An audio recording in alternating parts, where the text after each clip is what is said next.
Yo. What's good, everybody? What's going on, bro? What's going on, Mr. Kofa, man? Look, I done did it. Y'all already know. About it. Kofa, G.R.O.W.T.H podcast. Wake your glass up. I hit 1,000 subscribers today, y'all. 1,000. Salute to Broken Traditions. Last day of the Everyday in May challenge. I'm closing out strong. Yep. So I appreciate the challenge, brother. I'm proud of myself for stepping up to the challenge. Yes. Because I did put out some quality content. I didn't want to just give you guys fluff. I would have did that. So I would have gave fluff. Out of the majority of it fluff, man. I was gonna be throwing some shit together. But yo, what you did, man, that was amazing. I ain't gonna lie. I think you should do it every May. We'll entertain that next year. All right, bet. I think you should do it every May. We'll entertain that next year. I got to do something. So since this is my month of, I won't say monetization because I'm only halfway to my watch hours, but I think I told you guys that a couple of nights ago that I would probably hit my subscribers before I hit my watch hours. But now that I have the subscribers, first of all, let me say again, thank you to Broken Traditions. Shout out to G.R.O.W.T.H of the Painful Excellence podcast because he really pushed me. Yeah. And shout out to Theo-Coop. Yeah. He also pushed me twice. It was two particular lives that he pushed me. Smoke was blowing in my nose. It was 2 times Theo-Coop of the Do Better podcast pushed me, with a bunch of subscribers. And today, I think today was the day he got me to the 1,000. So I was at like 953, and he was like, "Man, come on, y'all. He only needs I don't want to do math in public. 47 more people." He was like, "I need 47 more people." And by the end, before his live ended, I had my 1,000. So salute to G.R.O.W.T.H, salute to Theo-Coop, salute to Broken Traditions. I appreciate y'all, brother. Man. Thank you. I see. Let's see who in the chat, man. We see so. Now I don't want to butcher this name right here. I see. Is it Malachi? Malika? Yeah. Okay, what up, Malika? I see Mona D. Say congrats to Kofa. I see Corey Joe.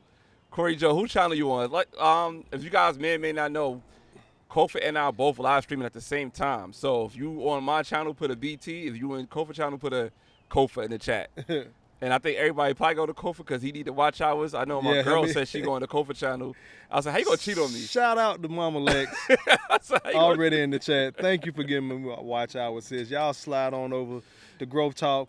Run it for about a good 30 minutes, an hour. Then we'll slide back over to BT. We got some because we got some things to talk about today, man. Yeah, we do. We're celebrating. It's a low-key celebration. We're having just a good time, man. We've been already talking about different topics. So. No telling which way this conversation is going to go today. Yeah. We got a little bit of everything to touch on. But again, thank you for first and foremost, too, before we go any further, because I talked about this for like 2 hours already. So, got Kofa a gift, right? Because him doing 31 days of live streaming and for him getting 1,000 subscribers, which was today, And I said this gift is for me and Mama Lex together. And the reason why, because I put the gift in the bag. And I was like, I'm not buying a grown man in his 40s a gift bag. So I said Mama Lex bought the bag, and I bought what's inside the bag. So this is for Kofa for his 2 monumental things that. Yo, I finished the challenge. What's going on, Casey? And what's crazy is I finished the challenge and I hit the 1,000 subscribers all in the same day. And I really didn't put it together until like I got home and we were getting ready for this. And I got to the house and I was waiting on BT to fall through. And then it like hit me. I was like, oh shit, this is the last day. This is like the one we said we were going to put a cap on it. Yeah. And I hit 1,000 subscribers again, thanks to Theo Coop. And as the nigga said, nigga, now you on your own. So y'all make sure y'all keep on sharing and liking the content and getting it out there so I can get some more subscribers. The work is going to continue, but going live every day in May was not an easy task. Yeah. Y'all know I phoned it in sometimes, but I let y'all know I still try to give y'all a good word for at least 10, 15, 20 minutes when I did that. But for most of the time, we was going at least an hour. I know I gave y'all some good content, so I'm confident that I appreciate everybody rocking with me. Like, y'all really don't know. Like, again, I think I shared with you guys before, journalism was my first kind of dream. So this is the closest I'm getting to it. So I really do want to do a good job. And the fact that y'all riding with me, and I got 1,000 people that's willing to listen to me and rant, but try to give y'all good information in between my my Darth Kofa moments. I really, really appreciate it, man, from the bottom of my heart. And I don't know what's in the bag, but thank you, Mama Lex, for the bag. Thank you, BT, for whatever this is. Yeah. Oh man, yes. So let me show the people what I got. Yeah, cause I know you love them. Bam. 2 hand rolls. 2 hand rolls. What's going on, Mo? And oh, y'all may not see it. Toothpick Kofa. He bought me a whole thing of. Can y'all hear that? He bought me a whole thing of toothpick. Oh yes, we in the game. And he was like, I know you can see what it is. I was like, I don't want to see. I'm gonna wait till we get on live. So I'm really reacting to this right now. Yeah. I really didn't know what he got, and I like tried to feel it. So I guess this was in the way. Yeah. I'm like, damn, you got me something to drink? And he was like, man, I know you don't drink. I was like, well, shit, I don't know what the fuck it is. So for the last 3 hours? Yeah. We've been setting up the last 3 hours. So for the last 3 hours, I had no idea what was in this bag, but I am very appreciative. No problem, man. I got two great sticks. Oh my God, I can't wait to smoke these.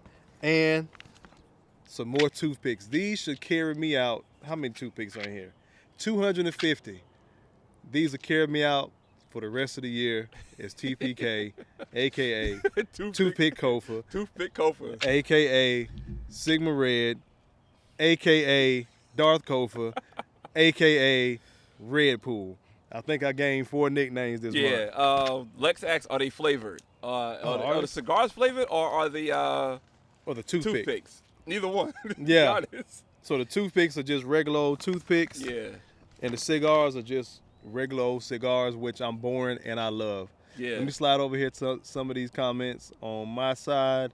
I see Mo here. Hey, Mo. I think Mo's on your channel. Yeah. Salute to where's she? I can't see you. I see you, Mo. Hey, Mo said those toothpicks will be done by September. Look, Mo said, secured the bag. I'm almost there. Yeah. I got like 2,000 watch hours, so I got 2,000 more to go. But I really think I could probably hit that before the end of June. Okay. I think you got it. Yeah, Malika says, congratulations on 1,000 subscribers. Hard work, persistence, and determination will always make you a winner. I really appreciate that, brother. That's a fact. I'm gonna do mouth sound effects tonight because we're running off of BT's computer. So I don't have my sound deck. My computer and my iPad and iPhone. This is like a whole Apple commercial right now. Yes. Like I got an Apple. Everything, but you got an Apple Watch? You know what? It's somewhere upstairs. Oh, okay. It's dead though. If that counts for anything, it's dead. I couldn't find it. Yeah. But yeah, definitely, man. I appreciate y'all helping me get to 1,000. Everybody that shared the channel or shared a video or anything like that. Thank you, seriously. Yeah. Casey said congrats too. That was in my chat. I don't know if you seen that or not. Yeah, it was on my chat. Oh, okay. Yeah. Appreciate you, Casey. Yeah. Mona said, "Do you have all your watch hours, Kofa, to apply for the YouTube partnership programming?" I think you answered that already. Yeah, trust me, as soon as I hit that monetization where I hit those 2,000 Yeah. watch hours, I'm definitely Yo, Mo got applying. me a tear. She says the Unk Fest. We like some Unks right Wait, now. I know. What do we do? I think We're it's on the the back. cigars. We Yeah. got the back deck. It's Uncle vibes. It's Unk vibes. Hey, I'm good with it. I told you, Yeah. I love when the young dudes call me That lets me know I got a little bit of wisdom. Yeah. Somebody trust me. I ain't gonna lie. Only time the young dudes call me Unk is the water boys trying to sell the water. Oh, yeah. Yeah, they be like, yo, come on, Unk, you don't want to try about the water bottle fan. You don't want to buy the water twin. You want to buy the water bottle twin. So that's the only time I'm called Unk, man. Yes, Yeah, definitely. but this is definitely this is dope, man. I'm glad to be a part of the last live stream, man. Glad to be a part of the last live stream. We got some things we got to talk about, man. Yeah. All right. You want to start with something easy and then move into. You want to start with the cigar culture? Yes, let's start with that. Let's start with the you cigar. You started looking at my face. You know Yeah, I'm gonna go I with know. And y'all will know once we get there. So I know where he's going tonight. it. Yeah. he's going Darth. I might take a toothpick. Yeah. I might get a toothpick tonight. He's going Darth traditions. Well, Darth traditions. No, it's Real Rap Ron. That's what it is. Oh, okay. Yeah, Real Rap Ron. Real Rap Ron might show up. Yeah, it's gonna show up definitely. Okay. So let me tell you the origins of Real Rap Ron. Okay. It started on Christmas. Okay. So Christmas, right? I think Mo was there. I think Mo was in the chat. I think she was there. I know Lex was definitely there in the chat. A few other people. Some Mo, of the day you here in ones. Atlanta? Let me find out. I ain't know. Mo? Yeah. No, Mo's in Philly. Oh. Yeah. I'm talking Yo. about. This is a live stream I did on Christmas. Oh. Okay. Yeah. Okay. So Christmas, Jamari, 17 years old at the time. Yeah. We ain't doing no Christmas trees and all them festivities. And I'm like, yo, I'm about to go live. So, all right, it's back when I was drinking. I had a bottle of Macallan 12. I think the Macallan was like this much left. I just kept sipping and sipping, get ice. I went live for 6 hours, right? For 6 hours. And at the end of the live stream, I started freestyling. Okay. So it was crazy because I started throwing on mad beats. Yo, the copyright strikes was coming in like fastballs. I threw on Notorious B.I.G. I threw on Mobb Deep. I threw on Hushacha.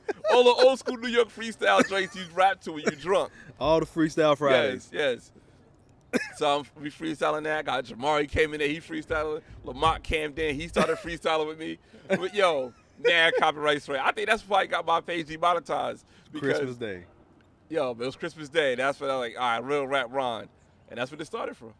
And now converts over the Real Rap Ron into more of the topics that you normally bring. Yes. Yeah. But tonight I think we're gonna start on cigar culture. Yeah. Kind of how we met. Yeah. I wouldn't be here if it wasn't for cigars. Like literally. Yeah. Because we wouldn't know each other. And I probably wouldn't be here doing it the way that I'm doing. I definitely wouldn't be, more than likely wouldn't be at 1,000 subs. I was looking to see if D Mays was in here.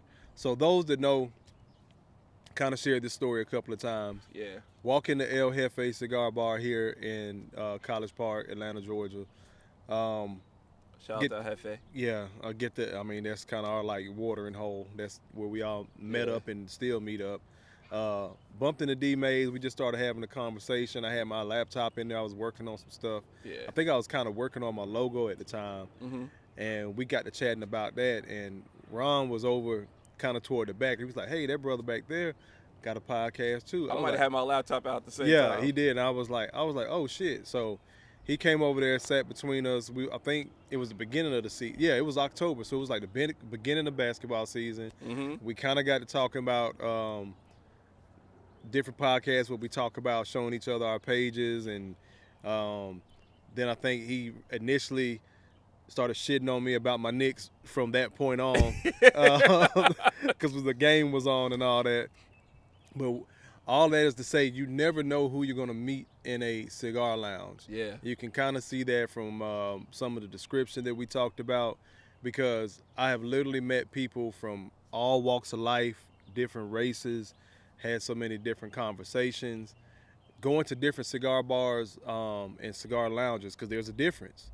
All of them don't serve alcohol. Yeah. All of them don't serve food. Some of them are a little bit more rowdy, than others. Yeah, which I can't stand. Yeah, that's not my thing. Like, I don't have time to get drunk and punch you in the face with a $12 cigar, $20 cigar, depending Some on cases $50 yeah, cigars. depending on what I'm smoking that night, Yeah. right? So I don't have time to get mad, but so that's why I go to cigar lounges, because it gives you that sense of peace and calm, and the music is usually really good, you know, whether it's some jazz, blues, something kind of old school, even if it's lo-fi. Yeah. You know, even if it's more modern, you'll get some lo-fi, some chill hop, that different type of thing. So especially for the men out there. So I thought I had it on. Oh, you thought it was looping? Yeah, I thought it was, but we good. Yeah, okay. And so even for the men out there, bro, especially for the men out there, go to a cigar lounge. Don't be embarrassed. Just say, hey, I'm a newbie. Yeah. Show me what to do. Yeah. Like, I'm open to it, and there's going to be somebody in there, especially working there, that's willing to show you. Mm-hmm. Went to a dope one down in McDonough, Georgia, called the Cigar Bank, and it literally used to be an old bank. I heard about that one. My coworker tried to get me to go to that one. They took the door off the old vault, yeah, and that's the front door to the building now, to the cigar lounge. They wanted to keep the integrity of the building. You know, of course, they went in there, gutted, mm-hmm. moved some stuff around. So they have a humidor right when you walk in. There's another humidor that they put a different door on to the to where the not the vault, but the lock boxes. Yeah. To where the lock boxes would be. So they kept that integrity, and that's now a humidor in and of itself, and that shit smells lovely. Now, I will say this. The aesthetics are beautiful. They got more coming. I think they do like some type of business event, like once a month, or every third Thursday, or second and fourth third, something like that. But the best humidor I've been in is Montana's. Okay. Down in Union City, mm-hmm. Georgia. And when I say it's a small ass cigar bar, like that shit is like my backyard is bigger than the cigar bar. And I'm not shitting on them, but yeah. the humidor is probably what the size of like a small walk-in closet. Like, just like, it's a small space, but Chris has so many different sticks in there. That's the best humidor I've seen. And I've seen some pretty big ones. Yeah.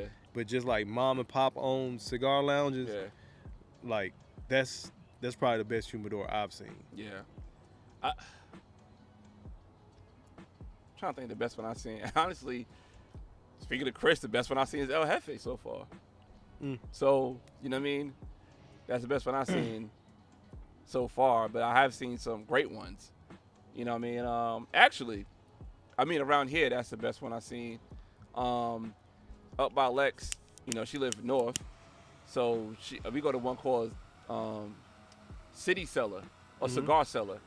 Nice cigar lounge, you know, nice seats. You know, most cigar lounges are nice equipped. Is that in Smyrna? No, it's in Kennesaw. It's like literally, not gonna say literally across the street, but it's not like a 2 or 3 minute drive from where she lived. Okay. And it's nice cigar lounge, nice ride. They have a lot of music at times. You can get drinks there, you get food there. It's a nice spot. I like that spot as well. Another one with the Southside Premium Cigars. I forgot what town that was in. That's a favorite, because that's up. I think it's from Fairburn. Studio. Yeah, Fairburn. Fairburn. That's up the street from Fairburn. Studio. So that one is pretty cool to go to. Another one I go to is you talk about the loud music and stuff like that. Is it Studio? No. The bigger one? Yeah. Yeah, that's Studio. Studio. So yeah. Studio is dope too, but sometimes I feel like sometimes they can upcharge on, because they have so much entertainment to come through. Yeah. So that's more of a party vibe, if that's your thing. El Jefe's kind of more chill. Yeah. And then when you start going to different ones, you'll find out what group of people, not, you know, to like discriminate against anybody, but cigar bars are so diverse. Again, like you might have one that's a cigar bar versus one that's a cigar lounge, like Red Phone Booth. I don't know if you've been there. I have not. So Red Phone Booth here in Atlanta, they have two here in Atlanta. I think they just opened one in Dallas and Miami, and there's one in Nashville, I believe. So they have 2, 4, they have like 5, something like that. But it's set up like a 1920s speakeasy. Like literally like the hard, like the mahogany wood, the way the bar is.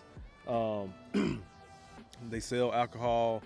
The 2 here are next to an Italian restaurant. So I guess they must have partnered with them because it's the same Italian restaurant right next to both. Yeah. So you get some good food if you like Italian, and which I do. So I always go in there, smash my some type of chicken dish. I can't even think of the name of it, but I think it's fettuccine di Napoli, something like that. It's some type of chicken dish, but smash that, smoke good, great conversations, more of a business class. I think, like I said, when you're moving around these different cigar bars, you're going to find diverse people, and those diverse people are going to gravitate toward that cigar bar, and that becomes kind of what that particular cigar culture is. Yeah.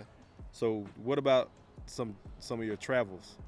Oh, traveling, because I do travel a lot. Been to some cigar spots in Charlotte. Well, you know, Charlotte is a stone throw away from Atlanta. It's only a 4-hour drive. Yeah. So I've been to some in Charlotte, which is good. I forgot the name of it. Damn. Should have had that lined up already. But so I've been to some in Charlotte, Texas. I went to one at actually El Paso. So like my hotel is literally looking at Mexico. That's how dope it is. So it was a dope experience because I was at work. I just walked over there, found a cigar lounge, and sitting there smoking a cigar. And I met this dude that was in there. He's smoking one too, of course. And he's from Washington State, retired from NASA. That's the thing about cigar lounges too. You meet people who do the most interesting work. So this man retired from NASA. Exactly. He's driving down to San Antonio, but he stopped at El Paso just because he was driving forever. So he stopped at El Paso. Then he was like, yo, let me come to the cigar lounge because I stay in the other side of the hotel that he stayed at. So we stayed like not too far from each other and just had conversation for hours and just smoking cigars and just, you know what I'm saying? I forgot this guy race, but that's another thing about cigar lounge.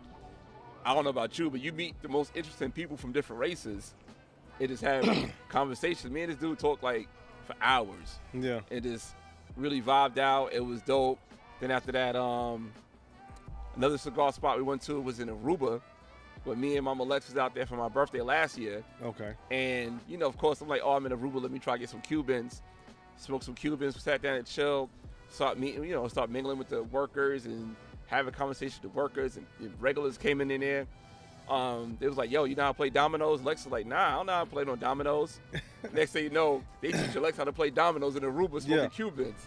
And I'm like, this is dope, yo. Dope ass experience. Yeah, that's man. So dope. You have some. Yeah. Another cigar lounge experience I had was in New Jersey just recently. So I went there for work, and there was a cigar lounge that was near my me and my coworkers are staying at. So me and my coworker was like, all right, we got some time to kill after work. Let's go to the cigar lounge. We went there. The Yankees game is on, so I was like, damn, I'm watching Yankees in New York, like in New Jersey with some New Yorkers. It felt like I was back at home again, really. And it was weird because it was older white men. You could tell there was like some type of European descent. I would say like Italian or something like that by the accent. I was in Patterson, Felicia, and it was just these older white dudes. We're just having a conversation. It was very interesting because they started telling me about police brutality that they went through going down in the South. Yeah. And I'm like, y'all was getting harassed by police? He was like, yeah. He said, every time we go down to the South, if it's Georgia, Mississippi, Alabama, or Florida, and we have New York or New Jersey tags, they stopping us, they harassing us, they putting guns in our face, they beat. I'm like, that's crazy. And I'm like, these are old Italian white dudes. White dude, like we see white dudes, they see New York like north south shit. That's interesting though. Yeah, they saw like north south. They said they said one time they was in like a bar or whatever, and like a fight broke out. Cops came. They was trying to explain to the cops like, hey, these persons started to fight. They was like, I don't care about who started the fight, you slick haired boy. You ain't supposed to be down here. And like they were just like really giving real examples of how they experienced police brutality being Northerners in the South. That's crazy. Yeah, I would never thought they had that conversation. If it's not racism, What ism would that be? That would be Like directionism? North yeah, or south? directionism. Yeah. What the fuck? Yeah. That is crazy as hell, man. Yeah, Quiet Storm is here. Said, salute to G.R.O.W.T.H Salute to and Quiet Broken Storm, Tradition. man. Congrats on hitting 1K. Yeah, we got some one. Yeah, this is a 1K day, man. I told Kofa, I'm gonna be talking about his 1K all day because when I first met, where were you at when I first met you? Shit, I was probably like back in October. Yeah. I had to be, I want to say probably at 3, because I remember when I recorded, and that's why I was telling Broken Traditions, it's crazy. When I did the thank you for 300 subscribers video, for those that may have still been in here around that time, I did a thank you for 300 subscribers video. Man, I had to stop myself from crying because I could not believe it. I was like, 300 motherfuckers will listen to me. Yeah. That's crazy. So I was legit very, very happy about 300 subscribers. I knew about the monetization. I was like, well, I'll get there eventually. So that had to be like in October, because I remember I believe I was in the garage. It was cool. So I think that was like right around the time that we had met back in October. Yeah. So definitely it was sometime in the fall. And then I had 2 videos that I dropped. Salute to Dr. T.S. Johnson. He shared the videos, commented on the videos, brought me up on his channel, and that boosted me to like 4, maybe 5 something.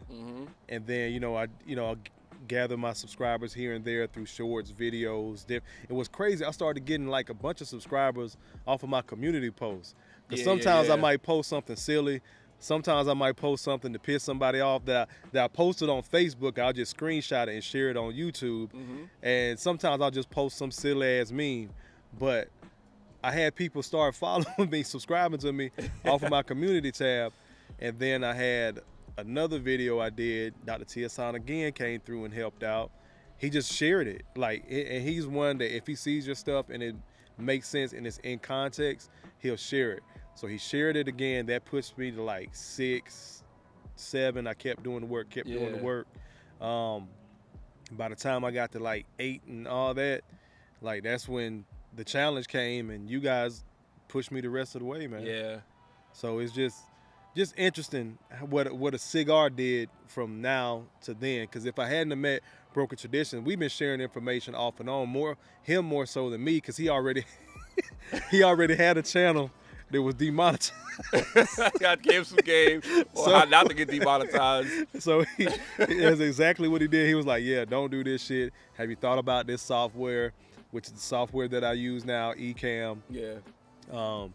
We met up, had like little quick tutor sessions, smoke sessions again. Yeah. It's just a neutral spot being at a cigar lounge.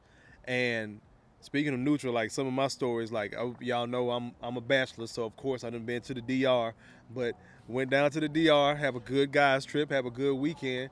But I really spent a lot of time smoking cigars. I met this old Irish dude. Shout out to Mick if he sees this. Met this old white Irish dude, man, in the fucking middle of the DR, hot as fuck. He owns a cigar bar up above a restaurant. Can't fucking beat it.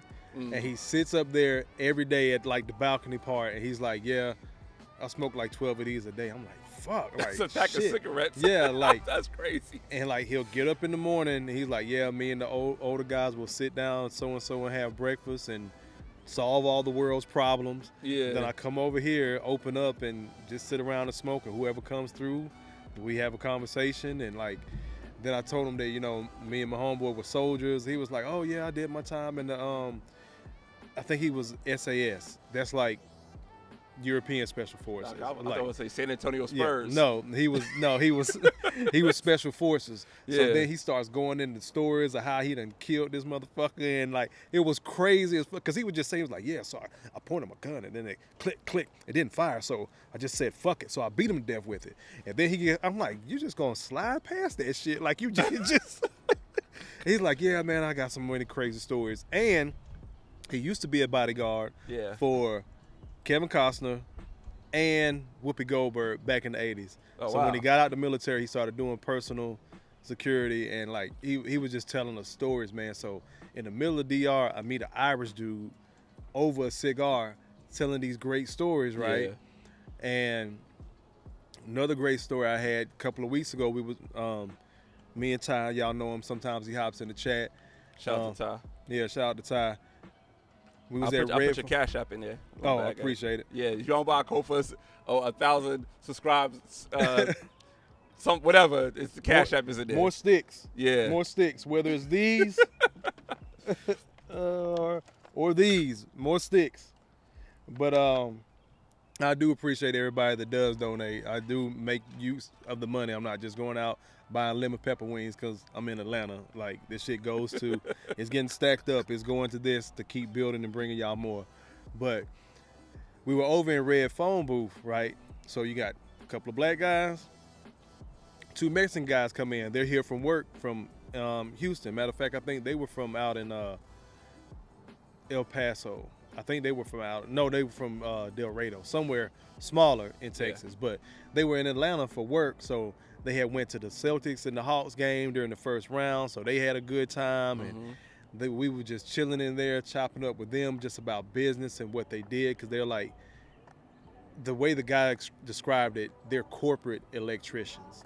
So they figure out how to build the buildings and run the electricity to the building without siphoning, from other buildings, or they gotta deal with the grid. Yeah. How not to take the grid down. So the way they were explaining that shit, and then we told them about our military stuff. So that was cool. Couple of black guys, 2 Mexican dudes in there, both sharing information about work, talking about basketball. Yeah. In comes a group of white women. It's like 4 or 5 of them. So we end up, and they go straight to the fucking poker table. They're in there just having a blast.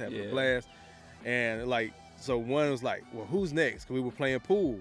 She was like, who's next? And I was like, well, shit, you got it. Man, this white girl was whooping my ass on the table.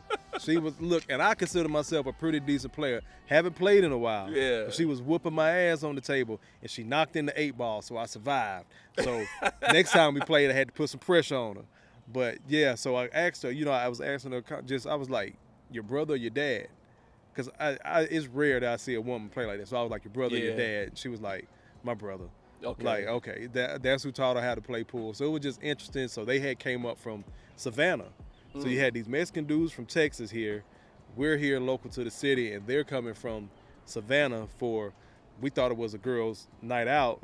They was like, yeah, they came to the Taylor Swift concert. Like, legit. They were here for the Taylor Swift concert. They was like, no, this is a girls' weekend out. Like, we literally agreed, bought the tickets, and all of us told our husbands, and we were leaving the next day, and we left our kids and let them figure it out. And they drove all the way to Atlanta, got them a hotel, and we're having a good time. That's what's up. I got a quick question right here. Yeah.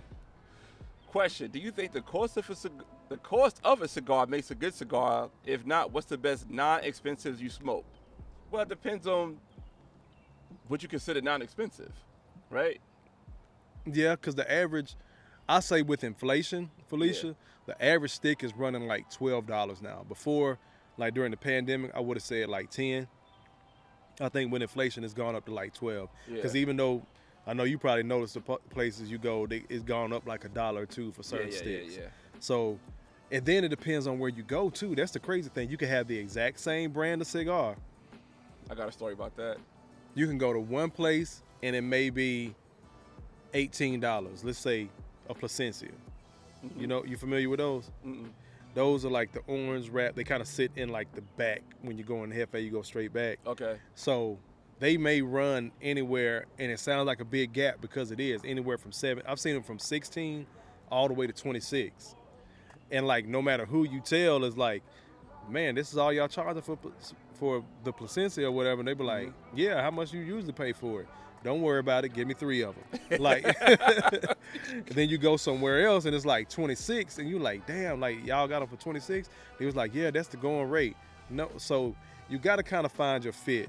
Yeah. So to answer your question, Felicia, it depends on your palate. Yeah. In my opinion, because I paid for some sticks that were up there, and it just didn't sit right with me. Yeah.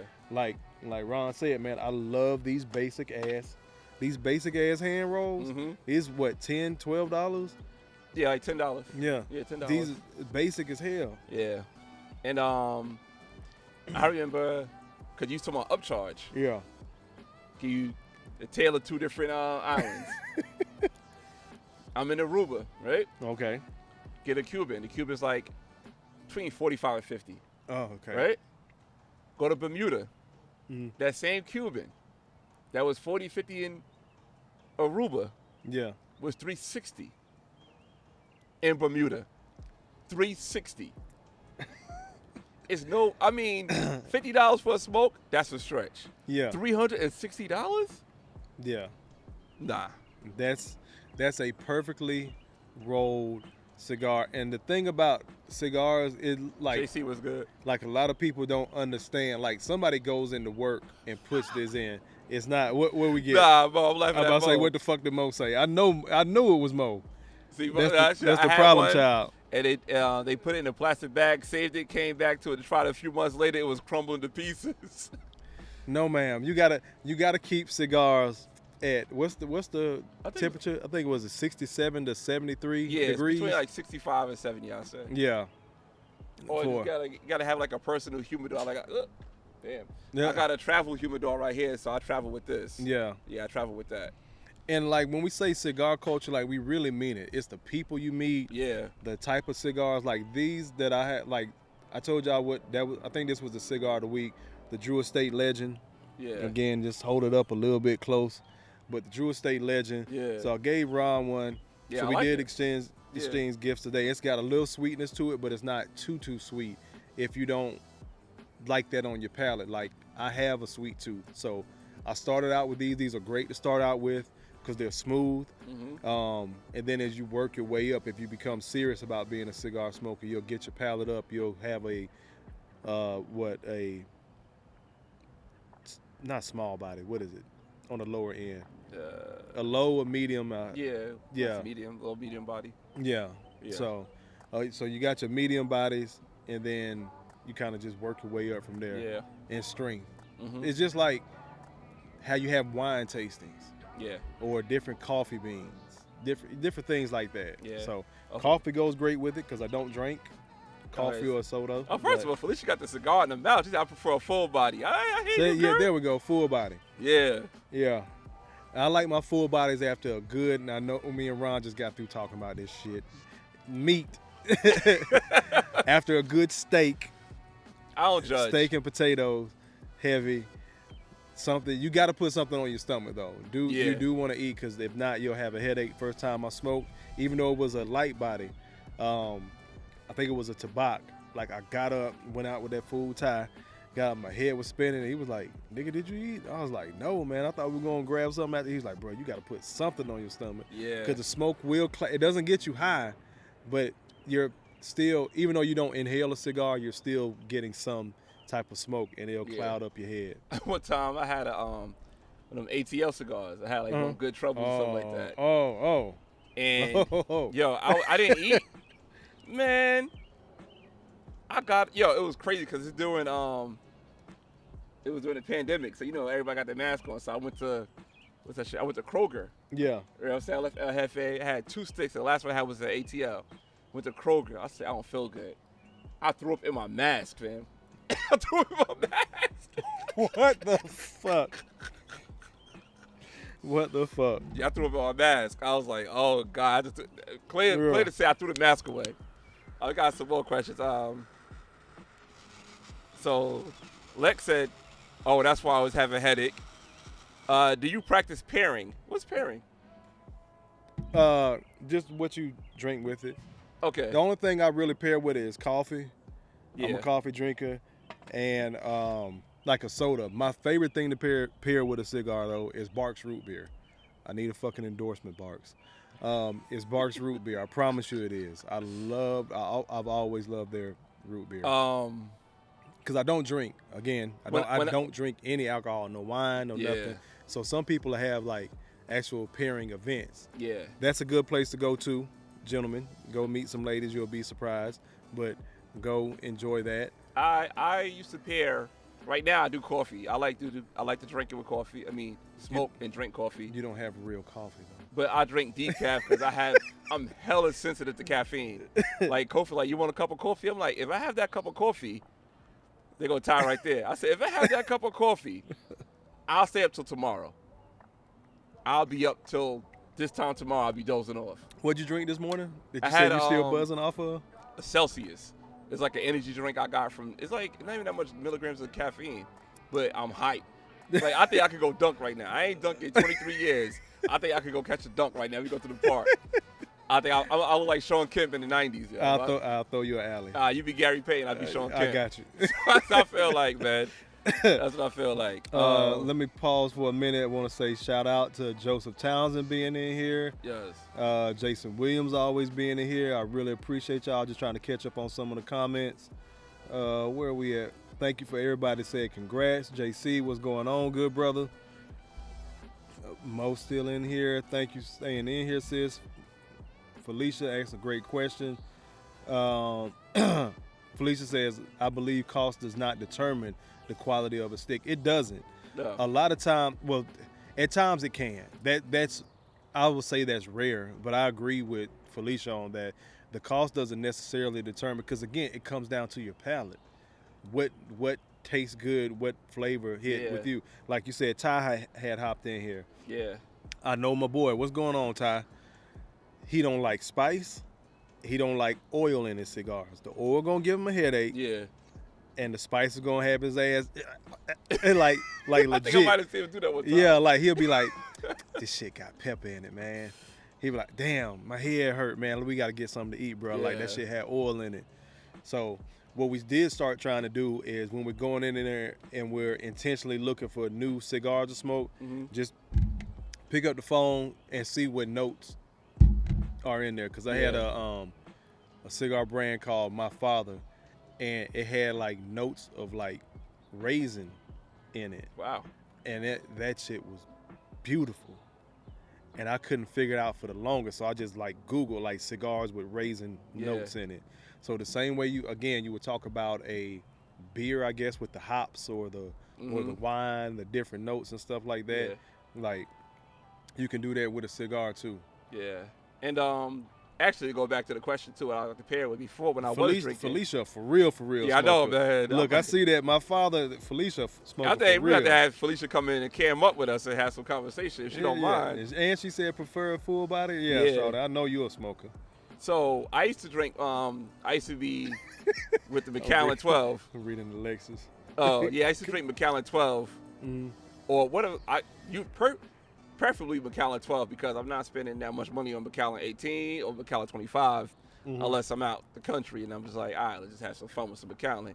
But I do Macallan 12. I used to drink that when I did drink, but like I said, now I'm on coffee decaf, straight black. At least I don't put nothing in it. I just go decaf, straight raw. Look, Nick, go ahead and say it. What? Straight? Yeah, straight raw. You and this goddamn raw dog and shit, man. We were talking about something. What the fuck else you? Where's it at? My phone, right? I have no phone case, right? And Kofa was like, "Oh, that wallet's hot," and I'm like, "Yeah, you know, you can't have a case on your phone to have this wallet." Then he was like, "Oh, okay." So I was like, "Yo, you know, I don't have cases on my phone. I don't like cases on anything. I like the phone the way it's made." And I said, my boy Sean, shout out to my boy Sean. He was like, "Oh, people who don't have cases on their phone go raw having sex," right?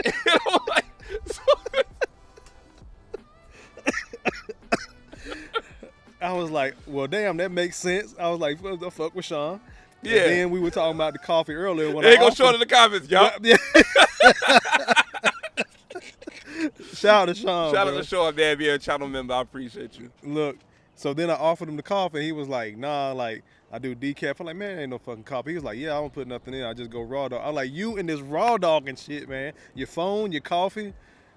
I'm going to leave you and Lex out of it. Lex ain't got no case on her phone either. So, Sean, you're right. We'll just leave it at that. Let's move on. Let me get over here. It's facts. There you go.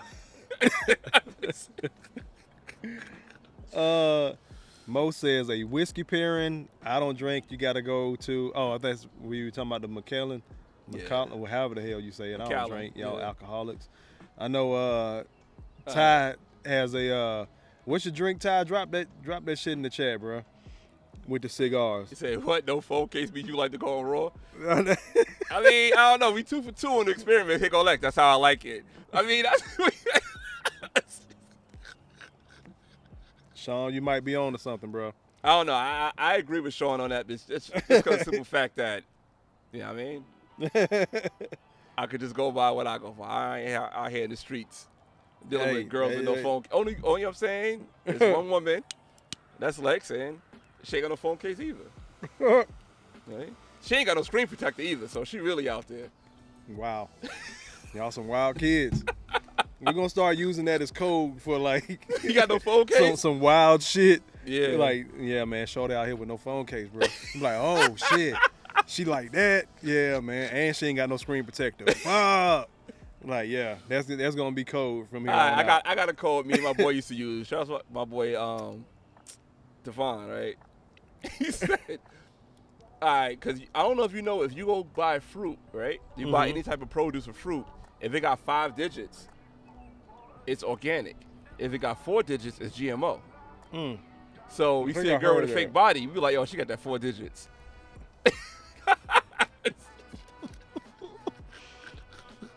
Y'all, wow, man. So that was our code. Oh, shit. Jay said, I'm going to be out here checking our phones now. Hey, man. Yo. Real talk. Let you know what type of woman you're dealing with. If she got the outer box, hey, man, don't try it. No, she might be safe. She got the outer box. She ain't just out here. No, I'm saying don't try to go raw. Oh, yeah. Yeah. And shout out to Sean, too, because Sean, I called him. I told him about this. We're going a little off topic real quick. But it worked out. It worked out perfectly. So when I went, for you guys who don't know, I just turned 40 on May 15. Okay, he said Monkey Shoulder, McAllen 12, and Pendleton. Okay. Yeah. So went back home to New York for my birthday. So I was there on Mother's Day. And at my mom's house. So Sean came there, had a surprise birthday party. And Sean was like, yo, I don't know. I think I might have said it. Or he said it. Either one of us said, yo, let's take a picture at the same spot we were standing at where I took a picture before I moved to Atlanta and do it side by side. So he took the picture. Yo, I gained so much Atlanta weight, man. I was like, yo, I look like this now? Before I used to look like that. So long story short, I went out and I said, I'm about to start hopping on my bike, right? So I hopping on my bike. Boom, I got a flat tire. I got my inner tube pop, right? This nigga was so depressed. Looked like he was. But it all started because of Sean. Because Sean told me, look, Sean posted that picture. Me and Sean used to ride bikes heavy. Like, we would not take our bike out unless we do 40 miles. Damn. 40 mile minimum. Yeah. For us to take our bike out and put air in the tire. Like, if you say, yo, let's ride to the store, I'll meet you there. I'm not taking my bike out. Right? Damn. So we used to do 40 miles. So get on the bike, because I hate the way the picture look. I said, I'm going back on my bike. Didn't ride my bike in a minute. Inner tube pop. 1 mile in, inner tube pop. Take the wheel off, about to change the inner tube. My inner tubes are bad. I'm like, damn. Call Lex up, like, Lex, here you gotta come pick me up. So she come get me. Go to the bike shop. Go buy some inner tubes. Change the inner tube. About to go ride again, because I took some caffeine. So I'm hyped up, so I gotta go ride, because I got all this energy. Boom. I was laughing at the GMO comments. And thank y'all for the birthday shout out. So I was like, all right, let me go ride. So I'll go ride it. I put the new inner tube in. Now I see my tire got holes in it. So my inner tube is bulging out the tire. I'm like, damn, now I gotta buy a new tire. At this point, I'm like, I'm not riding today. I'm gonna take the ride tomorrow. So I wasn't riding, but luckily I went back to the bike shop. I met this couple. It was this lady in there. She was 5'11", and she had a bike that she wanted to sell, and it fit Lex. So now I got Lex a bike, and I got my bike maintenance and ready to ride. So now me and Lex about to be on bikes together, man. Oh, y'all about to be killing the what's the damn circle? The belt line? Belt line. Definitely. She wants to start a silver comment first. Then after that, we're going to probably upgrade to the belt line, because the belt line is too much, yo. Really? Too many people, yo. Really? They don't, like, enforce it? I thought they had, like, a bike, like, lane. Hold on. Yo, shout out to my boy Keith in the comments, man. He said, yo, your fat ass killed that bike. It was at weight capacity. Shout out to Keys, man. It's been a minute, bro. Keith opened doors, man. That's my man, yo. I think Keith is coming out here, yo. Keith said he might be moving to Georgia. Got to, bro. He's long overdue. Like, Keith, he's like me. He came out to Georgia and said, bro, I need to live here. I need to live here. And never made it out here, but come on, Keith. Come on, bro. It's plenty of room, man. Come on, get some of this southern weather. Even though this shit a little bit bipolar, it's the end of May and we out here in hoodies. Like outside, this shit is crazy. Yeah, shout out to everybody with the birthday shout outs, man. All right, I'm keep butchering. You said Malika? Malika, right? Yeah, Malika. Yeah, okay. So I like this right. Jason Williams said, I need a 5-digit sister. Facts, man. Yo, we don't want no 4 GMOs. We don't want no Bill Gates bodies, yo. We don't want no Bill Gates body. You built like Bill Gates, we don't want that, yo. Oh, my God. Definitely. Damn, quiet. So it said, give me a ramen Olone Superior LDH and a glass of Macallan 57. Macallan 57? Boy, you balling. How much does that cost? Quiet, yeah. I'll let y'all have it. Because Macallan 12, the low end, in the liquor store is like close to 90 a bottle. How big is the bottle? Like the size of my Yeti.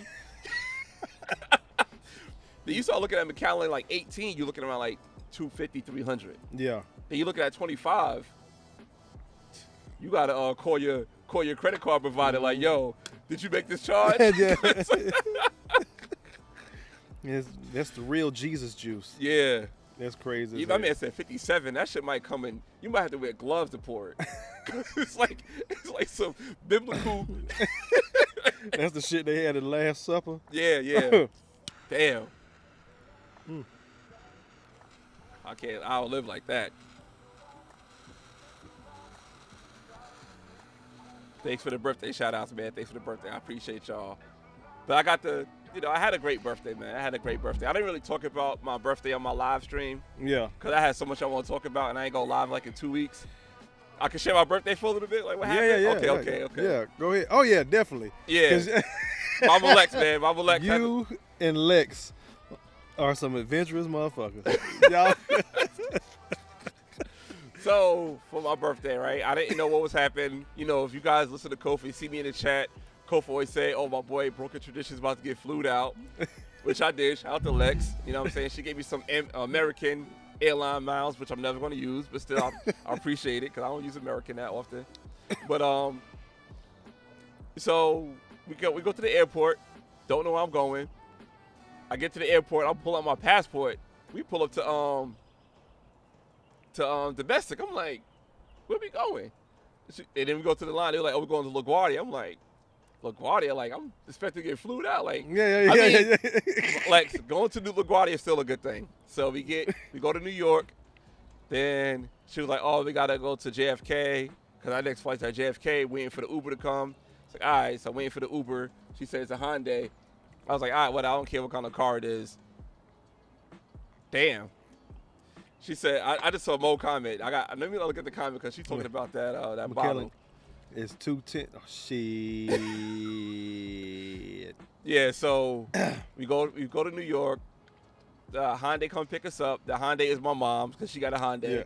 So I was like, oh, this is dope. Mother's Day because my birthday is the day before Mother's Day this year. Okay. So I was like, oh, I get to see my mom for Mother's Day. So my mom was like, oh, let's go out for Mother's Day. I said, okay. So I'm thinking Alexa will come with us. No, she ain't come. So I was like, all right. As me and my mom, we hanging out. So we get some food. So now we go to the beach after we get food. So we stolen. And I'm like, I see her stolen. She look at her phone. It's like, oh, let's go walk a little further on the boardwalk. I'm like, Ma, like, something ain't right. Like something ain't added up. I feel the setup. Yeah. So we finally come back home at 4 o'clock. So Lex said we got to be back by 4 o'clock. They got like this arch balloon set up for me. Happy birthday, LaRon. My old picture, my new picture. Broken Tradition, Step and Repeat back there. My brother got shout out to Unstructured Conversations. My friends came through. Family came through. We just had a good time. Mm-hmm. Celebrated my birthday. All my friends and family, people I'm close to. That's in New York. You know what I'm saying? Because I really wanted to see them. And the crazy part about it, I had to work in New York 2 weeks before that, so I saw everybody already. Damn. So she was like, damn, you already went back to New York. But went to New York. Yeah. Had a good time. Then after that, go back to the comments. Said, oh, yeah, he was mad because we thought we was going to New York. I was like, I just came back. Yeah, I packed all these shorts. I got no jacket. Like I brought one hoodie. Yeah. So I was like, all right. So all my friends are there, great time, just sitting there drinking. They drinking. I had 1 cup of Macallan. Yeah. I was like, if I'm going to drink, give me a bottle of Macallan. So they did that. Yeah. Had 1 cup. Next day we had to go to the airport. Then that's where we flew. I found out I was going to Bermuda from the airport. This is why I don't fly American.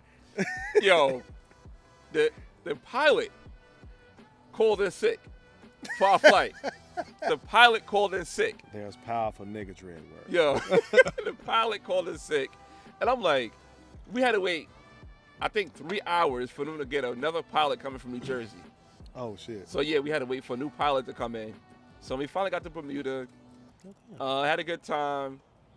I mean, No, don't skip past a good time. All right. Y'all snuck into where? Okay, I get y'all with this one story. Y'all gotta listen to this Shout out shit, to man. Sean, too. Sean said he drove back from D.C. to make sure he make the party.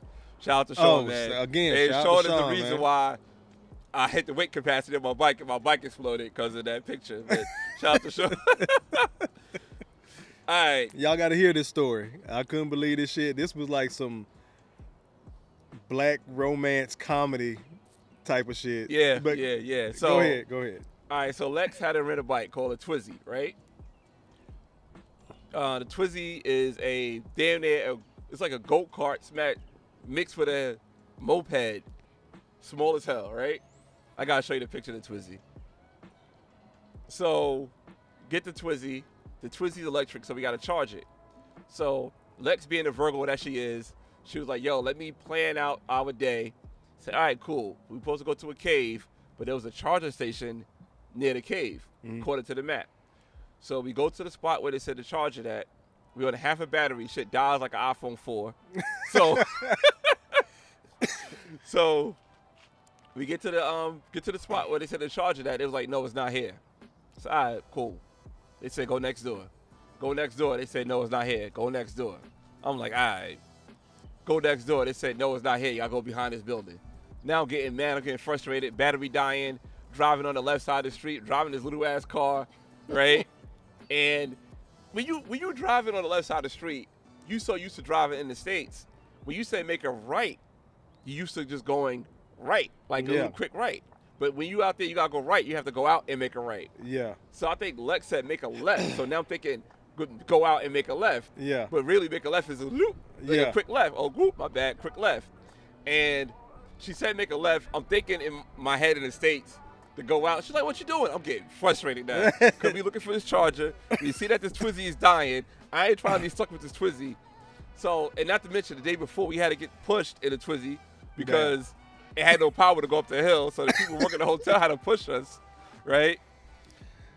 So we finally, we was like, yo, fuck. Some Flintstone shit. Yeah, like, you gotta fuck pedal this, with your feet. Fuck this location where they said charge that.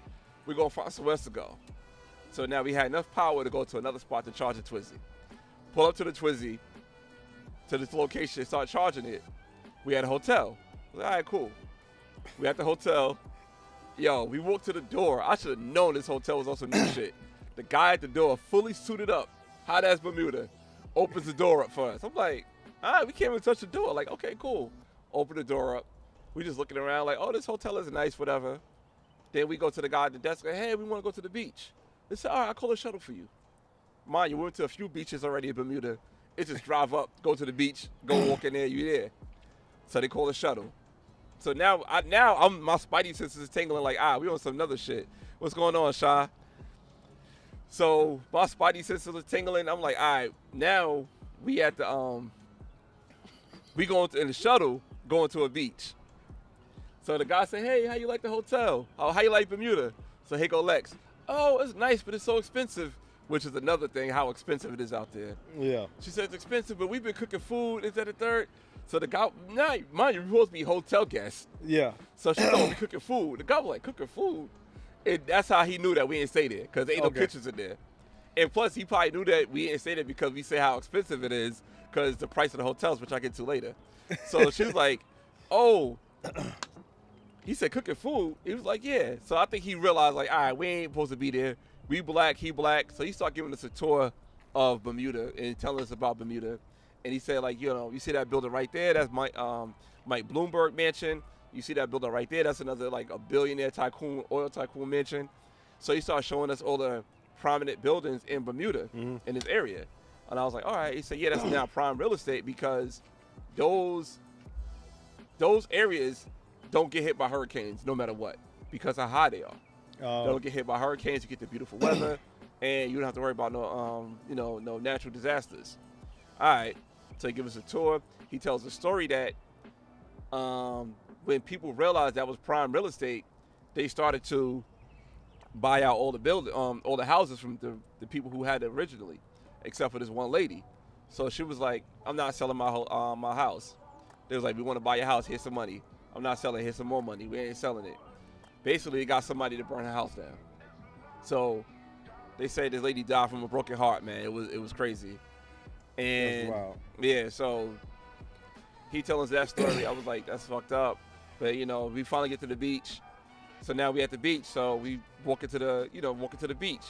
So there's a lady at the desk, a guy talking to the lady. So naturally, me and Lex like, all right, let me try to finesse our way through and walk right past, act like we belong here. That's what we do. Sean in the comments, act like you belong there. You're going to get where you want to go, right? I mean, I seen Sean party with Diddy doing that, right? Man, goddamn it! Shout out to Sean, man. We gotta get Sean down here. We gotta get Sean down here. So, and Sean got stories. I don't know if he want to share them, but he got stories. So, we finally get to the thing. The lady say, "Hey, you gotta sign in." Lex ain't comfortable with doing stuff like this, so she got her phone. And see, Sean said, "Walk with confidence." So Lex got her phone now. She was like, "What room you staying in?" She said, "Oh, let me look it up." So she's on her phone. Her hand is shaking like Michael J. Fox out here, right? And I'm like, "Oh, she is hella nervous." Lex is nervous as hell. So she gave a 4-digit number, right? The lady said, "What?" And Lex said, "Oh my God, I'm so sorry. No. That's not the number. That's our flight number. Let me look at another hotel." I think she gave like $5.15 for my birthday. The lady said, "Okay." So she wrote it down, and we walked in. Damn. Yo. Lex was nervous for about good 45 minutes sitting on the beach thinking that they're going to come and get us. I said, they ain't worried about us no more, man. Like, yo, we good. We ease on through. And she was like, so after a while, she started getting more comfortable. We chilling on the beach, talking to some people out there, whatever. But you knew it was money. Like, all you see, everybody had Rolexes on, like regular nice Rolexes. On the fucking beach? Yes. Like, you see old white dudes with Yale hats. Right? Old money. You knew it was money. You knew it was money. Motherfucker played lacrosse and we didn't even know water polo. And shit. Yeah. We didn't know what it was. So we on the beach chilling. So we leave. So Lex was like, "Oh, let me just get a drink." I said, "All right." So she get a drink, $28. But they was like, "Do you want to charge it to the room?" My ass would charge it to the room that we ain't got. Mm-hmm. But she didn't want to do it because there's a black lady working. I'm like, it's not her hotel. It's not her liquor. She paid for it out of pocket, needless to say. Yeah. So we get back to the shuttle comes and pick us up. Same guy, and he was like, "Man, this lady that was at the front desk was like, yo, what's the room number? I can't find a room number." He said, "Call the front desk and ask." Right? Yeah. She said, "What's their names?" He said, "It's the only black people staying here." I mean, it's literally no black people staying in this hotel. He said, "Ask for the only 2 black people." So, of course, she too embarrassed to do that. So, we rocked. So, bro, look out. Yeah. we got back to our Twizzy, fully charged, and we drove to the cave that we wanted to go to. Long story short, after all that, they had Twizzy chargers at the cave. Damn. So, we could have just... But it was dope to go to that hotel. So, later on, we met... we tried to go to the dockyard a few days later. So, a guy took us back to our Airbnb. Mm-hmm. Because our Airbnb was like maybe an hour away, and we finally get back to it. We talking to the guy. He was like, "Yo, that hotel y'all snuck onto, they said rooms on the cheap end, off season, is $900 a night. They said the rooms go to like what I think $2,500 a night, $2,500 a night. Like I said, it was old money in there, real money. Yes. It was some bread out there, but we snuck on there. Yeah. We got the 5-star experience. And we're good. This motherfucker said people on the beach. Did y'all hear that shit? People on the beach with Rolexes. Yes. What are you doing with a Rolex on the... So, speaking of Rolexes, I want to put this out there because Lex won't allow it. And shout out to my boy Shay, because Shay and myself started the podcast. Shout out to Shay. Yeah, Shay. Go Lakers. Yeah, Shay is from LA. I get to that later. So I was like, yo, I wanted for my birthday. What I originally wanted my birthday was great. My birthday was great. Yeah. I'm glad I got what I didn't want instead. I got instead what I wanted. I wanted a Rolex and some Skechers. Word. Yeah, because if I got a Rolex, you can't say shit about my Skechers. But Lex would not let me buy Skechers. She would not let me buy Skechers. Look, that's facts. You're not going to just run past that like, bitch, I got a Rolex. What the fuck? Does it matter? I got a Rolex. But she won't let me buy Skechers. Damn. So for my 50th, I'm getting me a pair. I'm getting slide on Skechers. Look, for real. Shout out to Mama Lex, man. You got if he don't tell you, Mama Lex, you're a good woman. Don't let that mind buy no goddamn Skechers. You walk around them orthopedic ass shoes, man. What the fuck? And the crazy part about it, I was talking to Shay about it because I don't know if you know, Shay and I are born 6 days apart. Yeah. So he went to Hawaii for his birthday. Okay. So we were talking about our birthday experiences on our upcoming podcast we got to release. And I was saying that I want some Skechers. Mm-hmm. So he tell his wife, like, yo, my boy LeBron trying to buy Skechers. His wife said the same thing. Don't let that man buy no Skechers. Like, they don't want me wearing Skechers. Bro, you can't wear the Skechers, bro. I'm getting Skechers and I'm getting a Rolex. You can't get Skechers until you retire. Those are retirement shoes. And I don't care. And I don't get no pussy in high school shoes. Like, you can't. I'm getting me a pair. Yo, I'm getting my S's. I don't care. I'm getting Skechers and I'm getting my Rolexes. Y'all drop a 1 in the chat if you think LeBron should get his Skechers. Drop a 2 if no, wait until retirement. Y'all let that roll in. 1 if he should get the Skechers. 2 if he needs to wait for retirement. I try to use this as a reason. Those Skechers, and I don't care if Snoop has an ad. So Snoop got a Skechers ad, and I was like, yo, Snoop is endorsing Look, you're getting a couple of ones. They said you can get them. Mama Lex, you might be outvoted. I'm trying to be the voice of reason, like in person. She don't care about no chat. She ain't gonna let me wear those Skechers. But I'm gonna pull up on some Skechers on them. That's crazy as hell. Why Skechers? Why? I think Skechers is a status.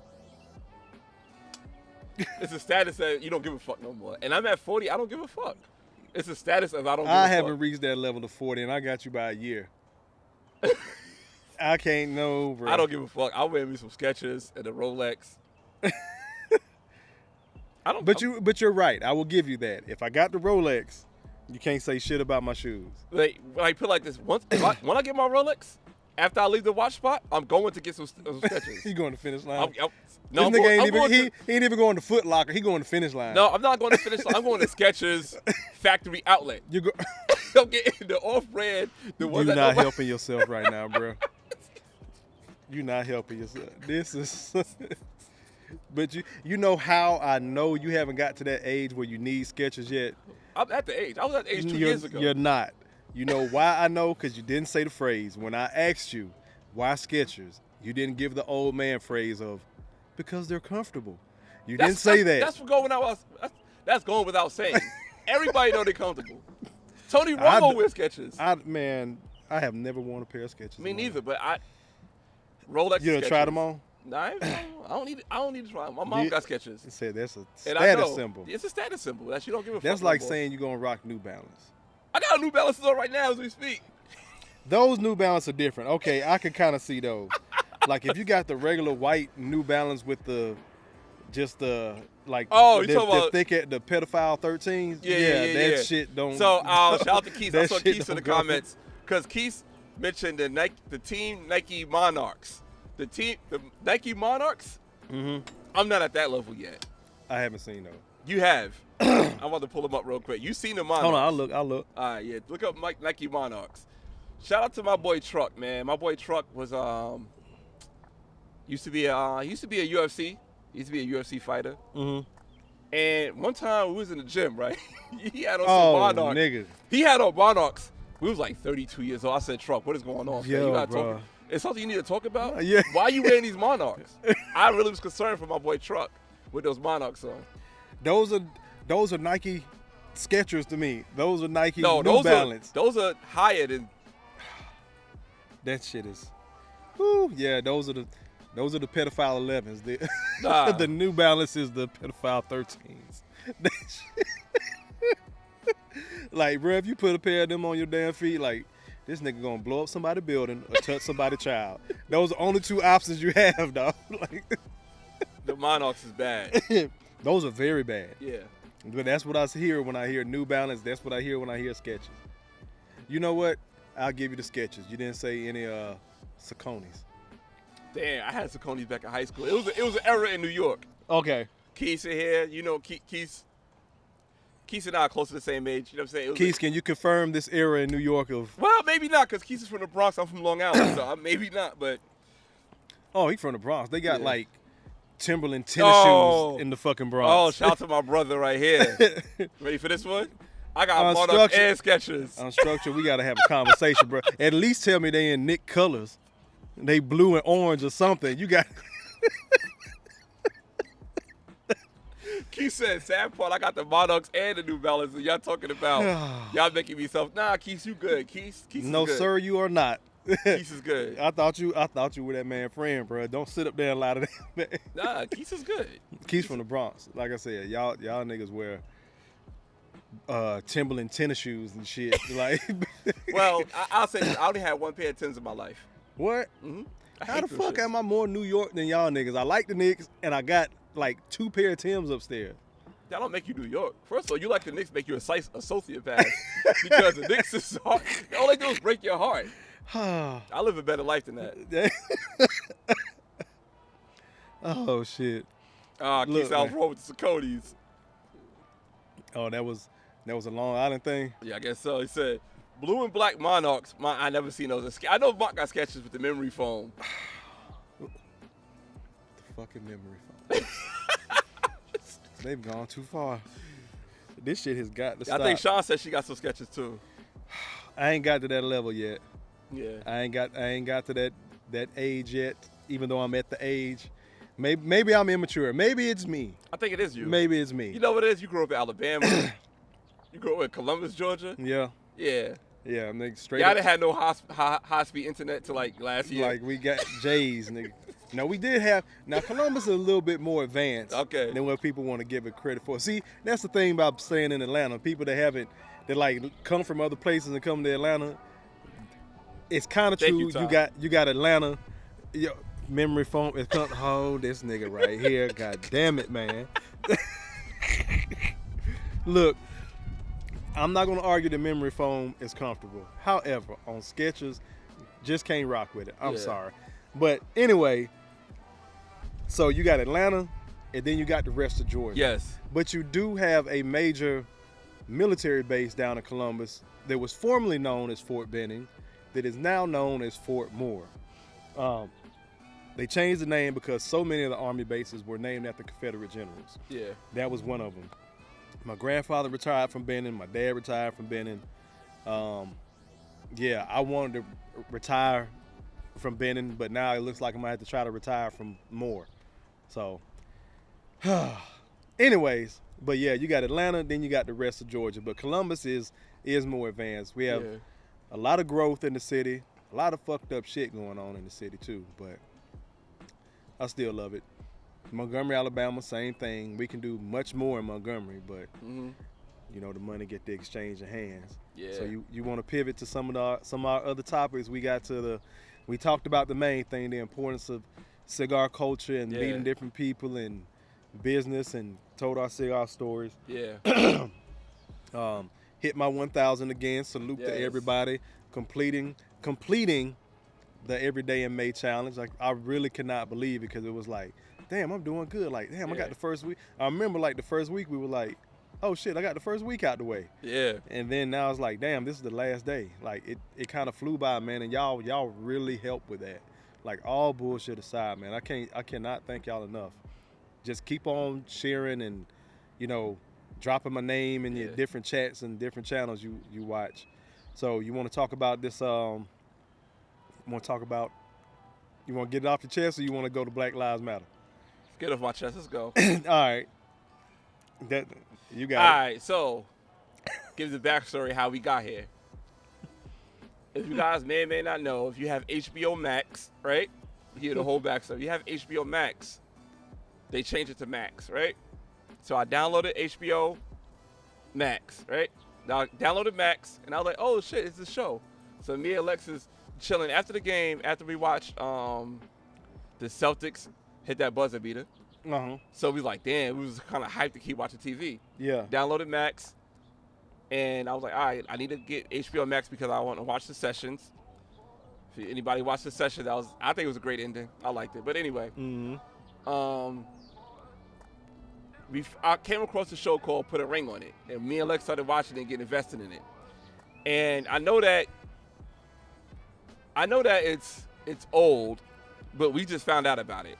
It came out during the pandemic, and basically it's about 3 couples who've been together for a certain amount of years, and one of the people in the couple is on the fence on getting engaged, right? Or getting engaged or getting married.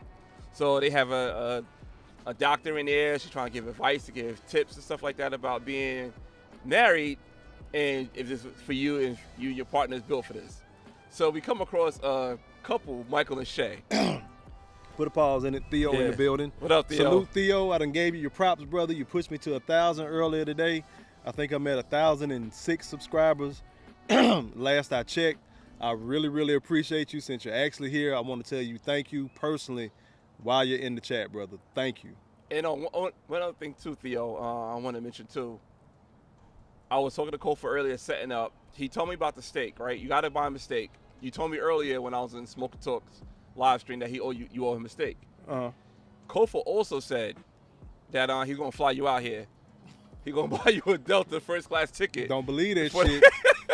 I have 1,000 subscribers. You are monetized. I can't fly you out here, but once you get here, I got you. He said that he's gonna fly you out and buy you a steak. And see, this is how this damn challenge started this month. His ass dropped a joke in the chat. You motherfuckers said, okay, it was enough of y'all in there then, but y'all kept pushing me, and I kept rolling. I stepped up to the challenge, and we here now. Yeah. But Theo, I am not going to flood you out. Once you get to the A, though, I got you, brother. I got you. And you come to the A, you got to break Mona. If y'all both in Michigan, you got Y'all gotta make a trip. Theo, I'll put this out there too. It's a possibility I might be in Michigan if things pan out right. Mm-hmm. I might be in Detroit. For the job? Yeah. Okay. I might be in Detroit. So if I'm out there, I'll try to make my way to meet y'all. Unless Theo live in the hood. Yeah, I mean?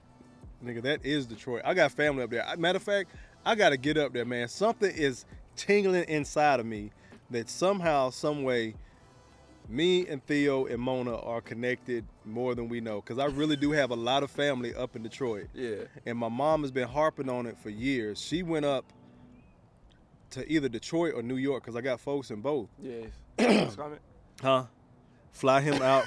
No, Alexis. You know what? I'll fly Theo out when you let Ron get them sketches without him going behind your back.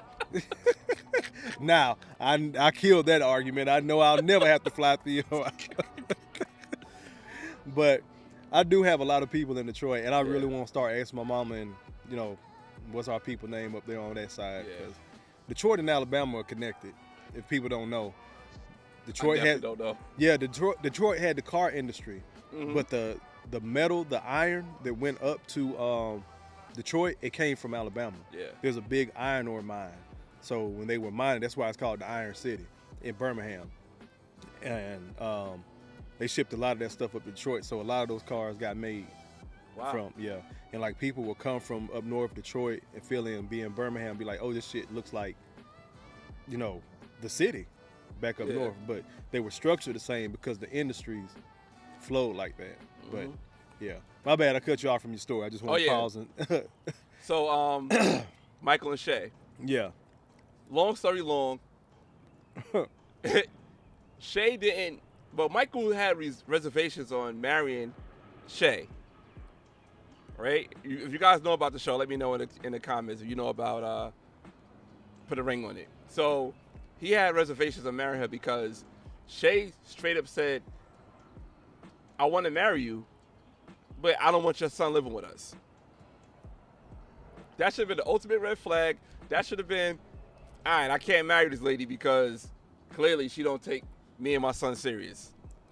Long story short, again, they get married, and Lex is a deep diver when she watch shows. She start going on to the Instagram page. This man have no pictures of his son on the Instagram since 2020. She ain't got no pictures of him, and they still together. And you can tell, like, the life that she wanted to be like an influencer type of person. She wanted to travel. All the stuff that she wanted, she got. And this man basically gave up his son, his fatherhood. That's crazy. Yeah. And you know what? Full disclosure, I like these crazy ass relationship shows.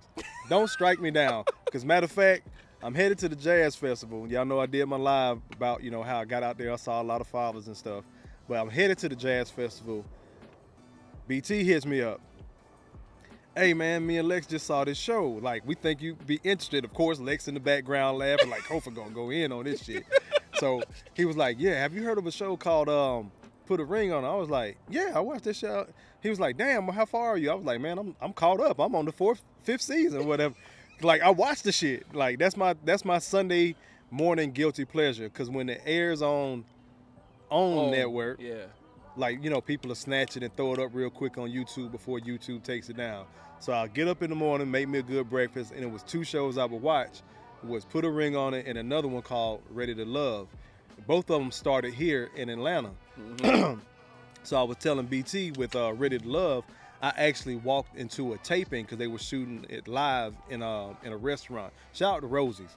Rosie's has great grits here in Atlanta. So they were shooting at Rosie's next to the football stadium here. So I walked in, I had to sign a waiver for my likeness and all that jazz. But anyway, this was back in 18, 19. Yeah. So yeah, it's been on a minute. So when y'all told me about that, and he was like, yeah, can you, Michael and Shay, this chick doesn't want his, do you remember that? I'm like, hell yeah, I remember. Like, and then you told me that he actually did marry, because I thought they had broke up. I thought that was like, because they were really having friction going toward the end of the season. I don't know how far you guys got through that season. No, we got through the whole season. Okay, yeah. So you know they was really having friction. Yeah. I thought it was a wrap. Yeah. So now that you telling me that they actually married, and then he shows me their Instagram page, and I'm like, he was like, bro, this shit is from like 3 days ago. Yeah, he started scrolling, and it's like, this man ain't got no, he's legit has no pictures of his son. Like, his son doesn't fucking exist. And he has to be at least like 13. No, he got to be 15 because he's 12 when the show started. So that was 2020 when the show stared. Now he's 15 years old. Yeah, I thought he was like 10 at the time. And he was like, I want my son to live with me because, a black man, black boy, he got to live with his father. You know the story, everything. You got to have your child with you as for a man to become a man. Mm-hmm. Your man chose Shay over his son. And this is what I think. This is me outside looking in. Lex says she's judging me. The show is trash. Look, we ain't get past. We watched one season, but we ain't get past. Keep going. It's interesting though, because they really do dive into some real shit. But I'll say this. Anyway, everybody on that show, like their personality type, I met in Atlanta. That's why I started watching it. Yeah. Because that came on after Ready to Love. Okay. So Ready to Love had a season, so it's like you too. It's like, hey man, judge me. But I was like, because I walked into it, and like the chick that was on the show, like she was beautiful. Yeah. So she was interested in this one dude, and he was like making his rounds through a lot of women on the show, because you're supposed to date multiple people. That's the premise. Like Nephew Tommy hosted, right?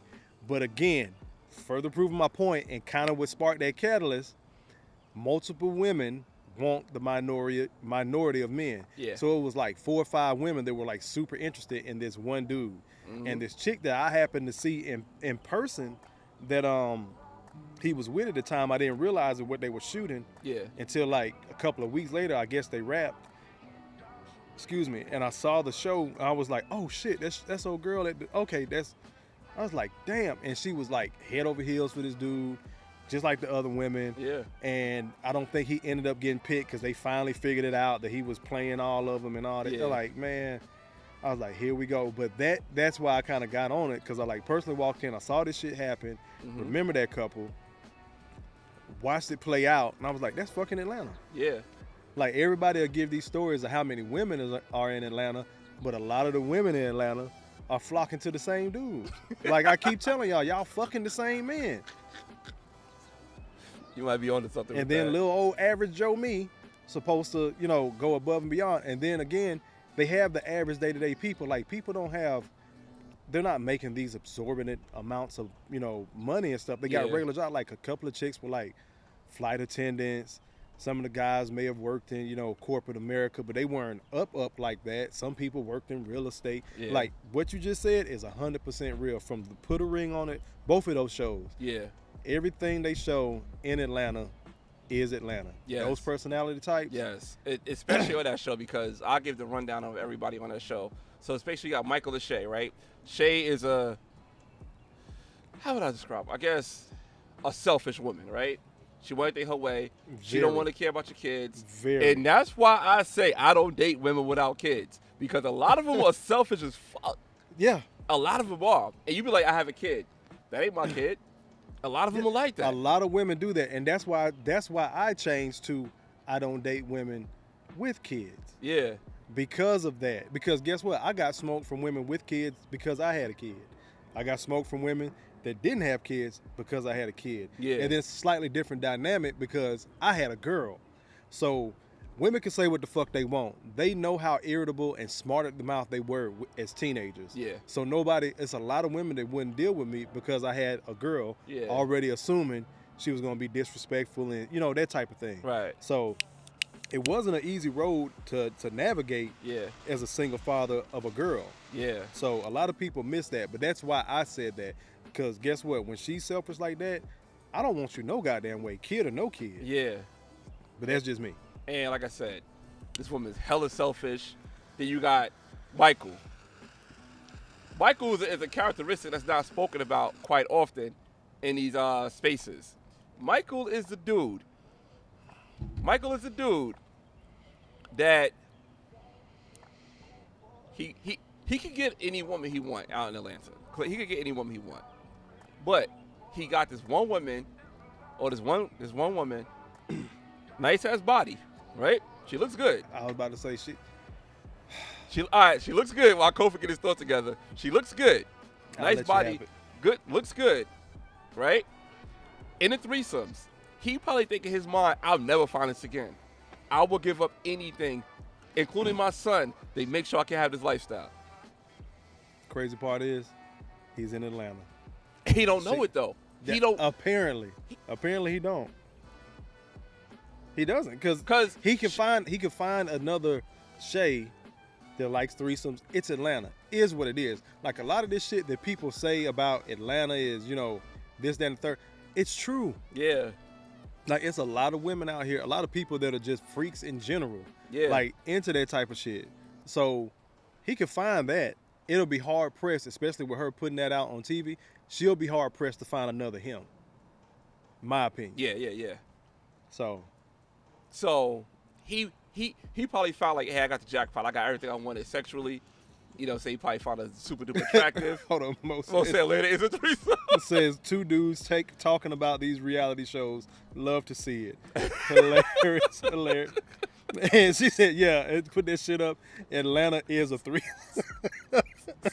It's a big orgy, man. And that was going to kind of what I talked about at Damon's event. Shout out to Damon. Oh, shout out to David, yeah. Of El Jefe. Like we talked about the poly thing. Yeah. And so many women were like, oh, hell no. And Damon was like, look, most of y'all are already living that lifestyle, knowingly and unknowingly. Yeah. So my point was, why wouldn't we practice that or try to practice that? Everybody's in the know from jump. The kids are raised in the same household. Yeah. You got the same, structure, the same values and stuff like that. Yeah. Because it's so many, and again, y'all know who I am. It's so many women hopping from dude to dude, and they're comfortable with it. Why? Because they're comfortable with the guy having a rotation, because she got a rotation of her own. It just may look a little bit different. She may not be sleeping with all of them, but she'll have them doing different stuff, paying for different things, sleeping with this guy. Yeah. And she got my girl got a girlfriend.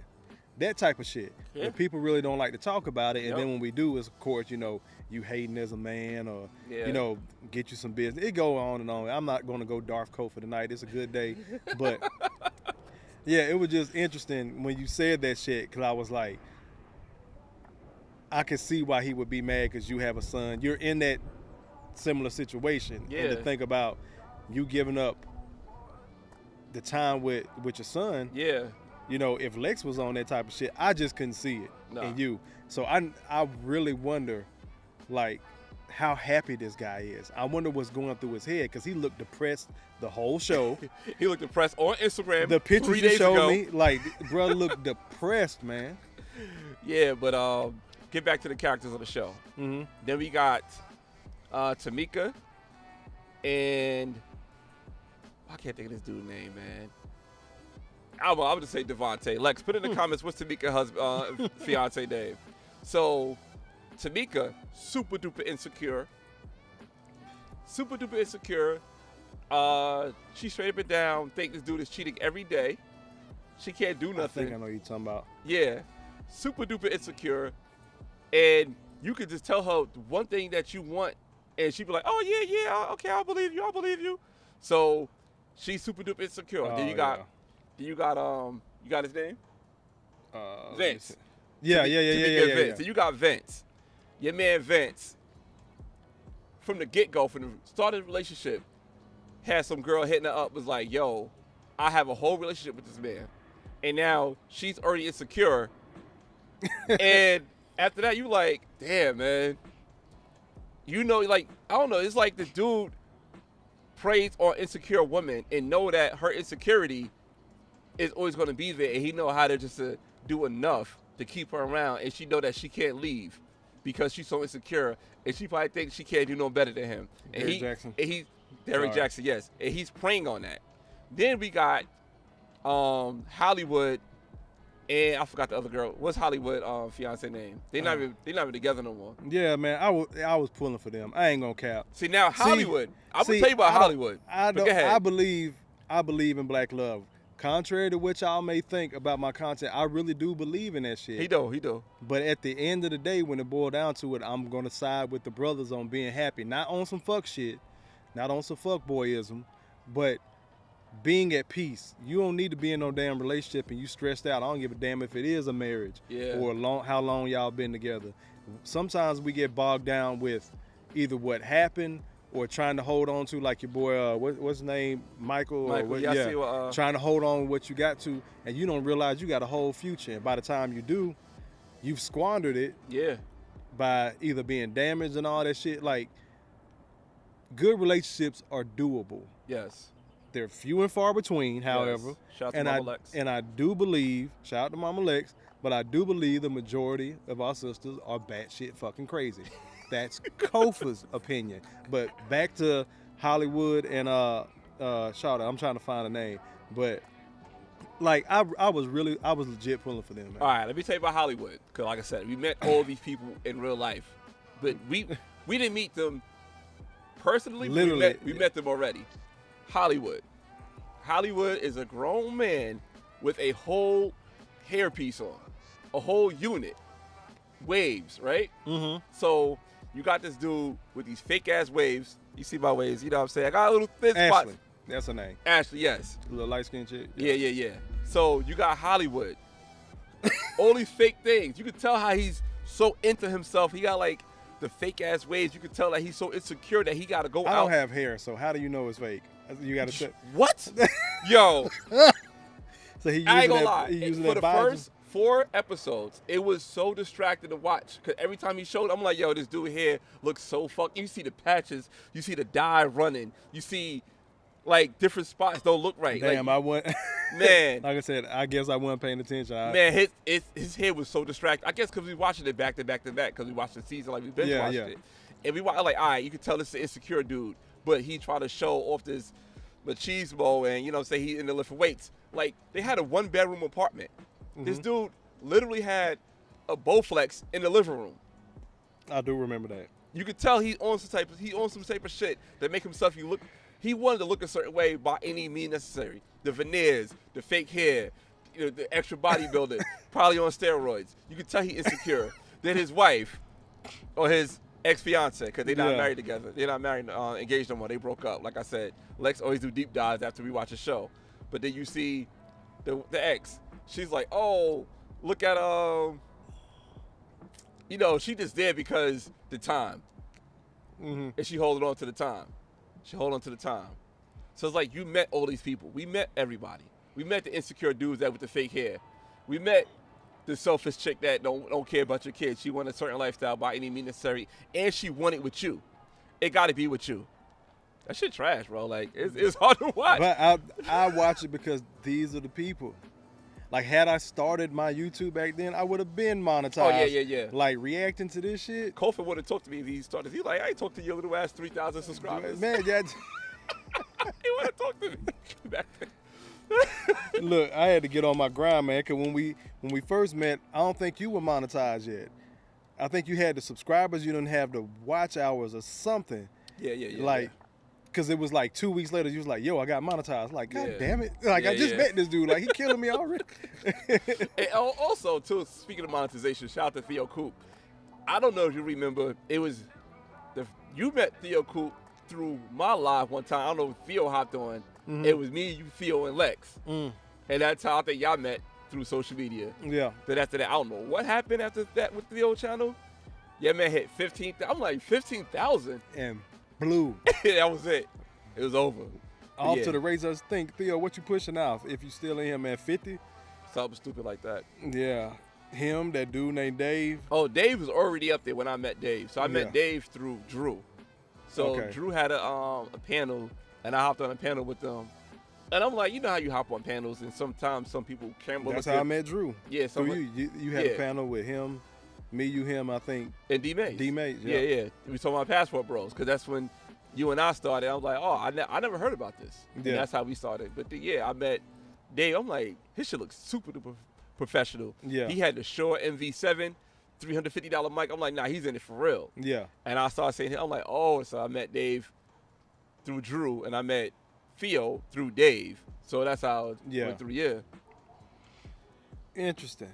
Yeah, but that show, man, that show is Atlanta, yo. Had to let him get that off his chest. He been holding that one.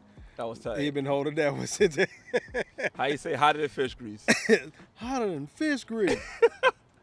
So speaking of which, let's pivot to this crazy-ass NFL story with Travis Rudolph. Have you seen any of the trial? You seen the clips? I seen the one that was posted all over social media. Yeah. When basically how she was saying that I told my brothers to go shoot his shit up. But when I say shoot his shit up, I don't mean he's part of the shit. So she's like deflecting like crazy like Matumbo. Yeah. And then I was watching today on Lead Attorney, because I think he's like a day behind, because he's like letting it play out and then going back and reviewing the actual flow of it. Yeah. Oh wait, I want to get to this comment right here, man. Okay. Malika. This guy Michael sound like he suffered from low self-esteem. Never pedestalize a woman. There you go. Put a woman before you / your son. He's a bona fide simp. Bang! Oh, only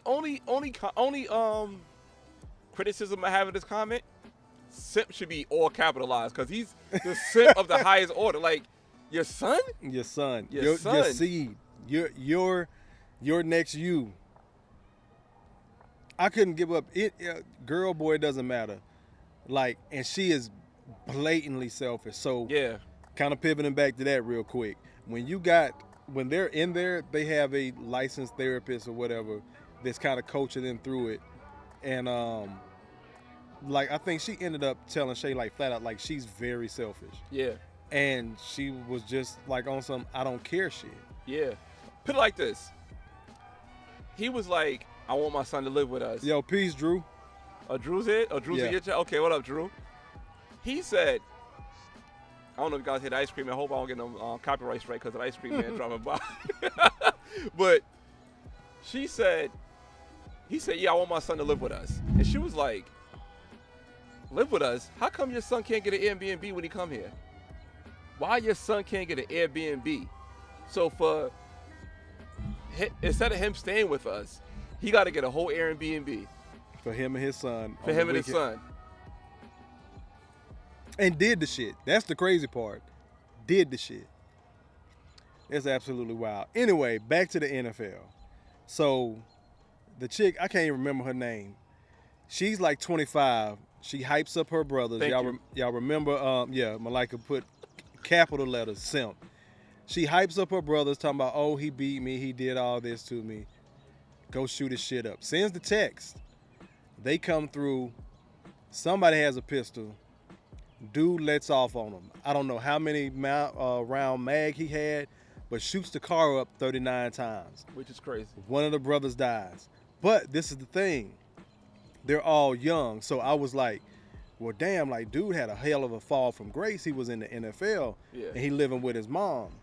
But I don't know what happened, but he's pretty young too. So he's back living with his mom, and when they come to the house, they're coming to his mom's house.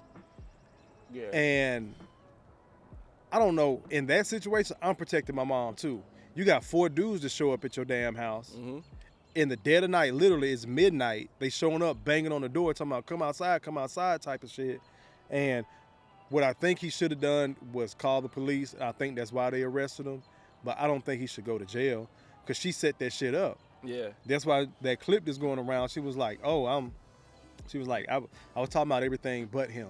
Yeah. And the fucked up part, like, if you watch the whole clip of her testifying, she was so slick and disrespectful at the mouth to the attorney.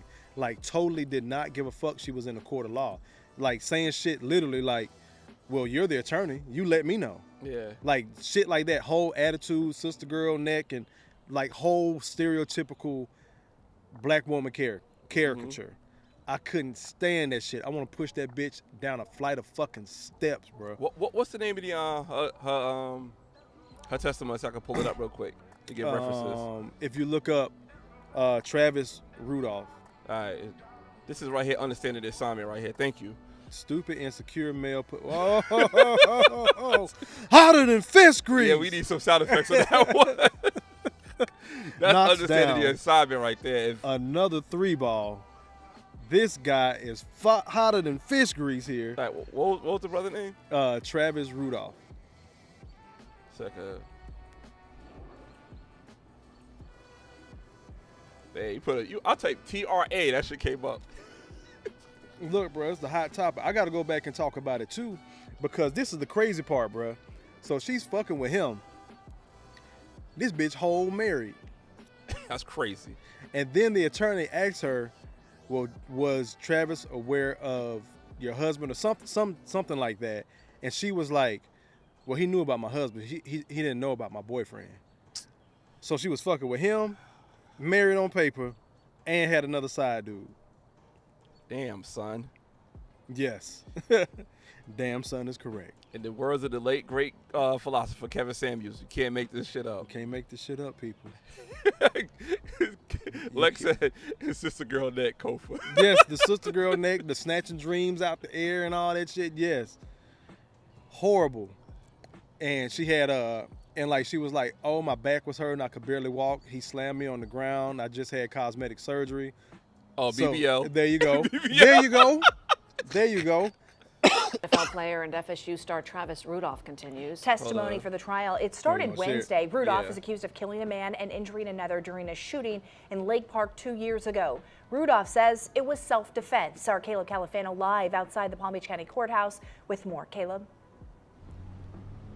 Well, it definitely was an intense morning here in the courtroom as the defense started their cross-examination of Dominique Jones. That's the former girlfriend of Travis Rudolph. It's also the same woman the defense cast some initial blame on the night of the shooting. Now, the defense going back through Jones and Rudolph's relationship, discussing financial situations, their future, Rudolph's future in the Canadian Football League, and what happened the night of the shooting.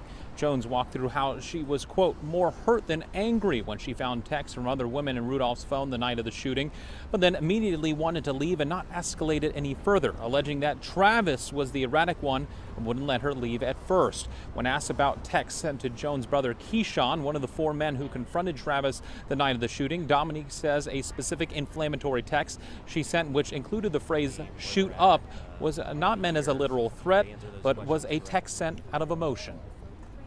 I was upset and my adrenaline was running and I said something that I didn't mean. That's the bottom line of that. I didn't mean for my brothers to do any of that. That's why when my brother left the house.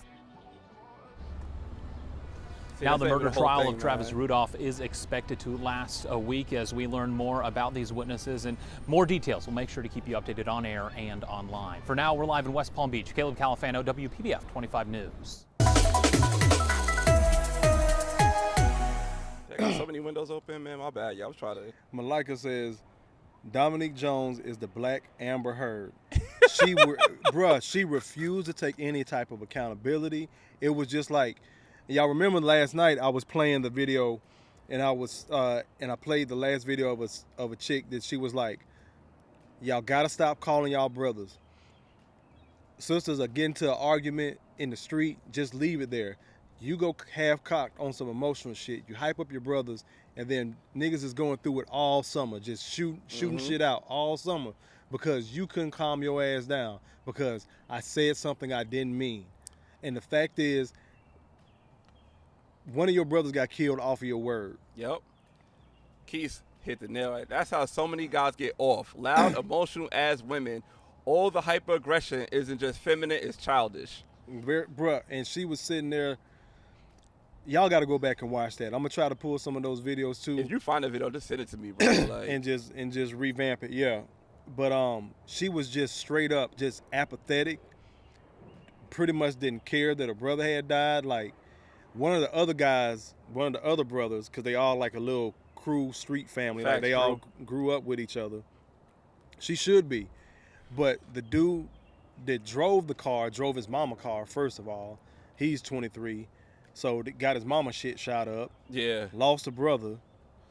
And he's sitting on the stand crying and shit. But you took your ass over somebody's house at 12 o'clock at night. They mama in the house. You don't know how that shit gonna go. Facts, with guns a-blazing. And then you lost. You went over there to try to jump somebody. And you're like, oh, we just went over there to talk. Ain't nobody thinking that shit. 12 o'clock at night, 4 niggas outside my door. What are we fucking talking about? What is there to talk about? Hey, shit to talk about. And then she's pretending like, oh, I didn't mean it like that. And then the attorney asked her, like, what does shoot his shit up mean? She was like, anything but him. So the attorney was like, so the house, his mama, his brother, because he had a brother over there too. Yeah. Like, what does shit mean? And she just kept dancing around it. And lead attorney had pointed something out really well. The defense attorney never locked her down into perjuring herself, because she perjured herself. Because at first she was like, oh no, I didn't say this or that. And the lady had to bring out the transcript and show her. She was like, oh yeah, I said it. Like, what the fuck? Like, I never put my feet on Eddie Murphy's couch. Yeah, I remember putting my feet on Eddie's couch. Like, what? Cocaine's a hell of a drug. For real. Just completely apathetic, resting bitch face, smirking at shit. Sitting on the BBL. And then she said something about the other dude or something, and the chick like looked over the attorney's shoulder. You could see like the way she cocked her head. She looked past the attorney to look at Travis Rudolph and was like, yeah, I remember that. And then like cold, bro. This why I turned up going toward the end of May, starting to see this shit. Yeah. Because there's so many women out there. And lead attorney, again, when he's talking about going through divorces and things like that, he says how simpish and how weak a lot of the men are, and the women come in there cold-blooded. Yeah. They out for blood. And the dude damn near gives up everything, including his fucking kids, just to be done with it because he's stressed out. Bruh, y'all niggas better start fighting back. This is why I say some of the shit that's considered fucked up and you can't say that. The reason why is because black women aren't punished. And when she was getting smart as fuck with the attorney, the judge never stepped in. He never stepped in and said, ma'am, calm down. This is court of law. None of that shit. Nothing you would expect to see that you've seen on Law and Order or some shit like that. Dum. Yeah, we need a soundboard next time. But none of that shit happened. And I said it in the lead chat. This is exactly why black women feel like they can get away with saying and doing whatever the fuck they want because nobody's holding them accountable. Now, for all intents and purposes, you really can't hold them accountable because I don't control you. But when you're talking about the law, I don't understand how she wasn't arrested. I don't understand how any of the other guys weren't arrested and had charges. Travis Rudolph is the only one that's facing life in prison. And it's crazy. And I don't know if he was in the chat last night. I shared the story that I'm going to share later on in June, like kind of flesh it all the way out. But my ex I was telling you about. Yeah. Told you she had burned down her ex's house, right? Arson in the first carries 10 years in Alabama. They gave her the 10 years. Guess how many she got to do? 6 months, something stupid like that? 2. It's crazy. That's the minimum is 10 years. She only got to do 2 and the rest on paper. That's crazy. So what do you think she's going to do when she gets out and gets with somebody else? Because it ain't going to be this nigga no more. Well, I'm done with that shit. But what do you think she's going to do in the next relationship? Same old thing. Ain't it? Because it's a slap on the fucking wrist. And not one house, 2. She tried to burn down one. That didn't work. Went across town same night, burned down one. Knowing people were in the house. And they gave her basically 2 years. Mo got a question for you. What's going on, Mo? He said, why you choose an arsonist? Huh? I didn't, and this the crazy part, Mo. She was staying in this very house with her boys. The boys calling me daddy. This is why I'm not with the stepfather shit. No offense to anybody who's in that type of situation. This is why I'm totally against that shit. Because of situations like that. I didn't find out until after that same monster reared his ugly head, because we had been off and on for some years, Mo. When I cut that shit off and she moved out, it was months later, my mama sent me an article about what had happened with her and her ex. That shit was a whole year before she came to live here. Damn. It was a whole year. This was back in 2020. She was here in 21. It had been a whole year. They just sentenced her like a couple of weeks, like last week. Literally last week, they just sentenced her 3 years later. So, again, I didn't think, and this is where men got to stop that shit. We don't think y'all are going to be that crazy. Y'all are going to be that violent. Because we're always told that women don't do that type of stuff. You must have done something to piss her off, as if that's a fucking justification. Yeah. So let me say this. If that's the case, if we're going to use that type of language, you have to keep the same fucking energy. It's the same reason we ask women, well, why'd you choose an abuser?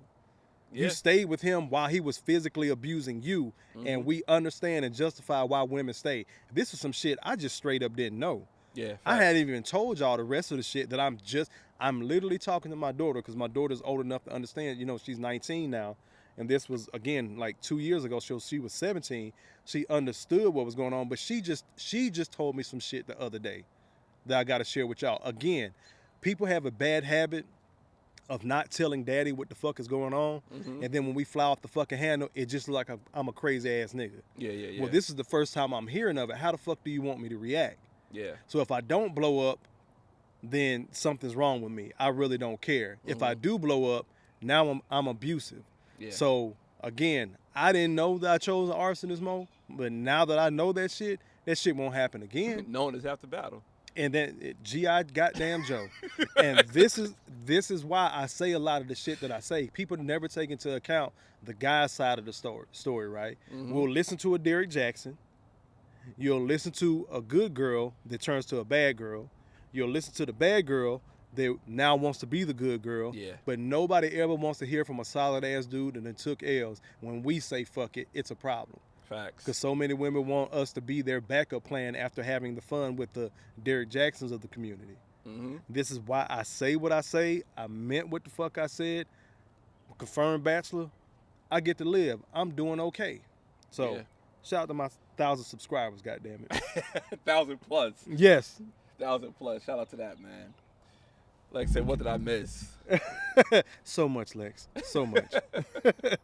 Who else we got? Malika says, Dominique is proof how these gynocratic females use black men as cannon fodder. Big facts, bro. Yes. Big facts.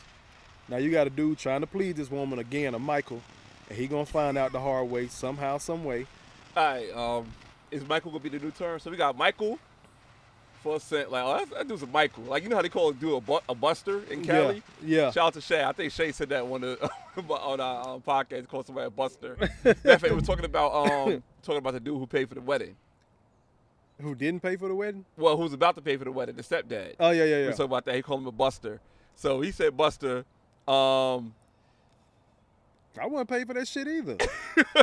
Fuck them. Oh, shout out to Keys. Keys, good looking. Keys say he sent me the video. Oh, shout out to D-Dub in here. Say he's speaking the truth. All right, let me go to that video real quick. Shout out to D-Dub. Yeah. He said he sent me the video. Good looking, Keys. Mo says R.I.P. Rick James. Rick James, bitch. Charlie Murphy. Actually, too, speaking of good old Instagram, I got another video I want to share on Instagram. That shout out to Damon. He sent me this video, man. I even show you, bro. Blind reaction, y'all. Blind reaction. Man, bring this shit up. Because David sent it to me because he know this is up my market. Yeah, man. But stuff like that in real life, and nobody would hear that. Nobody would have heard from Kofa if it wasn't for a YouTube and me being willing to tell my story and fall on my own sword and take accountability for that type of shit. Yeah. Nobody would have heard from Kofa until my house was burned down. Just like nobody knew about Travis Rudolph not being in the NFL anymore until he's facing murder charges. Yep. It's constant, bro. Nobody hears until it's too late. And that's why I'm big on, y'all got to start saying shit, bro. Stop being afraid of being called a simp or being weak. And I'm big on, bro, go cry that shit out. Ain't nobody got to see you. Ain't nobody got to hear you. Men crying in the dark. Stop calling your brothers and your cousins for every little argument. Because you women sit on social media, you sit around, everybody killing everybody, but you never tell the truth that it's been 1,000 shootings and homicides trickle back down to you running your fucking mouth or you calling somebody and exaggerating because you feel disrespected. Stop calling people. You get in an argument with somebody on the block, that's it, leave it there. You call your brother, now these niggas going through it the whole summer. And then somebody's child die about it. That's your fault. That's your fault. You can't sit back and say it's not your fault because they went too far. You shouldn't have called them. That's a fact. And that's the video I was just talking about. Yeah, that's a fact. I worked hard for these results. Oh, man. I suffered. I went through the fire, adversity, build. Of all people, Kevin Gates. Salute to the Painful Excellence podcast. Salute to you, Drew Titan. Salute to Drew Titan for getting monetized as well. I want to give Drew his props, man. I want to give him his props. I don't like say giving people their flowers because I'm not giving Drew no flowers. You know what I mean? Shout out to Drew. But you, Drew, you know what I'm saying? You, JC, you know what I'm saying? I put myself in this category. I put Keith in this category too. Keith had a great TikTok I came across. I don't be on TikTok too much, but Keith came with this fire-ass TikTok. But it's content creators. Mo's another one. Mona D is content creators that is so creative and thought-provoking that could just spin things and make you think differently about things. Yeah. Like I was watching Drew's live stream about Derrick Jackson. I'm like, yo, Drew's the truth. Yeah. And he does it with, you know, the Painful Excellence podcast, and he does it with boxing. Like the work that's being put in on making content, yo. It's so much work behind the scenes. Casey's another one. Like, just to do the content, man, this shit ain't easy. To come up with the stuff, to be creative, to be thought-provoking, to try to say it in a way that people could consume it and people could share it, you know what I mean, and find your niche and find your groove, and sit in front of a camera and do this. Like, it's easy now because you and I just sitting here talking, smoking cigars, but when we by ourselves, you in front of a camera, just talking directly to a camera like you're a maniac. Like, and that's why I be telling y'all, like, I really be wanting to engage with y'all because I may say something that you may not agree with. Just like, you know, Mo asked me that question a second ago. Why did I choose her? I got a story to tell. I shared that on the channel. Yeah. Hold on, let me get back in front of the mic. Yeah, I shared that on the channel a couple of months ago, like I always said, the 2 videos I did of how I almost Tory Lanez and Gervonta Davis myself. Yeah, and I gave my examples of it. Like same chick. Yeah. And Broken Traditions gave his examples when I went on Dr. Tia son. Yeah. There was so many other brothers telling these stories.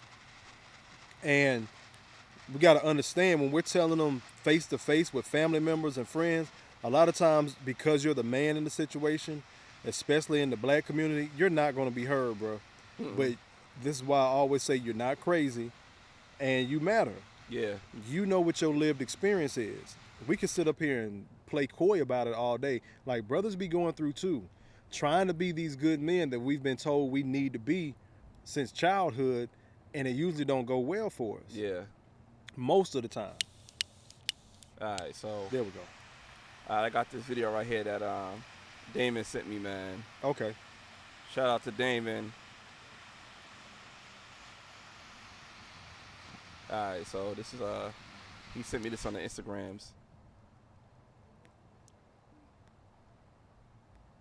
You see it? Mm-hmm. Thirsty for attention, mother shows off her twerking skills in a see-through dress at her daughter's birthday party. You see the father literally holding the daughter while she's in a see-through dress twerking. Attention With Minnie currency. Mouse. With Minnie Mouse. With Minnie Mouse. And Minnie Mouse is hyping it.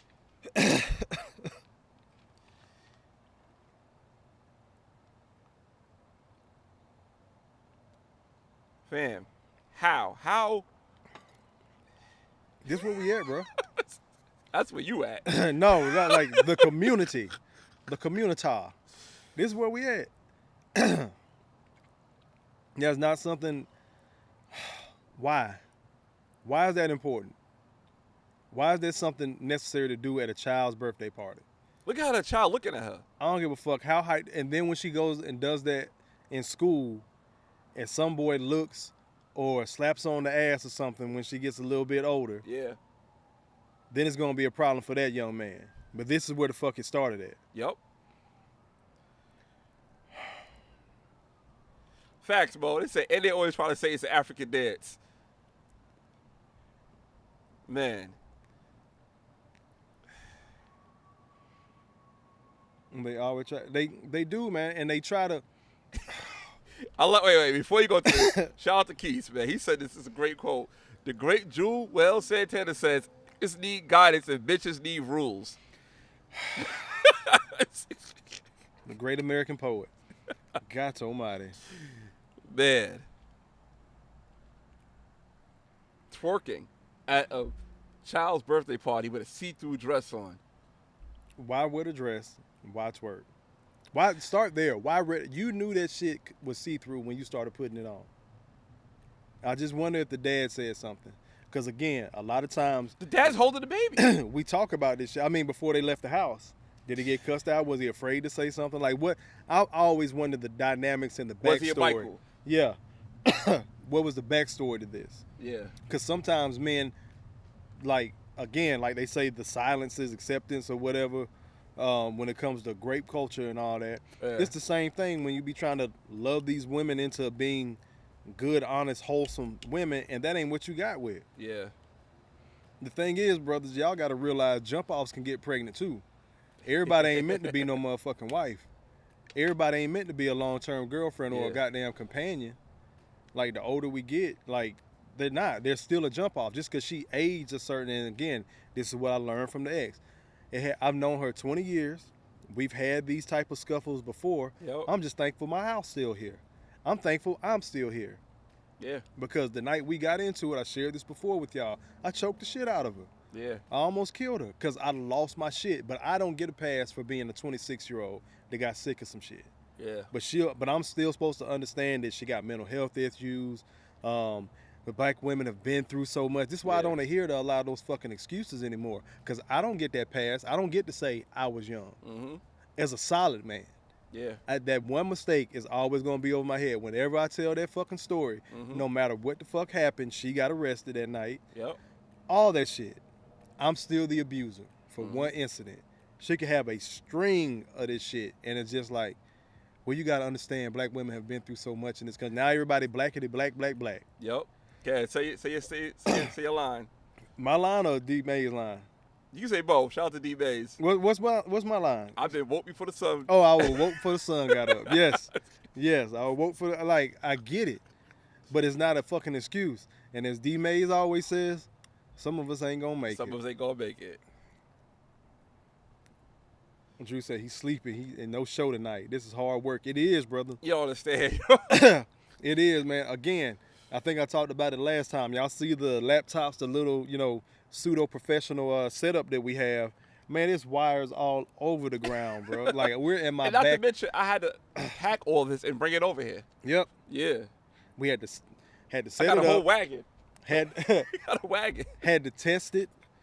Had to make sure the sound was right, the video was right. Yeah.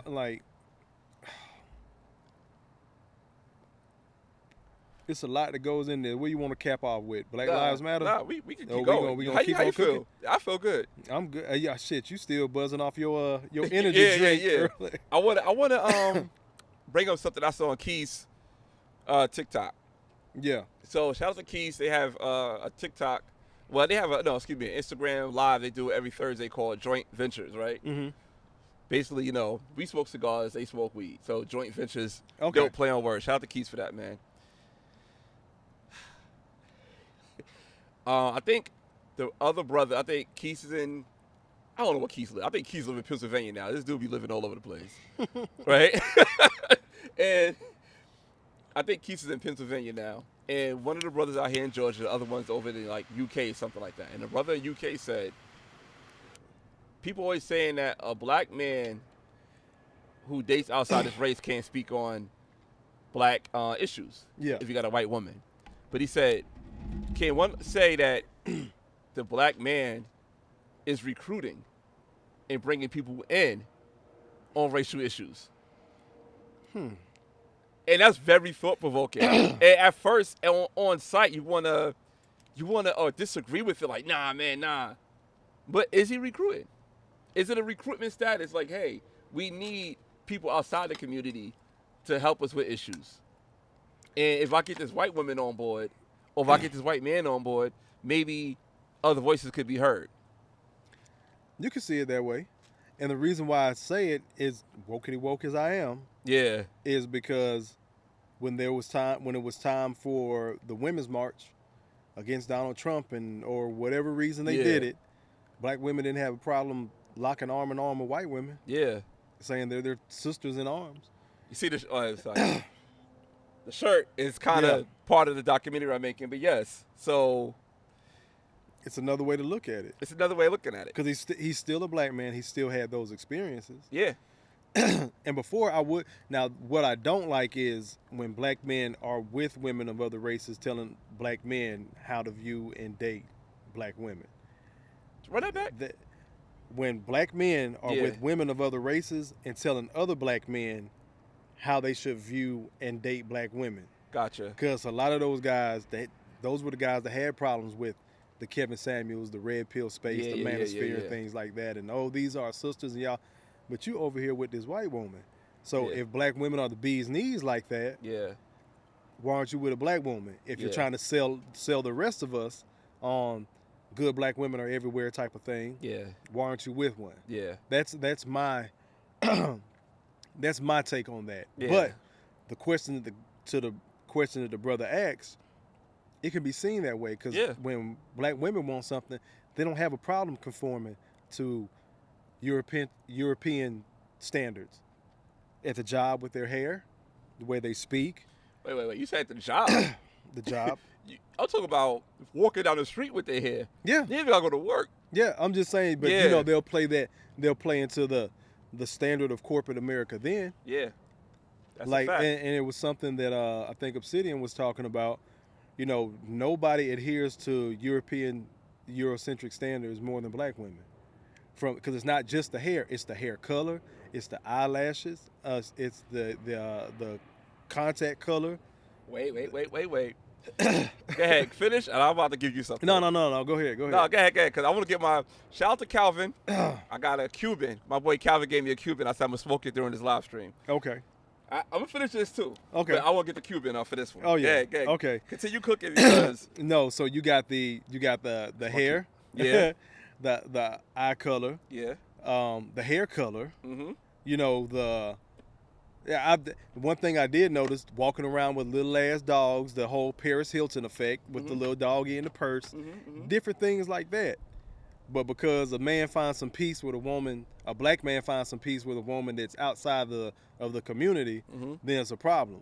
But so many times from the way they carry themselves, from I'm only shopping it here, I want to live this rich white woman's lifestyle. Right. Of the trips and things like that. And now that pressure's on black men. I had posted something the other day, or it may have been earlier today. I think it was yesterday, where I said nothing's wrong with 50-50 because I seen that. Yeah, nothing's wrong with 50-50. We really need to stop blaming and shaming black men like we all don't live in the same fucked up economy. Yeah. Like black women are so astute when it comes to finances and business, but you don't understand what the fuck is going on in the community, in the economy in general in America, because we still have this premise. This is why I hate the term white supremacy, because it's by saying that you're saying that white people are superior. We still have this thing in our brain that all white people are rich. They're so much farther ahead of us. When you look at the landscape of America, period, a lot of white folks are struggling, and really would be more white people struggling because they outnumber us. So it's more white people struggling than there are black people struggling. But go ahead to your Cuban point. Got to pull the Cuban out on this one, man. This is smuggled narcotics, right? This is smuggled illegal narcotics because you can't have Cubans in the state. All right. Shout out to that girl Casey, man. I came up with this. This gonna be heavy right here. This might be a clip I'm gonna take out and use this. Okay. Shout out to Casey. So I called Casey. I said, Casey, I want to do this podcast with you. She said, all right, we could do it, but, her mic broke. So we waiting for her birthday to get a new mic. Shout out to Casey. I think her birthday is June 16th. Shout out to the Geminis. I want to put this argument out there because people are upset about the transgender community and how much power they got, yada, yada, yada, right? Saying like, damn, transgender people doing the most. How come a small minority of people have the loudest voices? I want to take it back to this.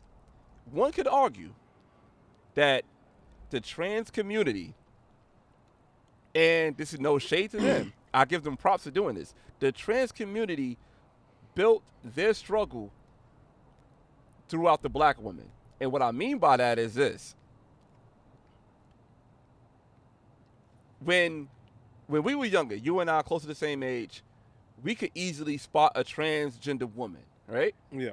Because facial features, body type features, cosmetic features, whatever they try to do to look like women, it was hard for them to pull out that look off. Yeah. But trans community, the trans women convinced black women to take on a certain look that looked like trans women, right? Big ass wigs. Yep. Big ass eyelashes. Yep. Big ass nails. Yep. Then after that, you won't get to the makeup. If you look at makeup, you know what I'm saying? Black women, or women in general, black women took it to another level because of the wigs and everything else. They start doing the contour look. And the contour look would make your face look slimmer. Yeah. So naturally, a man have a wider face, a bigger jawline, or what have you. But when trans women were doing the contour look, now you got women, especially black women, doing the contour look. So now it's harder to tell because a trans woman is now looking like a woman. Yep. And after that, they looking alike. So now we doing black women doing the wigs. Wow, like, think about your yearbook. Think about your yearbook. How many black women had wigs in your yearbook? I really can't think of any. Think about your daughter's yearbook. It's the norm. Think about the eyelashes now. How many black women had these exaggerated characteristics of a woman? It's norm. It's normal. But it started back then, and we never checked it. Yeah. We got to put some blame on it because they have these wild, crazy, exaggerated looks. We go to the BBLs. When, you know what I'm saying, trans women had to do cosmetic surgery to look a certain way. Yeah. So now we got our women doing that, and we all accepting it.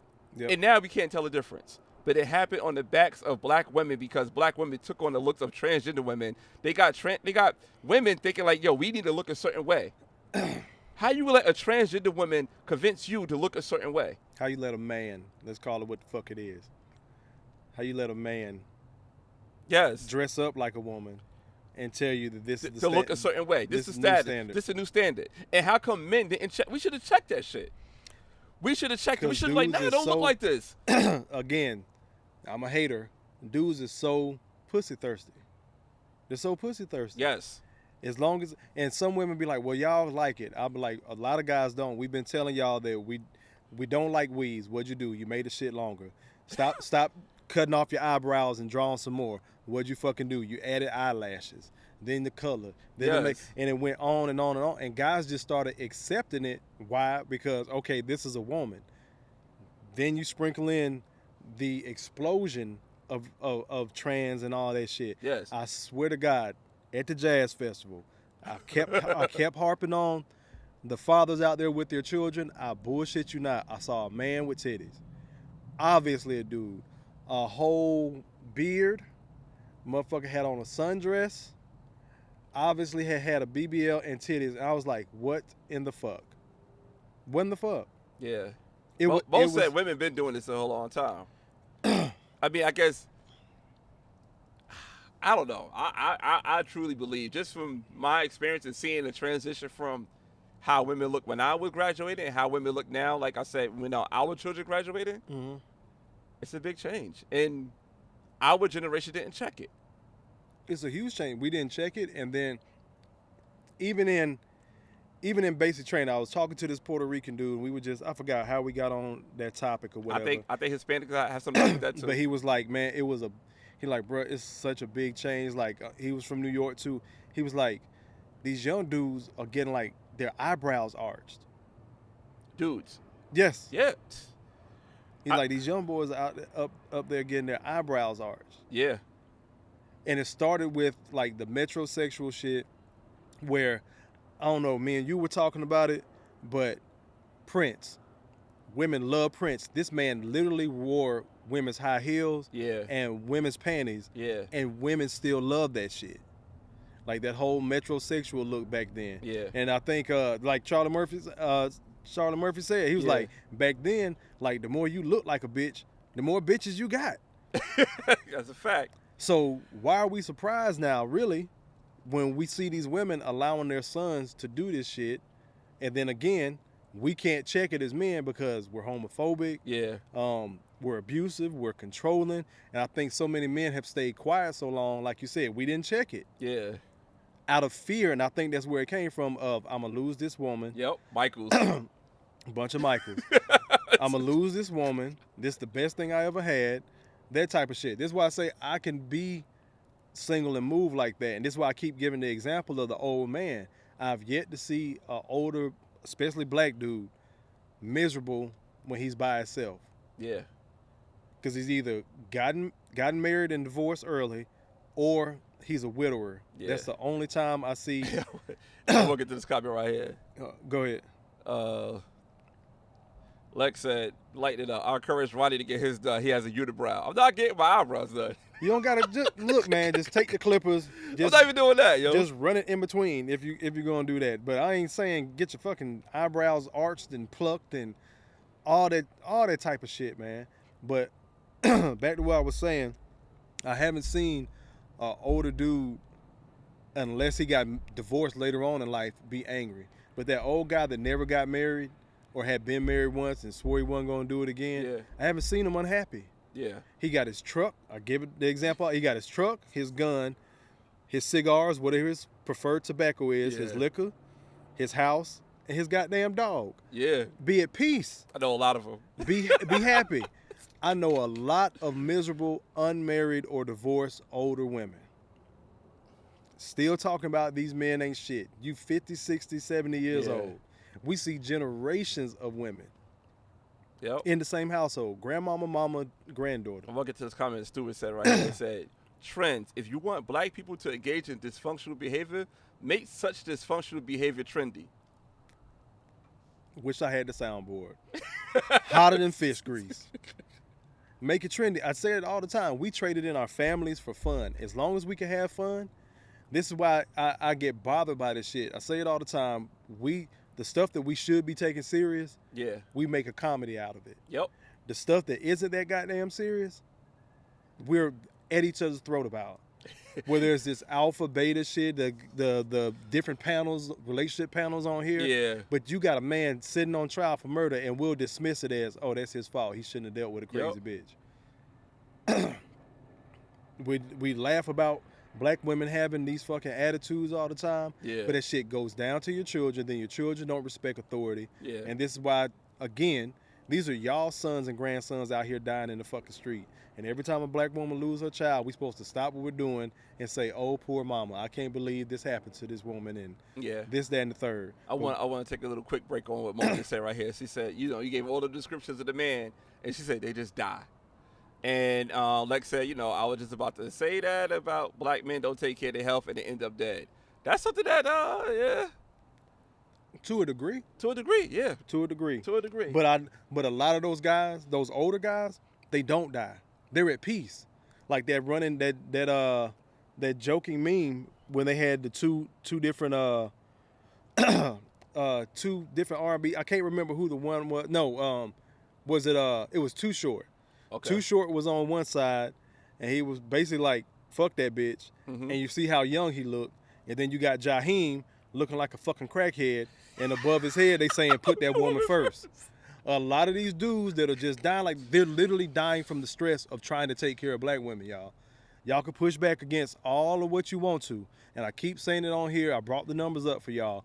Black men's life expectancy has dropped down to 66. The brothers that I know that are dying, they have been married, stressed out about taking care of children, still taking care of a woman they're no longer with. So that's like him. He has to pay alimony, but she don't got to do no more wife shit because she done moved on, right? He need to let go. He need to move. How the fuck is he going to move on and he's still paying for a house that he can't even set foot in? He ain't even got a set of keys to. Yeah. He can't see his own goddamn children. And then if he does get in the next relationship, there's pushback against that because he need to be focused on his kids. We remix this shit all the time and it's fucked up. How many women do y'all honestly know, realistically, stopped dating behind who they broke up with? If they stopped dating, they made a choice because I don't want my kids seeing that. Now the addition is, how many women do you know have had 4 and 5 different fucking relationships in front of their children? It's men coming in and out the house all the time and nobody says anything because mama got to live her life. This is where that idea is where you get women having multiple kids from multiple men. Mm-hmm. You started out with one, I got to get back out here. Her homegirl's hyping her up, girl, fuck him. Next thing you know, she dating on baby daddy number 2. That don't work. Now she on baby daddy number 3. Now it's 35, 45-year-old women talking about somebody got to take care of me and my kids. You got to put my kids first. Yeah. Let me break this shit down for y'all. Let's ask a question. Where's accountability for the men in this conversation? We look at, what do you mean? What accountability? Because a lot of brothers go through shit and they make these choices. Once he knows he's made that poor choice, he gets to decide on how he wants to move. Yeah. The accountability comes in when I'm talking, Lex, I'm talking about solid ass men. I'm not talking about the fuck niggas. Black women have done that shit since time immemorial. They've constantly talked about fuck nigga after fuck nigga after fuck nigga after fuck nigga. Regular still picking these guys to sleep with and procreate with. Those guys need to take accountability. What accountability do y'all want the next guy to take care of? And then he does what he's supposed to do and still end up with an L. Yeah. Again, the laws haven't caught up. If I would have stayed with that ex and stayed with her until now and then she gets sentenced to 2 years in prison, who does her boy stay with? Me. I raised my 19-year-old, but now I got a 7 and 8-year-old I'm responsible for, right? So taking accountability looks like walking away. But we keep telling black men to be Michaels. Mm-hmm. Accept what the hell your woman want, try to please her, try to make her happy, and there's no balance. It got to be fucking balanced. That's all I'm saying. That's all I've ever said. I don't give a damn. I say it all the time here. I don't give a damn if you're a husband, a father, whether or not you have kids, a long-term boyfriend, a fly-by-night. As men, you do have to take accountability. You're responsible for you. You take you, wherever you go. I say it damn near every other night because I'm about building men on my channel. Mm-hmm. So part of building men sometimes is telling brothers it's okay to walk away from that woman. She's not fucking worth it. I don't want to hear that black queen, mother goddess of the earth bullshit. Again, I was woke for the sun got up. I understand what our people have been through. But we keep asking good men that haven't done anything in the community wrong. Nobody's perfect, but good men, not perfect men, good men to pick up the slack for the dudes that are fucking up the community. And women are multipliers. That doesn't mean they're always multiplying good shit. A lot of times women are having multiple kids by these fuckboys. You're multiplying fuck nigga shit. Unfortunately, that fuck nigga shit is y'all kids. This is why you have these kids out here doing whatever the hell they want to do, because you got mamas twerking at birthday parties. Yeah. But again, I don't even got my toothpick. That was me on a 2. You got the toothpicks right there. I got my stick tonight. I'm gonna stay calm. But the brothers, you're right, Lex. Brothers do have to be accountable. It's going to look different. And the best thing for most men to do, like I told brothers on my chat, on my live the other night, the worst thing you can do to a woman, bruh, is leave her alone. That's the worst. That's the worst thing you can do is ignore a woman. Not beat her, not raise your hand or you raise your voice. Leave her alone. The worst thing you can do to a woman is leave her alone. They're gonna talk that shit of, oh, I don't care, and I can go on what one nigga won't do, the next one will. They're gonna talk that shit. At the end of the day, women are smart. They are very fucking capable. Yeah. They know when they fucked up. And this is the thing, bro. Let go of getting your lick back. That's something I had to work on and something I'm still working on. I don't need to see you in your misery. I don't give a fuck. There's billions of women in the world. You get to leave, bro. I'm big on leaving over here. Because had I left before in that situation, I wouldn't be looking back at, oh shit, that could have been my house. I should have cut that shit off back in 2018 when me and old girl split up again because, okay, she's not ready. 2021 rolls around, I'm thinking, okay, maybe she done matured some. It's been 3 years. When truthfully, it's been 23 years. I've known her since 2000. Like, that's a long ass time to know somebody. Yeah. And this is their pattern. But so I'm accountable too. I want to go back to something you say, like, you know, say leave. You know, you have peace. There's 1,000 other women out there. Be comfortable leaving. That's why I'm not a Knicks fan no more.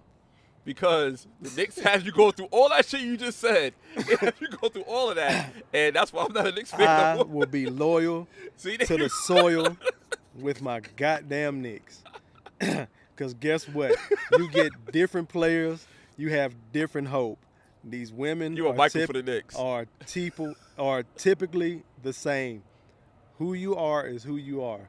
You can grow to be a little bit better, a little bit worse. But like you said, I don't need to get my look back. I can look at you from afar and understand you doing good. I don't mind the Knicks doing good.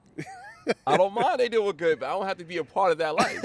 And I compared Knicks to my exes. Like, hey, you doing good. I don't need to be a part of it. I don't need to say congratulations. I don't need to tell you none of that. But you're doing good. And I compared the Knicks to my exes because the Knicks could be doing good, but I don't need to be a part of that lifestyle. Good or bad. Yeah. I could congratulate you, you know what I'm saying, in my head, like, oh, that's good for her. That's good for them. But I don't have to do it in real life. Yeah, Stewart said, why do the old man who's by himself look content? Because he's accepted being alone. Most men who tolerate foolishness from women are afraid of being alone. Hotter than Frisk grease. Most of these guys, and it's a lot of these players, a lot of the Derrick Jackson types that we praise in the community, because they're heroes, right? Like Drew said, they're heroes for the Pookies, but they're heroes for us because he's running through women. We applaud this shit often. These guys don't know how to be by themselves. Yeah. They don't know how to be by themselves because they don't like themselves. They know how fucked up they are. They know what they do wrong, their negative traits and all that. They don't even like themselves. So they keep a bunch of women around to stay distracted. And it doesn't help that other men applaud that shit either. But that's where we're at. Because again, the majority of women, we have proven this shit time and time again. The majority of women like the minority of men. It's not most black men out here. So when Lex says, where's the accountability? How can I be accountable? Or other brothers that are solid, how can we be accountable for some shit that women are telling us they want with a big ass smirk on their face? You just mad you ain't getting no pussy. You just mad I don't want you. You like my brother. Ew. This, that, and the third.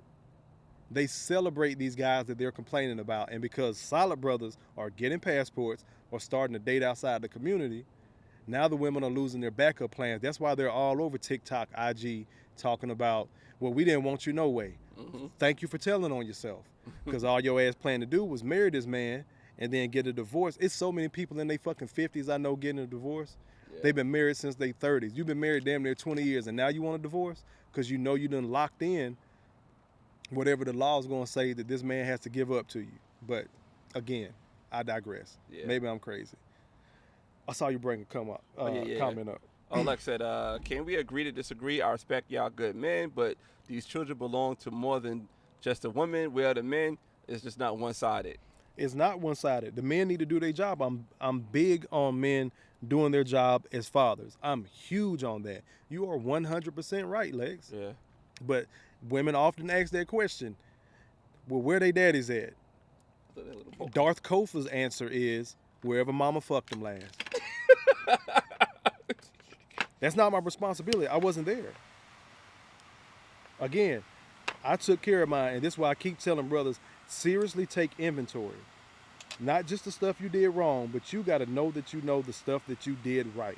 Yeah. You know when you put your best foot forward, sometimes you won, sometimes you lost. Yeah. And sometimes you won and thought you lost based off other people's opinion. Yeah. Just because it didn't work out the way they wanted it to. Oh, yeah. Yeah, I got that a lot with my ex. Oh, my God, y'all look so cute together. Oh, my God. Oh, my God. Fuck that. And you the only one got to go home with them. Mm-hmm. You know the ins and outs of that shit, bro. Yeah.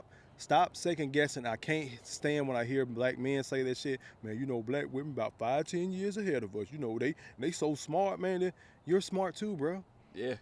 You know when that situation isn't right. Stop trying to force a square peg in a round hole. It's not gonna fit. Nope. You're unequally yoked. The Ebony K comments. It's other women coming out. There's another clip I gotta talk about that. And this chick was talking about how she was an entrepreneur and she needed a man that was an entrepreneur. We're just unequally yoked. If you want to drive the bus, that's fine. You just not for me. Mm-hmm. Cool. You got kids. You not for me. You didn't have a father in your life. You not for me. You super overweight. You not for me.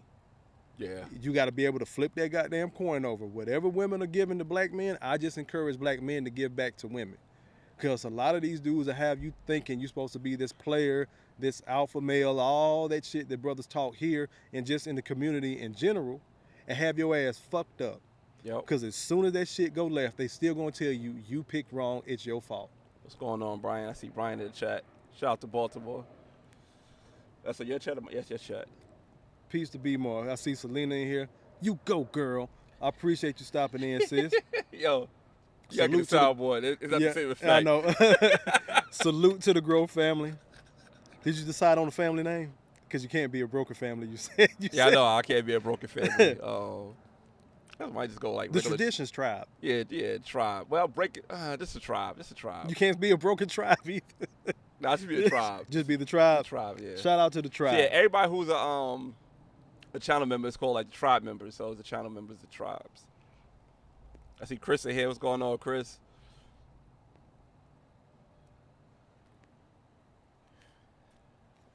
Salute, Selena. I'm trying to catch up with y'all. What y'all doing? Y'all at what? Y'all at 10K now, right? Close to it, yeah. Smoking Talk, yeah. Yeah. It's fine to have standards. Why worried about people who don't meet them or don't like them? One life. I agree. What's that? Why word? It's fine to have standards. Why worried about people who don't meet them or don't like them? Exactly. I agree with that. I agree 100%. Like that Ebony K thing, it didn't bother me. Yeah, the reason why it bothered me, because I've heard the average day-to-day woman talk like that. And that don't bother me either.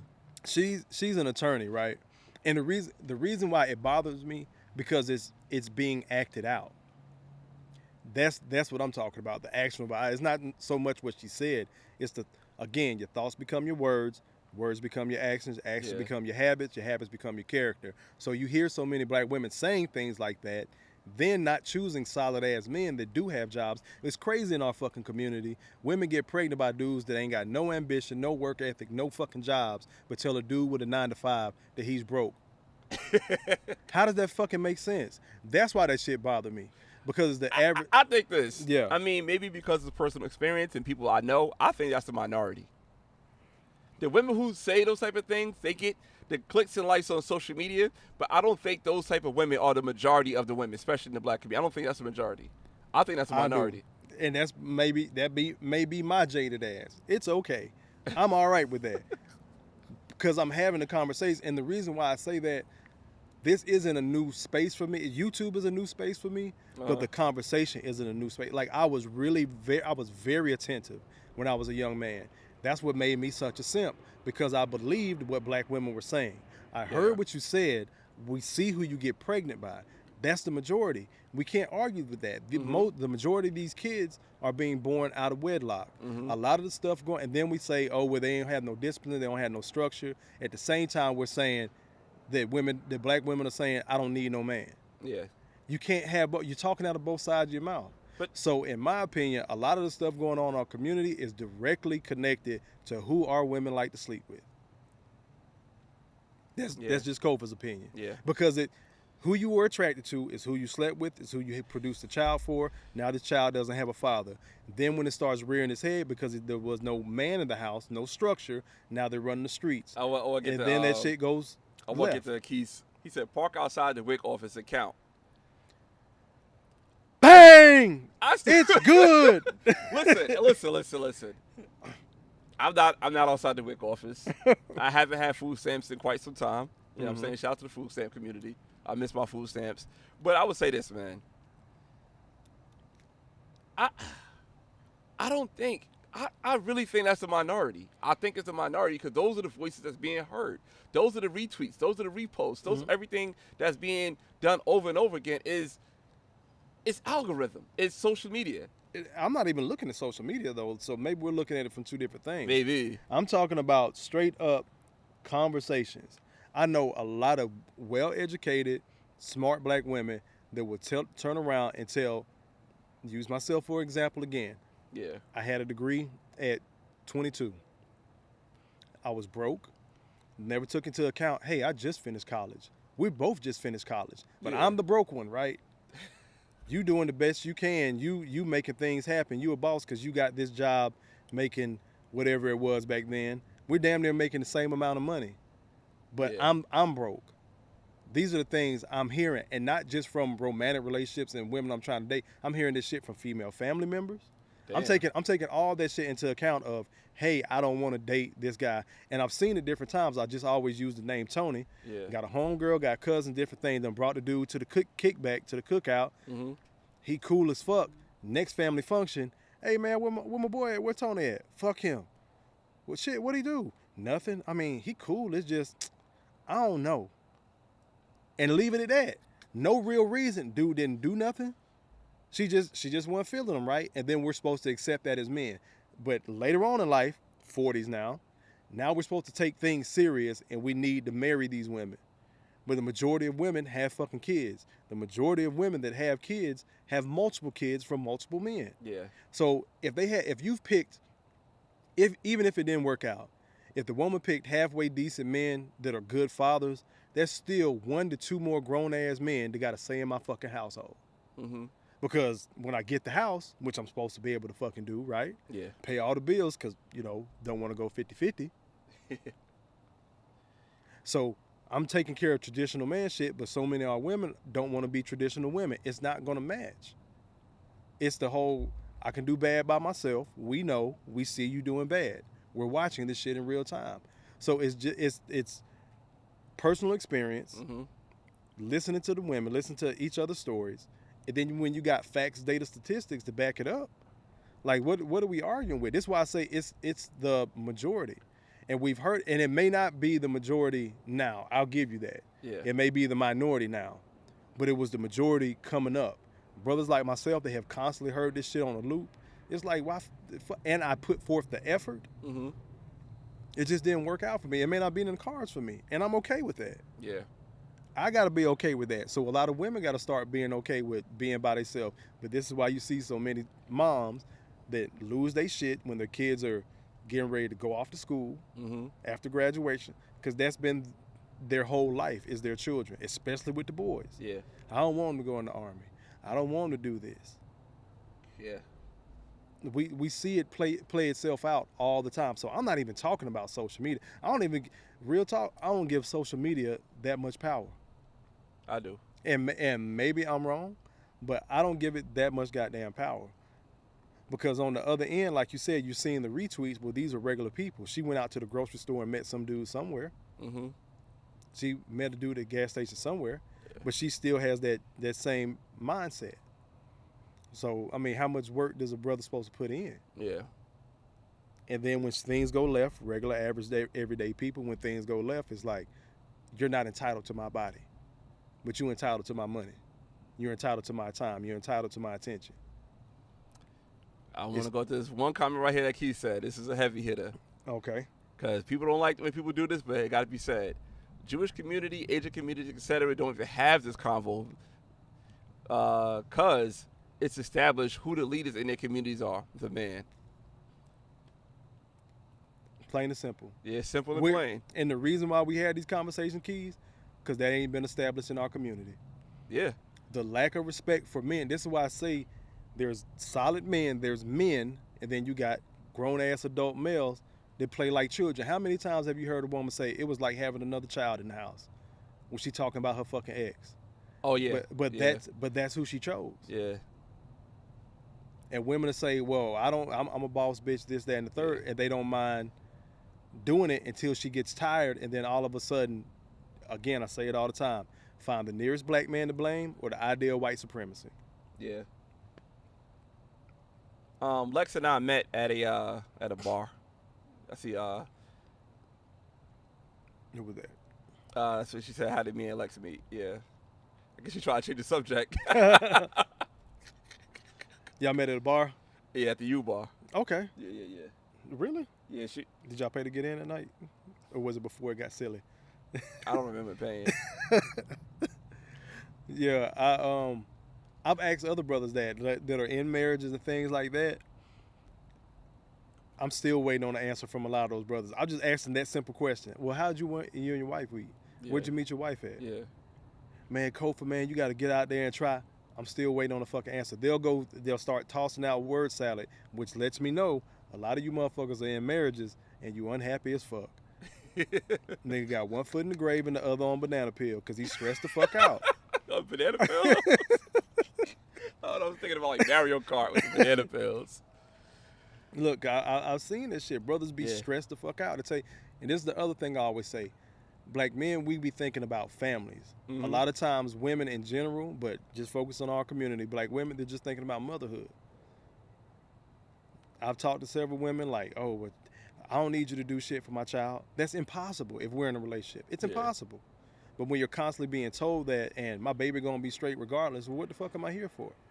Trying to build this nuclear family, you're willing to step in and be that role. Yeah. Well, that's a good segue. We're trying to build a nuclear family, but they have organizations that's against the nuclear family, which is Black Lives Matter. Mm-hmm. So that's another thing that we wanted to touch on, man. If you guys may or may not know, Black Lives Matter, from what I understand, from what I read, nothing really came out concrete, but Black Lives Matter is on the brink of bankruptcy. And this came out right after the anniversary of George Floyd. And I really feel this interesting. I seen Roland Martin, he posted a picture of saying, was this a movement or was this a moment? And he posted that picture at Black Lives Matter Square in Washington, D.C. While he's standing there. Nobody's there on the anniversary of George Floyd's death. Because George Floyd's death kind of catapulted the Black Lives Matter movement, right? And how they got all the money and stuff like that. So you started seeing them getting bankrupt. You started to see that they losing their deals. They starting to, a lot of things are coming out about Black Lives Matter, where the money's going to, what it's really about. And I would say it's a movement and a moment. So the moment was the death of George Floyd, right? Because they are building their foundation on the backs of a dead black man, I would say. That's how they building it. But look how they ran their 501c, whatever, 501c3. Yeah. They ran it as they bought mansions. Patrice Cullors' brother was a head of security making seven figures. He was a graffiti artist and turned to a security guard making 7 figures under the Black Lives Matter. So they ran it so poorly. And it's like, it's a movement because the movement. Who ran it so poorly? The women of Black Lives Matter. You're talking about the most educated demographic in the country?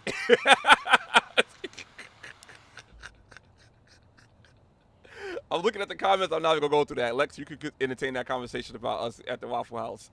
The most educated demographic in the country So ran a business poorly? Ran a business poorly. Impossible. Poorly. Continue. That was millions.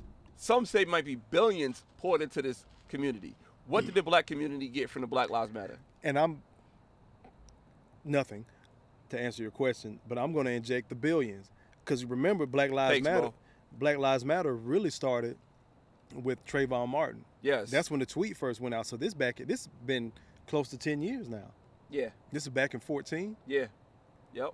And then it kind of built from there, got the retweets, Yeah. got the support, became an organization, and been running ever since. Yeah. And so many people, including Roland Martin, correct me if I'm wrong, you're more politically astute than me, was in support of it because it was a movement and this, that, and the third, and all these angry black men that were pointing out that they was backed by George what's the white dude? Soros.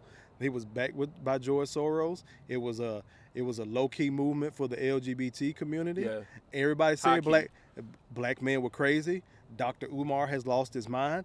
All that shit. Yep. This is the type of shit I be talking about.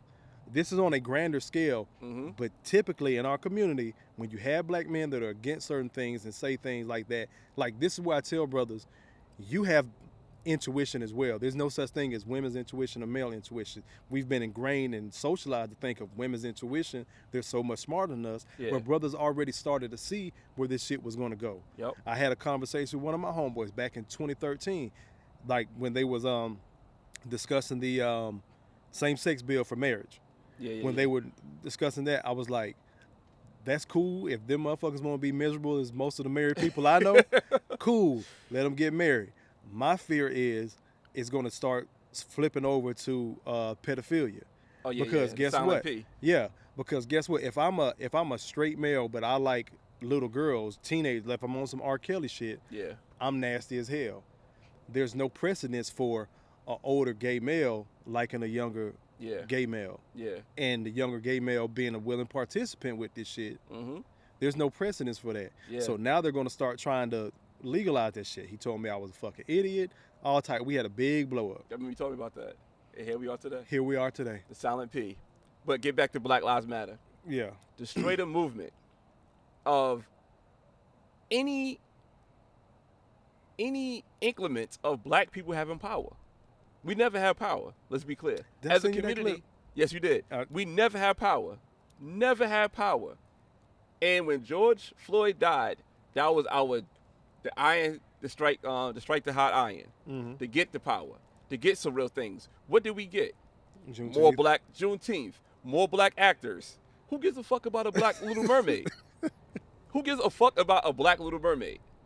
In all grand scheme of things, why not create your own black character? Why we need a black James Bond? Why do we need a black Little Mermaid? Why do we need these black characters? We got basketball players wearing in racism on the back of their jerseys.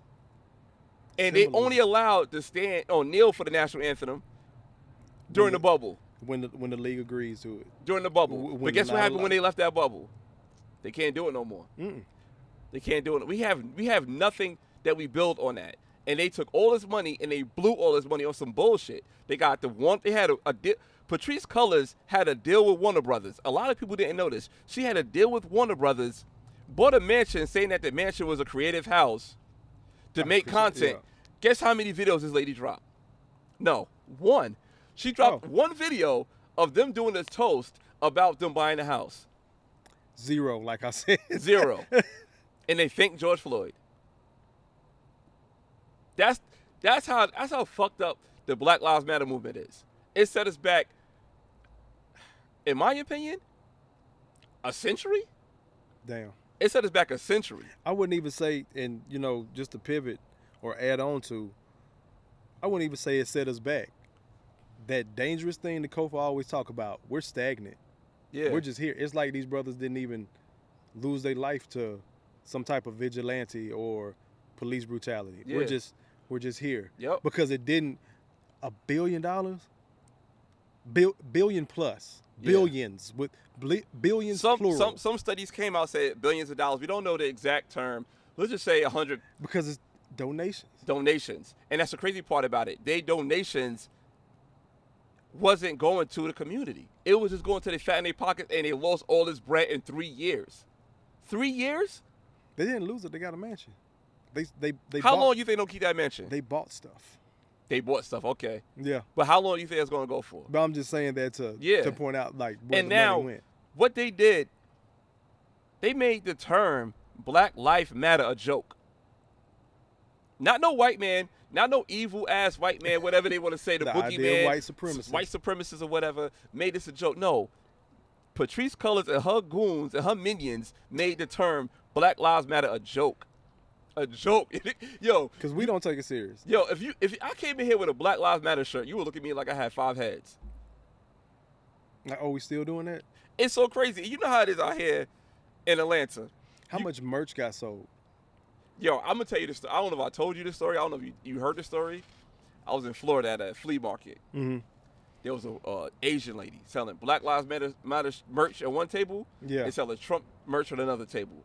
It catered to both markets. You see black people going this, you see white people going to that. Because they know we so gullible, we so easy to please. And out of all that Black Lives Matter merch she sold, how much did go to black people? Not 1 red cent. A joke. A goose clown. Egg. Clown. They made it to clowns. Yeah. And but on a grand scale. But again, that's Kofa's whole premise. What is our foundation? Believe all women. They're black too. The LGBT community. Those are black people too. I think we were talking about that yesterday in on our Instagram chat. Like, we can't get along because we have so many different groups. You see what Mo said? What? I never seen a BLM on a black person. That's crazy. You go, girl. you can say it for that one. But the crazy part about this, and Lex know I hate this. Every time we in Atlanta, it's somewhere in Atlanta, gentrified neighborhood, you always see Black Lives Matter on somebody's flag in their front yard. And when that person come out that house, you see a purple-haired weirdo coming out, looking all scrawny, looking all malnourished, some cokehead vegan, talking about Black Lives Matter. Some method. But you don't want that black. You don't want a regular black person living near you. But you want that flag. I thought it was so dope. Right over here in East Point. Mm-hmm. I'm riding over the Thai house, man. Salute the Thai again. Riding over the Thai house, bro. Getting ready to go smoke one. First time I'm coming through the neighborhood. We had just bought the houses. We about to chill, just celebrate a little bit. I'm like, oh shit, bro, like your neighborhood is dope, man. And he thinking I'm talking about like the aesthetics, the old feel. He stay in the older neighborhood, but they got sidewalks and I'm like, man, this shit is dope. Like some Leave It to Beaver shit. Like, nigga, good job. Yeah. Like, so I'm like, man, I passed one of your neighbor's house. Man, they had the Black Lives Matter in the yard, man. They had the RBG flag out there. Bullshit you not, bro. And he was like, you talking about like up the street and you go bust that right and it's like right down the corner. I'm like, yeah. Man, them some white folks. Mm-hmm. What the fuck? Blew my mind. Sure enough, another time I'm going out there, like you said, some blue-haired, purple-haired weirdo coming out the front. I'm like, bruh, this is some bullshit. We make a mockery. Again, the shit we're supposed to take I agree with Lex. We can't blame this on black women. I agree with Lex. We all gotta take this L. We all gotta take this L. Oh, yeah. Yeah. We all gotta take this But L. again, who do you put up front to lead? Black women. And this is why, because guess what? No, I take that back. You can blame black women. Because when shit was going good and that money was coming in and they ass was on CNN and doing all these rallies and Tamika Mallory was all up in Congress and all that shit. When they was doing all that shit, everybody applauded black women. The black men that were there supporting us, guess what? The next time we had a argument about black relationships, what was the first fucking thing said? Well, we the only ones on the front line. Where the black men at? Mm-hmm. What's going on with our men? So hell yeah, we can blame black women. See, we can't pivot from that shit, because guess what? If your ass, the shit that Kobe said, I gotta still play that clip. The shit that Kobe said, when he was talking about LeBron going to Miami, but again, I take shit and I apply it to real life. Mm-hmm. If your ass can make the playoffs and win a championship in front of everybody, your ass got to be able to not make the playoffs in front of everybody without blaming anybody. You wanted all the accolades when shit was going good. Again, most educated, black women are leaders, black men aren't doing anything in the community, this, that, and the third. We constantly heard that shit on the loop on social media. But again, I had these conversations like, well, what y'all doing? Y'all aren't doing anything. Goldman Sachs came out and with the with not a scholarship, but like some type of stipend specifically for women of color, black women. And then the black women don't get shit. It goes to other women of color. That's why I hate that term. It goes to other, and then the black women complain and be like, well, y'all ain't supporting us. So who are they gonna come home and blame? Black men. Y'all didn't support us enough. Wait a minute, you was getting ready to take that money from that white man. He just pulled it back and gave it to an Indian woman, and now you mad. I'll say this too, man. It was so much money to be made during that Black Lives Matter, because it wasn't just Black Lives Matter making money. It was all the race hustlers. It was, let's say, the allies. No, allies too. But we could say, like, say for example, Sean King, right? Actually, it's funny because I had a video. Not Talcum X. Talcum X, Martin Luther King. But you know, shout out to Sean King. I see that he's going through some health complications. Hope he get better. But Sean King, I think it might have been Tamir Rice who got killed by the police, and how he pocketed most of that money he raised, the majority of it. I think their family only seen a little bit. Same thing with George Floyd and Black Lives Matter. So there was so many. Remember when his mom came out? Tamir Rice's mom was like, basically, fuck Ben Crump, fuck Tamika Mallory, fuck. Because they all ate off of our dead bodies. Literal culture. That's the culture vulture. It ain't DJ Vlad's a culture vulture. Yeah, I guess so, right? But no, he's not a culture vulture, because our culture is dead. Picking off the carcasses of dead bodies and using it for your own gain, that's a culture vulture, because a vulture only eat off of dead things. Dead carcass. Yes, and that's what they were doing. Those are the real culture vultures. Then when you got, like I said, all these people coming out, you know what I'm saying? Last week, Lex and I spoke about the city bike Karen. Hate to use that term, but that's what it is, the city bike Karen. Yeah.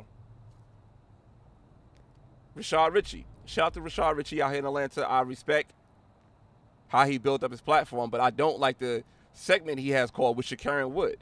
Built up a whole platform called Wish Your Karen Would because of the mindset of we have to keep talking about white people. Like, we have our real issues in our community. I used to listen to Rashad all the time when he was on W.A.O.K. And I like the brother. I like his premise on a lot of stuff. But again, the same thing. Support black women. Black men need to step their game up. Brothers, we're the ones behind this, that, and the third, and use the whole I went to prison and now look at me type of shit. But it's average everyday brother. I respect his grind.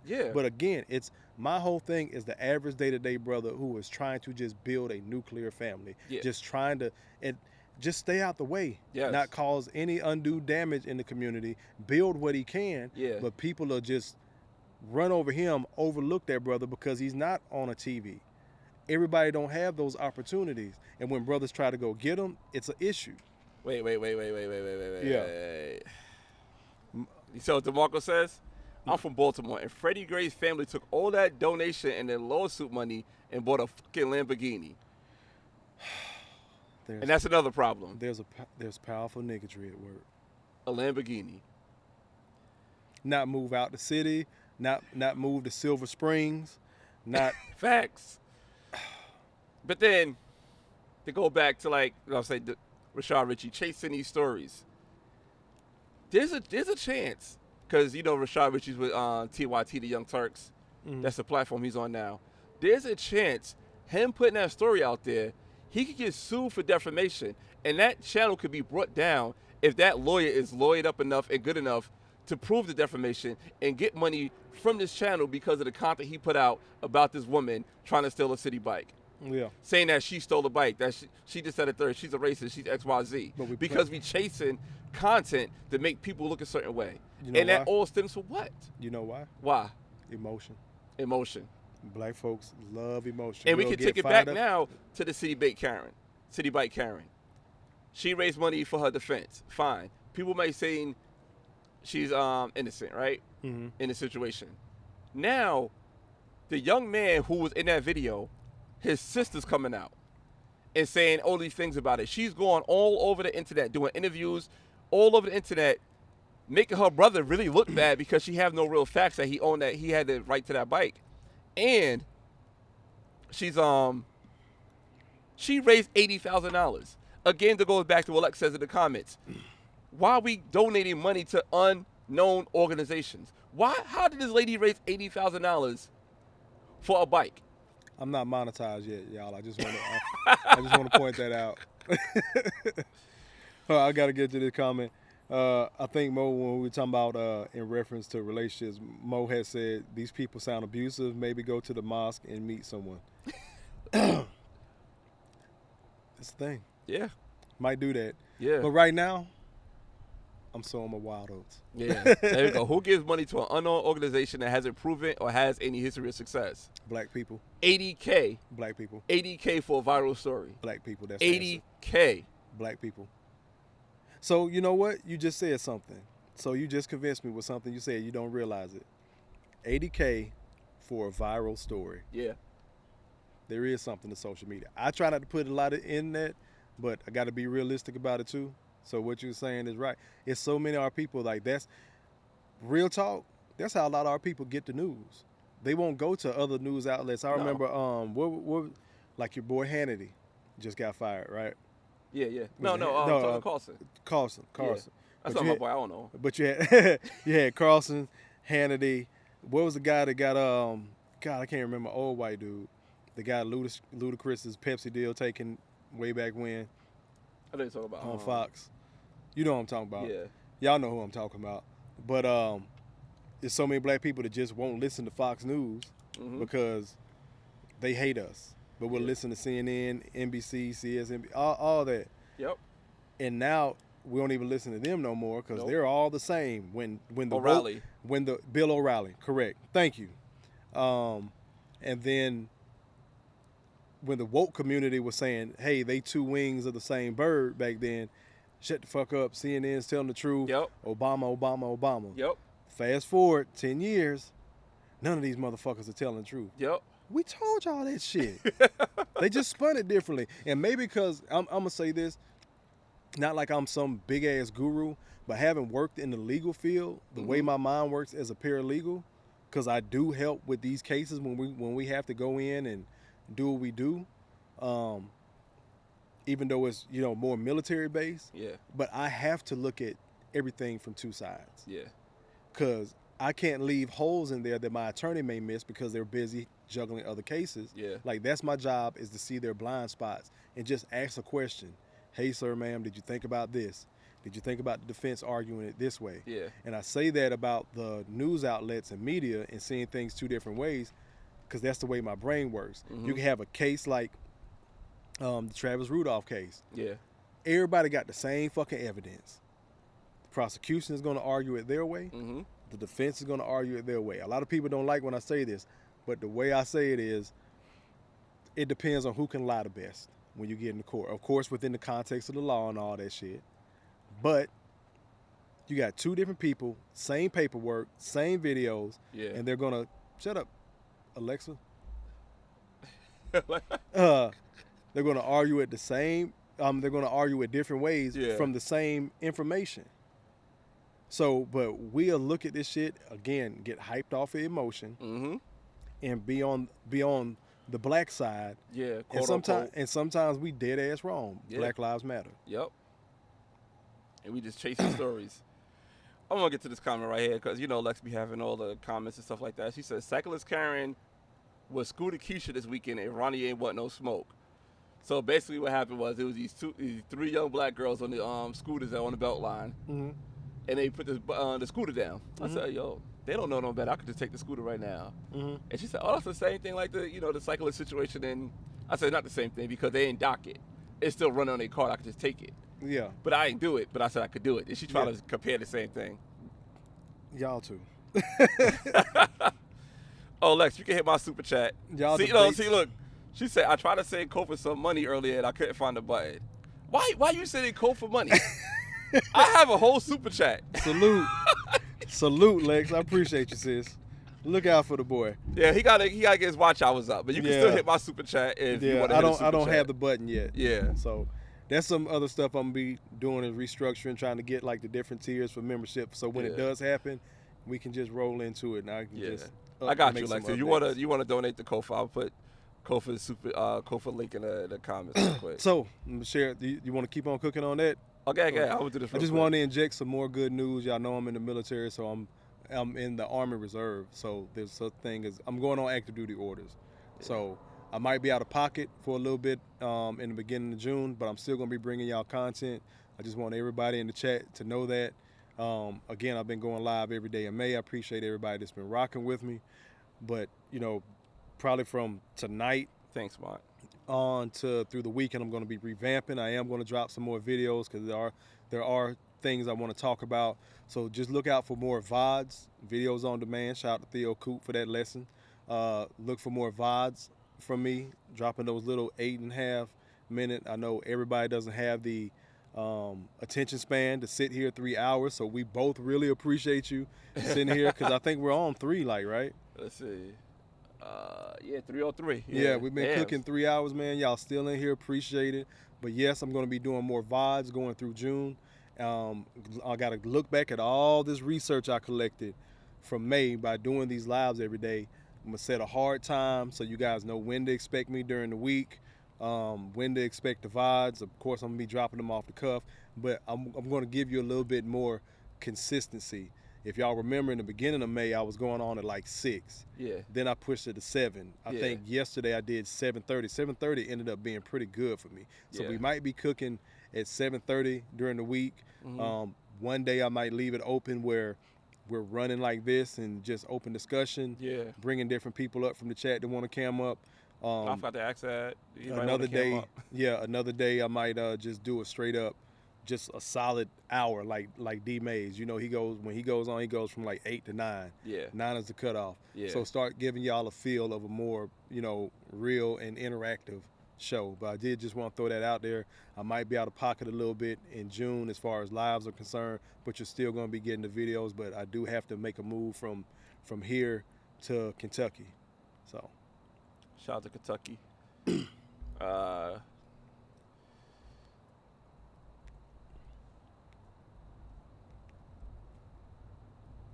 What are we looking at? In the music stop, I think. Yeah, it did. Oh, damn. Well, it's all good. Uh-oh, where are we at?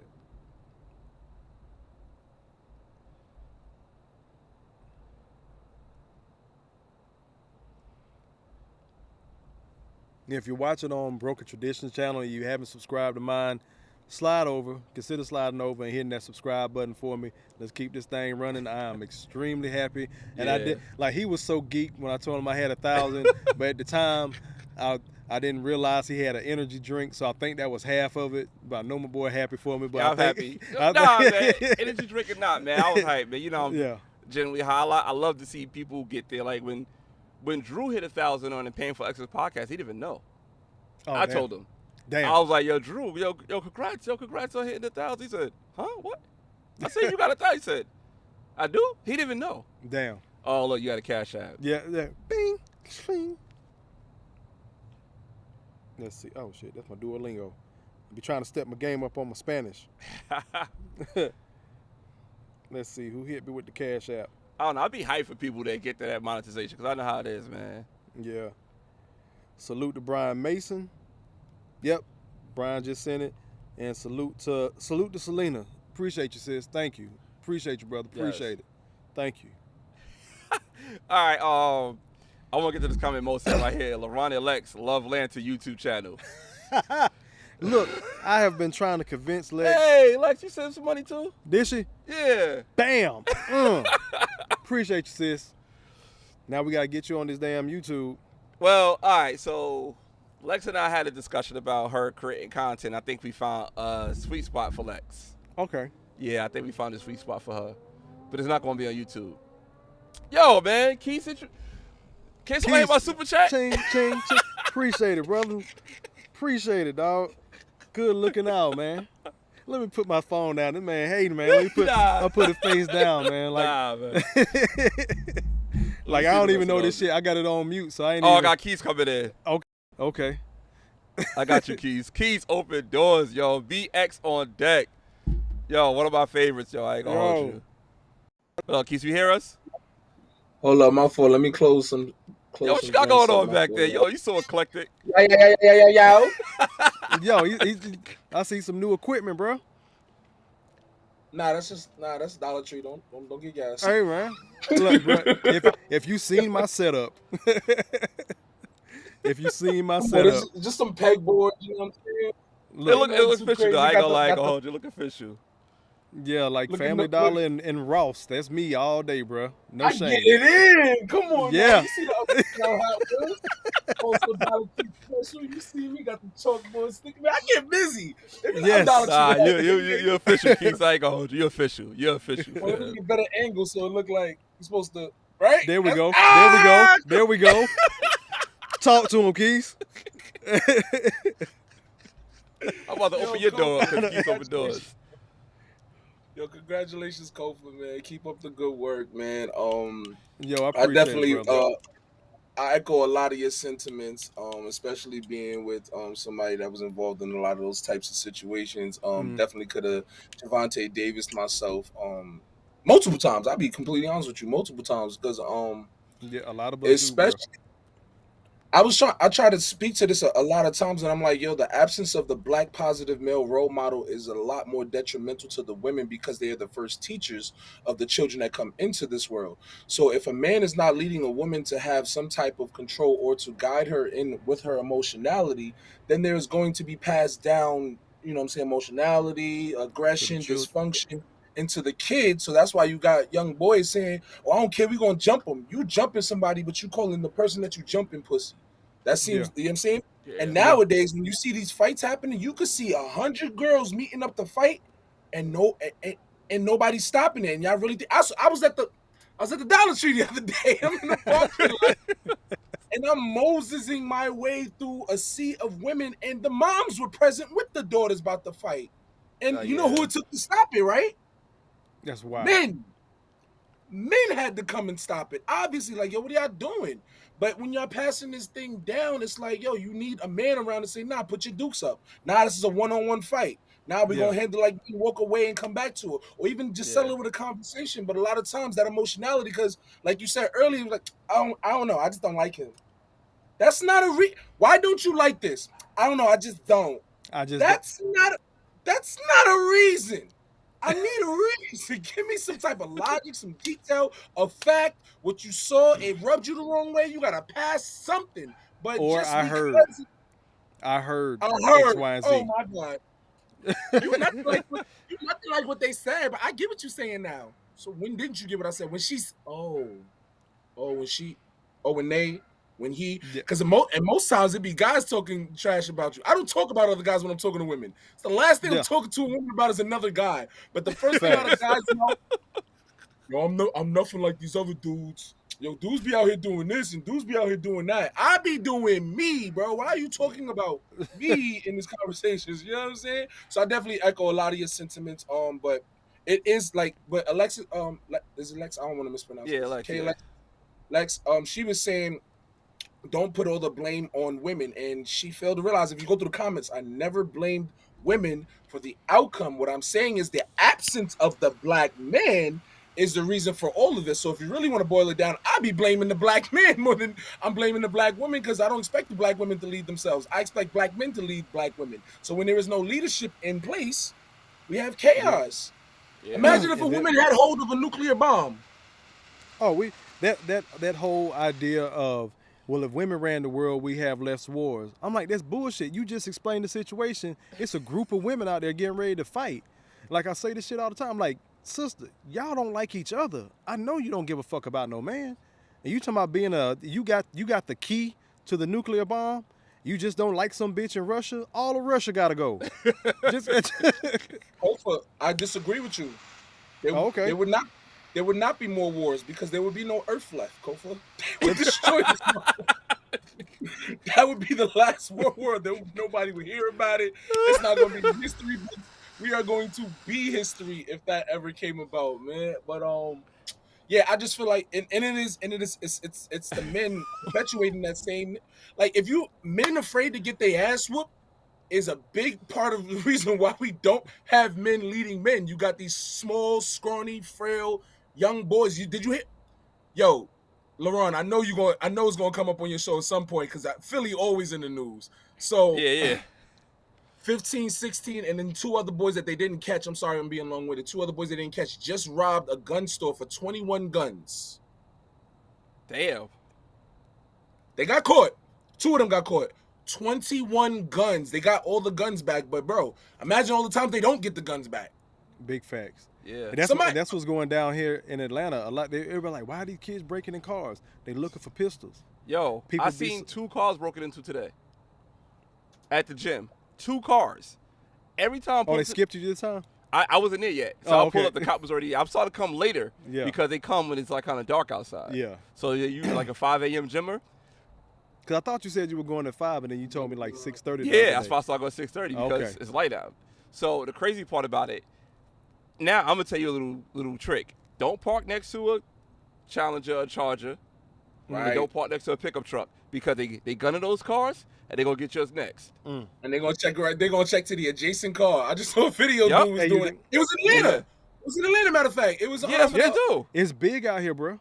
Big out here. And listen, my homegirl, she's a firearms instructor, and I was like, she was like, what would you do if somebody's breaking in your car? I said, I'm shooting first. She's like, you got how much money you got for your lawyer? I'm like, damn. Yeah. Because really, you gonna get caught up, and that's one of the reasons why I don't like New York City so much, because I can't bring my gun there. You can't it is illegal to defend yourself in New York City. The cops literally told me, did you try to get away?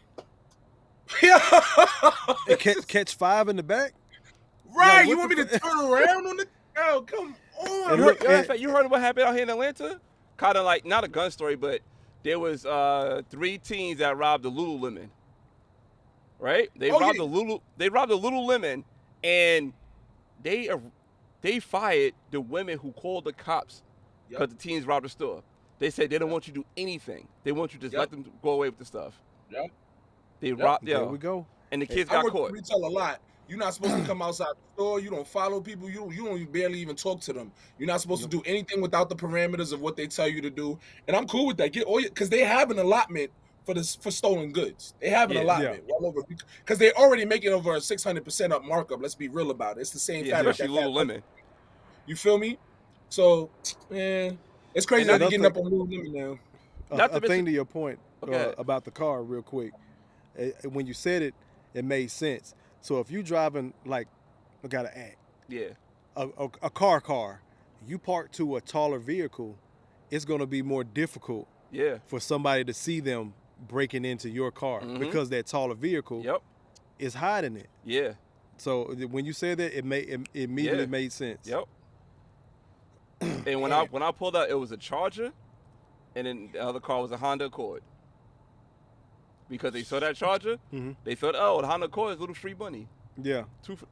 But I thought about like your truck. I thought about your work truck. Oh yeah, when I had it. Like Navigators and Escalade, a pickup truck. No, it's only pickup truck. So it's like the truck I got now. I'm good. When I had my Expedition, I was good for like 3 months, no issues. And it was two pickup trucks. Keith, I had a F-250, broke it into. Went back, got another truck. I got a Dodge Ram 2500. Next day, less than 25 was broken into. I told my job, I'm not getting no more pickup trucks. I'm not doing it. I'm not going through this. What's the solution? That's a good question. They got cops parked out there. They got the little, the cop camera that's hanging up in there. They got that there. I don't know. And you heard about the white guy, he got his truck broken into, he was tired of it, he put a booby trap in there. They try to press charges against him for putting a booby trap in his own truck. Yeah, it was a story like that. It's the same thing. I got a way crazy story for you about D-Bays. It's the same. Oh, yeah. I'll let you tell that one. But again, paralegal by trade, all that shit. So while I'm in college, we're going through all these different cases, and was it right? Did they charge the right person? So old white dude, some kids kept breaking in his barn. This some country shit. He got tired of it, Keys. So he sets up a booby trap, right? He doesn't know who's breaking in. They're just breaking in, stealing his shit. They had got away with all types of equipment. He had a farm, that's how he made his money. He sets up a booby trap so when they open the door, shotgun blast, on some old school shit. Hit him in the chest, killed the kid, right? Because it was some kids, but he didn't know who was breaking in. Yeah. They charged that man with murder because he should have gotten more locks. They went through the whole thing. He should have got more locks. I let the police know, all types of shit, man. So when you setting that in motion like that from a legal standpoint, I don't know how to answer your question. What's the solution? Because the law is just hear no evil, see no, what the fuck? And this is how you get a situation like a Travis Rudolph defending himself, his mom's house. You got 4 dudes show up at his house at 12 at night, and he let off rounds, and now he facing a murder charge. Bro, it's like die or go to jail. And exactly. And it's sad when cops tell you that. Cops told me that out here in Atlanta. They're like, there's nothing you could do and nothing we can do. We can't. Right. They said we can't chase them. If we catch them breaking in cars, we not allowed to chase them in the city of Atlanta. Yo, they can't do high speed chases anymore. Yeah. Once it gets over 75 miles an hour, if anybody knows, but it's like a limit. It's like a cutoff. Yeah. Once that car speeds up to a certain amount, dipping in, they're not supposed to chase them. Yeah. They're just supposed to call radio ahead. What sucks now, is... let me tell you about D-Bay's story before you go ahead, Keys. Go. D-Bay's is one that will go to the gym early in the morning. He's a 5 o'clock gymmer. He wakes up to go to the gym, go to his vehicle. He sees his vehicle broken into. Like, damn, they got me, man. He has a Kia, a Forte, something like that. Nothing crazy. He's like, damn, they got me. He goes to the car to see how bad it is. The dude who broke into his vehicle is sleeping in the car. He called the cops. That's not far-fetched, because that's the only thing I really like in New York City. They don't steal cars. They go in and take your stuff out. But late night, you'll see people just walking down the street trying to get some sleep in the cars. It's crazy. I watched a woman walking down the street going trying to open doors, and that's funny, Keys open doors. But she's trying to open doors and she's walking and I'm watching her. I'm like, yo, mamas, look at this. Am I bugging? So after I'm watching, I'm like, hold on, now I look like one of these world stars. I'm like, yo. She don't hear me. Now she closed the door, she's in the car. I'm like, yo, she's not coming out the car. All right, we calling the cops, we out of here. I'm gonna finish this blunt, we out of here. But it's weird that I favor the cities where you can actually carry your gun, because at least that's some type of protection, right?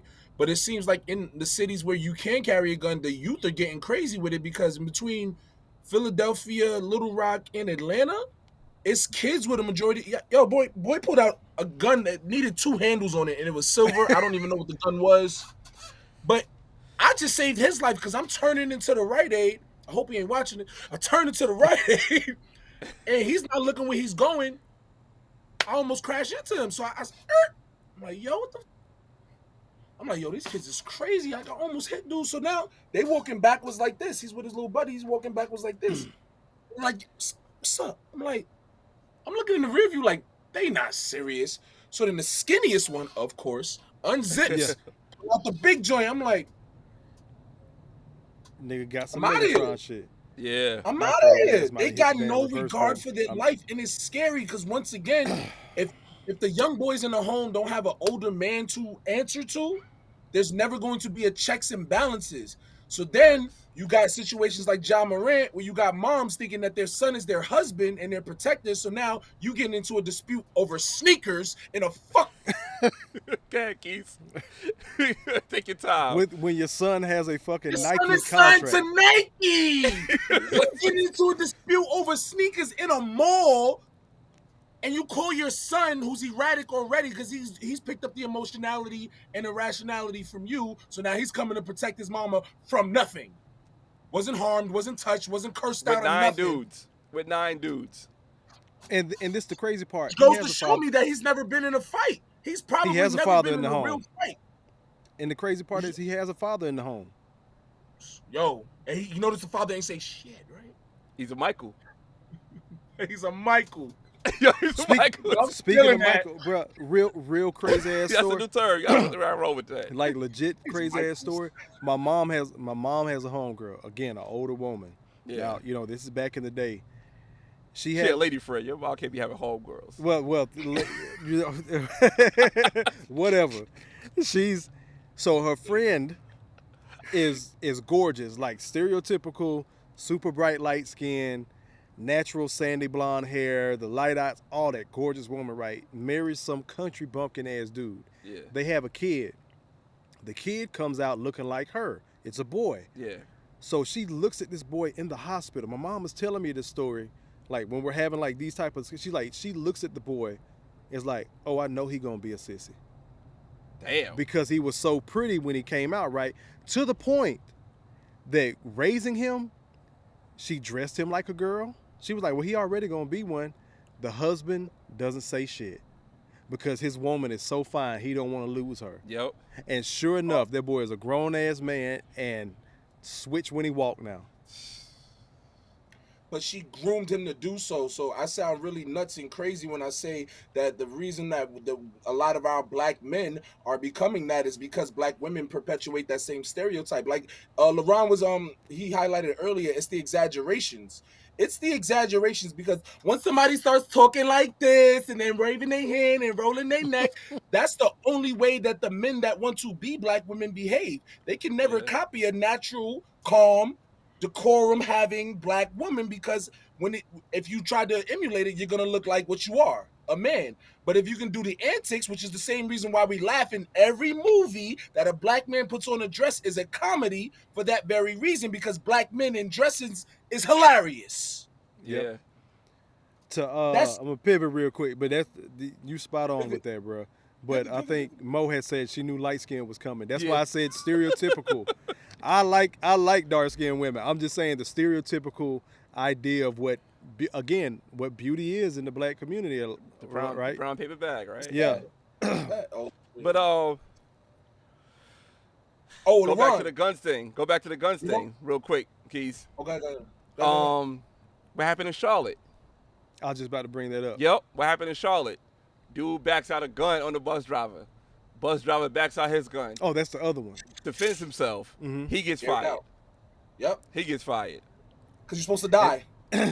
Like you said, die or go to jail. Like what the fuck? In New York City, I feel worse. All the crimes are happening in the subway now, especially since the pandemic, but you only get 7 years for assaulting a conductor or somebody. What do you do if they die? Now I got to put my life at risk and I'm not even able to carry. I feel like in that job position, they should be able to carry, especially you in that little window. You can get cornered because you're at work. It's not like you can speed off on the train, like, oh, put this thing in gear. You know what I'm saying? Like you're boxed, you're literally boxed in. Yeah. Right. Like I'm at work. The story I was going to talk about is there's a group of teenagers, I think it's in the Carolinas too. It may have been somewhere up north. But basically this 14-year-old girl, something happens. She sets up this kid in the school to get murked on the bus. Like 2 or 3 other kids run up on the bus, put a pistol to this kid's chest, squeeze it. Luckily the gun they squeeze it 3 times and it jams each time.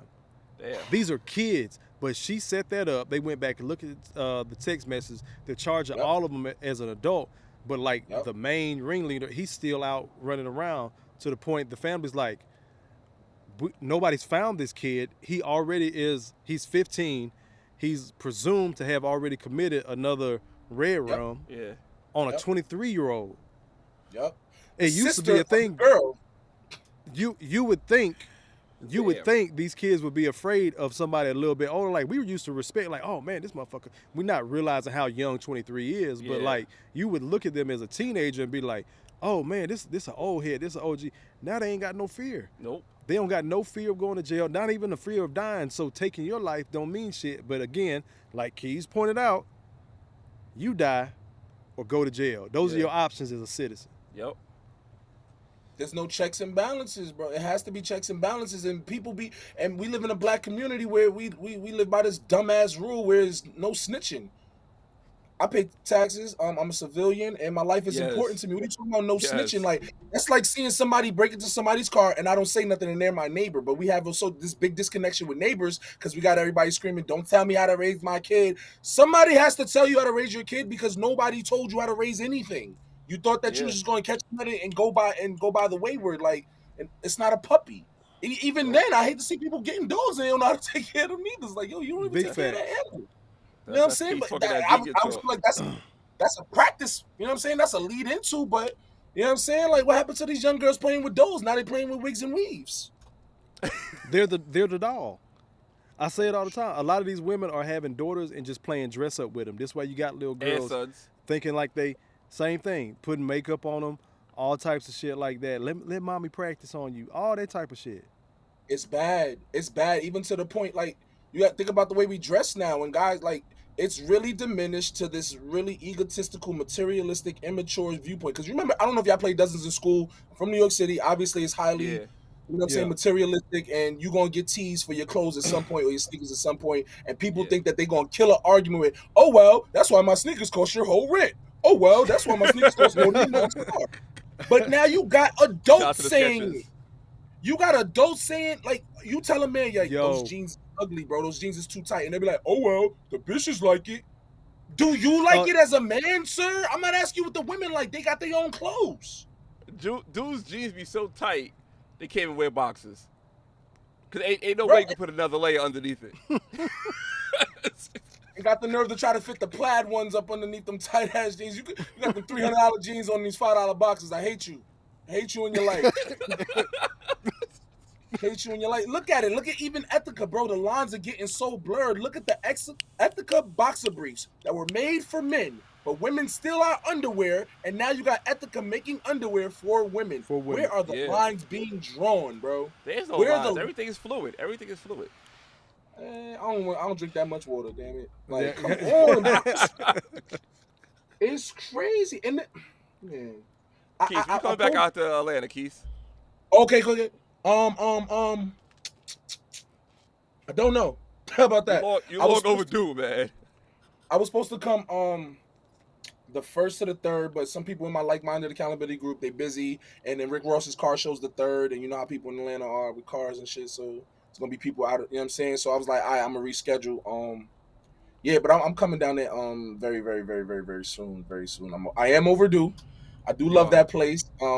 Regardless of all the bad stuff that goes on in the media about Atlanta, it is still one of the like best meccas that I've ever been to so far. I haven't been out the country yet, but one of the best meccas for black people that I've ever been to. Like I said, the second day I was there, my stuff was in stores. It's very open arms, and I feel like can I say the N-word on here, LaRon? Yeah, on Kofa's channel, you can say it. Yeah. Kofa been saying ninja the whole time. Look, we still gotta do our conversation about that. We still gotta do our conversation about that. When you come to Atlanta, we're gonna do it in person. I bet. I forgot what I was gonna say. Because that's always tickling me, because when I'm about to be saying, look, I can't even say it when LaRon's around. It's like bringing pork to a fucking Muslim person. I'm like, I can't. Yo, we talked about that earlier. Yeah. Because I think I was saying, like, is it about the coffee? Like, yeah, you did. Yeah, I was like, oh, I want to, have some decaffeinated coffee. Kofa's like, you can't bring that in my house. Like, it's like pork, because Kofa's Muslim. I can't bring pork to his house. Decaffeinated coffee? Yeah. Thank you. You see the look of concern on this man's face? Like, what the fuck is that? Does that? What's the point in that? I'm not talking about I like the taste. I like it. All right, yo, I'm hold on, Keys. Hold on, Keys. No, I'm gonna go solo real quick. You still here, but I'm gonna go solo. Say something. Good. I'm gonna say something. Over the weekend, Lex is my witness. I did something that I was always against. I don't know why I did it. I drunk non-alcoholic beer. How was that?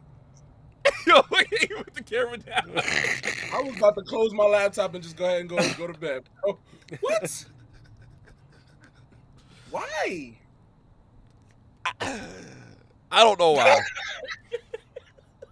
I drank some non-alcoholic beer. New experience. We'll go with that. Oh, LeRon, and you ain't telling him about my other clip because that I made sure that I highlighted that clip because I thought it was a dope question from my brother. His name is G.R.O.W.T.H Thoughts on Instagram. Pardon the shameless plug. He's a part of the joint ventures. Nah, it's all You good, bro. Kofa got 1,000 subscribers. You know how people gonna see this? Make sure y'all follow Keys _open doors, the one with the full name. What happened to the shameless plug? Now you got no shade. Yeah, Keys. But that was Oye in the clip that you was talking about on TikTok where he's like, I don't get why people say, they always say shay, it's an H after the S for some reason. Why people say that when you date outside your race that's not pro-black. Wouldn't that be considered recruiting? So I was like, yeah, but then I posed the question like, okay. So how can you in the same breath say, I love black women so much, I married a white woman? It just wouldn't.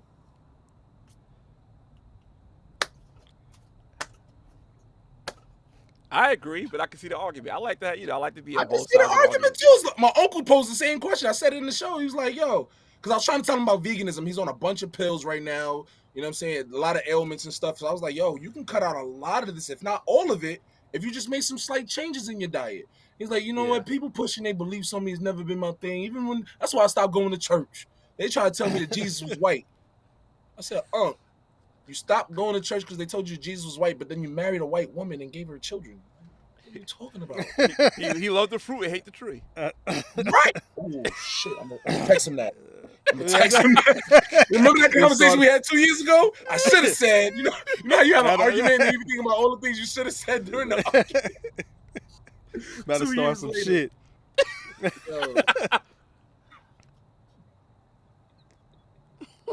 Yo, Joseph, we still on, man. We still on. I knew it was gonna be one of these nights.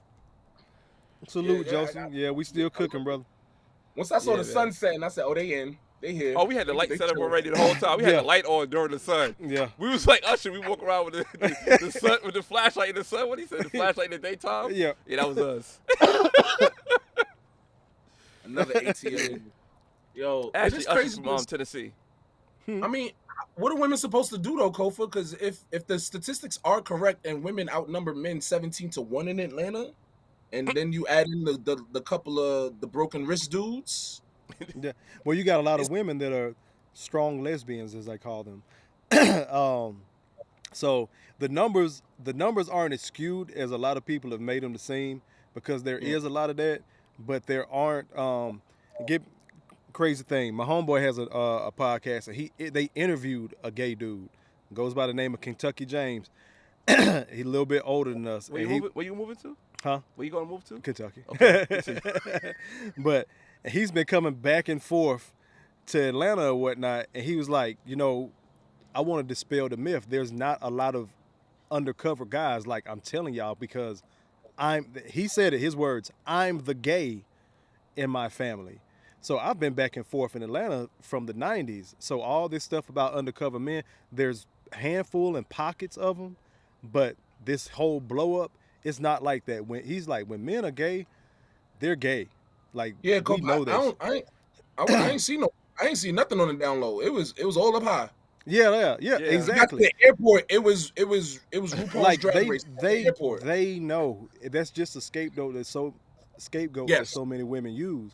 You know what I'm saying? Because the guy they want, they can't get. The guy they don't want, they'll use for a period of time and still leave them.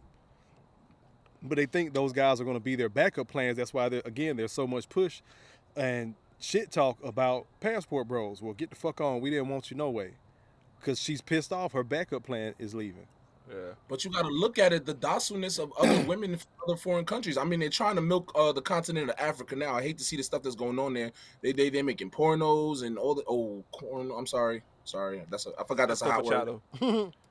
You good? They be doing all this extra stuff, and like the young lady mentioned, and women try to say, "Oh, twerking is the African culture." No, it's not the African culture when you're saturating your whole personality with twerking. Like you celebrate twerk. You get into an argument with somebody, and turn around and twerk. Then you show up and twerk, and then every time you're done twerking, you gotta go. Let me stop and walk off because you have no personality of your own. Like, I really just want women to be themselves and not try to compete with each other to beat each other. The first thing you hear from a woman in a salon is, look at her, she's trying to be just like me. She got that red hair too. But you came in the salon with a picture of another woman with red hair and said, I want this. Like, hotter than fish grease. Black women period don't realize that y'all are multipliers. Y'all are Xerox machines. We give you something, you multiply it. It just so happens y'all been getting so much BS that y'all multiplying the BS, because the number one proprietors, if they want to make that excuse about the gay men, well, who supports them the most aside from black women? Because all homosexual gay men culture is copying the black woman. I would be offended if I was a black woman and some white guy come up to me and say, hey, girlfriend, give me my word back. Calling each other girlfriend, calling each other the B word, and another thing. I'm sorry. Go ahead, please. The B word. I can't call you a bitch, but Future can rap it and you shake your ass and pay for his albums and streams and go to the club and dance to the music because he's calling you a bitch. A gay man can call you a bitch, but I can't call you a bitch. Bitch, please. Look, you know what you sound like, Keith? You sound like that white dude that want to say nigga. I do? Yes. Fuck that, I agree with him. Darth Kofa in the building. You sound like that white dude that want to say nigga. Look, hey, but I call men bitches. Look, I don't. I was big proponent on not calling sisters out of their name until I started looking at the behavior. I'm not gonna call you out of your name if you're not acting like a bitch. We know what the fuck that looks like. The whole attitude for no reason, the disrespect for no reason. I'm not gonna call you a hoe if you're not out here doing whore shit. I'm not. But when you take it in action, I'm looking at the action, not the feeling, not the tone of voice, the actual actionable item. Like, bitch, I see you. Literally, injected air. I see you. But you're not supposed to talk about that. I'm a big proponent and advocate of, if you putting it out in the public eye, I'm going to talk about it. I hate when people say, oh, y'all think y'all know me from what I post. Oh, you think I'm posting this for attention. Why else do you post anything if you don't want people to see it? And stop acting like we can't comment on the things that you're putting on the World Wide Web. Even children can see this. It's just like when women put on these skimpy outfits and they wear the wigs and the weaves and perpetuate the recessive genes and the loving on the recessive genes. And then you look at your daughter, she's 5 years old and she want to get a wig or weave and straighten her hair, and you can't figure out why, talking about she want to be grown. No, y'all both want to be white because you thought that the standard of beauty was some European standard. So you're lost and you're making your daughter lost, but now you're thinking that she's not supposed to be lost, but you lost and you leading her. Y'all both got the wrong Google map. It's crazy. Keith, you just talked about 2 points that I know I spoke on. Thank you for bringing it. Thank you for bringing it home, because I spoke on it when you weren't even in the chat, bro. The recessive gene loving is crazy. It's crazy how out loud it is, and like y'all perpetuating it. And then the biggest oh my god, I'm sorry, y'all. Shout out to Mo. Shout out to Lex. Mo got the locks. Lex got the natural hair. I love it. I love y'all. I love y'all. I appreciate y'all. Please keep doing it. Please keep being a shining example for all women, because women try to I don't even let Lex dye her hair because she got a few grays, and she was like, I want to dye it. Like, nah, for what, man? Nah, let them silvers rock. You earned that. Yeah, you own those. That's wisdom, Shawty. See? You earned that. I hope you hear that, Lex. But nah, because one of them said, because one of them was like, but then y'all go for them other women. And that goes to my point about the excuses that they make, like, oh, but then y'all go after the girls with the long and the straight hair. No, here's my thing. I don't go after them, right? Yeah. However, I'm not afraid to say you're pretty. If you are pretty and you still got all this other self-hatred on you, I can still acknowledge that you're pretty beneath it. I don't want you though, because I want a shining example for my children. I don't want my children to see the exacting standard for beauty be something that you're trying to be and not what you are. Mm-hmm. There's no black women don't need to buy the beauty standard because they are the beauty standard. And once they realize that, they're going to put half the Asian community out of business and half the Indian community out of business because you don't need them, along with their restaurants. But that's a whole nother show. Yeah. Lex, go ahead. No, I was going to say, Lex says, on behalf of all the ladies, I apologize for the ones who hurt y'all. Look, sis, it's not just the romantic relationships we're talking about. We're looking at the landscape. Like, it's out here. It's so many. It's more women than more men across the board. I don't care about race. So when the majority of women are rocking weaves and wigs and different stuff like that, it's so many brothers was just like, fuck it, I'm going to deal with it, because guess what? The pussy's coming with it. So many brothers just deal with it. That's a fact. If you actually took that shit out, we're still going to holler at you. we're still gonna love you. I like what you're saying. What choice would we have? We would have to start loving on our own DNA. We would have to love. The fuck boys are still gonna be the fuck boys, but the solid ass brothers are still gonna be fucking solid and holler at you. I know I've let go a lot of shit. Mo. That's a lot, Mo. Yeah. I'm sorry. sorry, sis. I was responding to that comment. That shit got me. No, that's all three of us. That's not true. And it's crazy because black women will get with a white dude and be like, he loves my skin tone. He loves my dark skin. He loves my hair. And the same black dude that loved the shit out of you, you said you had to look like somebody else in order. But he already told you he liked what he saw. Yeah. I've told women a lot of times, look, I love dark skinned women. I done said it here before. If your ass get out my car and my oil light don't come on, we got a fucking problem. I love dark-skinned women. Love them. I like this guy right here. Yo, Joseph. We might be related too. That's my dad last name. Yo, another proprietor. And the reason why I can understand a lot of this emotionality and a lot of this feminine things that's blanketing over the young men. I was raised by my mom after the age of 12. And I also had an emotional father. Now, given he never got the guidance that he was supposed to get directly because they both left home at an early age. So who gonna tell these kids what to do when they left home at 15 and 16 and they raised themselves practically, right? Yeah. But when my father was in control of his, he made so much sense. I use a lot of his quotes today, but I use a lot of the quotes from people that I disagree with just to be on the path of saying, like, you don't have to like a person or agree with everything they say in order to take something that makes sense out of what they say. So, like, if a woman likes you, she's gonna let you know. But if she likes herself, you're gonna see it. You're gonna see it. It's like in the documentary, Chris Rock's documentary, Good Hair. He was like, he sat down with the Indian girl. He was like, so how come y'all don't buy wigs or weave? She's like, we grow our own hair. So this little 12-year-old girl get it. Who hair you bought last week, get it, but you don't get it? It's really weird. And Mo, you can't say that only white men love on 4C hair. There's a difference between fetishizing and loving. There's a big difference. Because if they're going specifically for 4C and specifically for dark, out of all the things that they can go for, that's not a loving thing. It's more like a self-hatred thing telling, listen.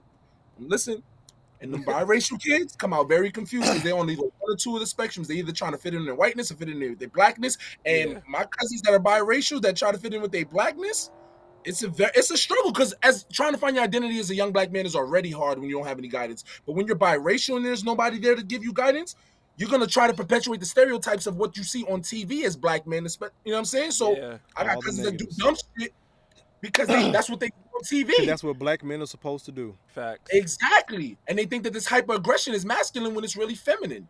Because you see women say, I don't care, I'm gonna hit him. I don't care, I'm gonna do this. I don't care. This. Like, they'll hit you with thinking that there's not gonna be a consequence. They'll take, I don't care, I want him dead. Like, even with this other situation in Philly with the, did you hear about the teacher that got unalived in front of her 11-year-old son in the Dunkin' Donuts drive-thru? Nah. I'll send it to you too. I'll send it to you. Young lady with her son, obviously 11 years old, back seat. They're going through the Dunkin' Donuts drive-thru, and this woman and this man came up, aired it out, and left this woman in front of her son. Crazy. 2 weeks later, I'm online, I'm working, I'm going multitasking. I see a thumbnail, and I keep seeing this dude's face. I'm like, yo, hold on, he look familiar. And then I'm on my live, and I'm just talking, and I look over, I'm like, oh, I know him. And that's in, I got chills just now. It sent chills through my body because I'm like, then they're giving a story of what happened. Basically, this woman was dating the teacher's boyfriend. The boyfriend broke it off with this woman. This woman was jealous when in the rage. It's tax season. She spent a couple dollars, paid dude to go unalive this woman over jealousy. Now, he was led by a woman to do some nonsense because she was upset over something that and ended 4 lives. You ended 4 lives because of an emotion. So like Kofa was saying, a lot of these women don't even know they have attitudes because nobody's even checked it. So like even when I'm like, yo, babe, you don't even got to, babe, look at your face right now. You can't look at your face, but feel it. You're perked up. You got the scrunch in your forehead. You're showing up to the cashier like, what'd you say? Like, there's no, why are you upset? Are you even seeing that you're upset? But you can't have this conversation with all black women because then they're going to say that we're going to perpetuate a stereotype saying that all black women are angry. And I'm not saying that. I'm just saying it's misguided anger. It's just like you see a dog and she's pregnant. You don't go near the puppies. Yeah. But what happens is though because a female dog is a bitch, so you don't go near that bitch's puppies. But when you become a bitch, it's when to use that. That very same aggression is supposed to be used to protect black men and help black men and aid black men and not fight against us. But again, when you know who the leaders are in the community, you don't have that unbalance going on. Yeah. You don't got that unbalance.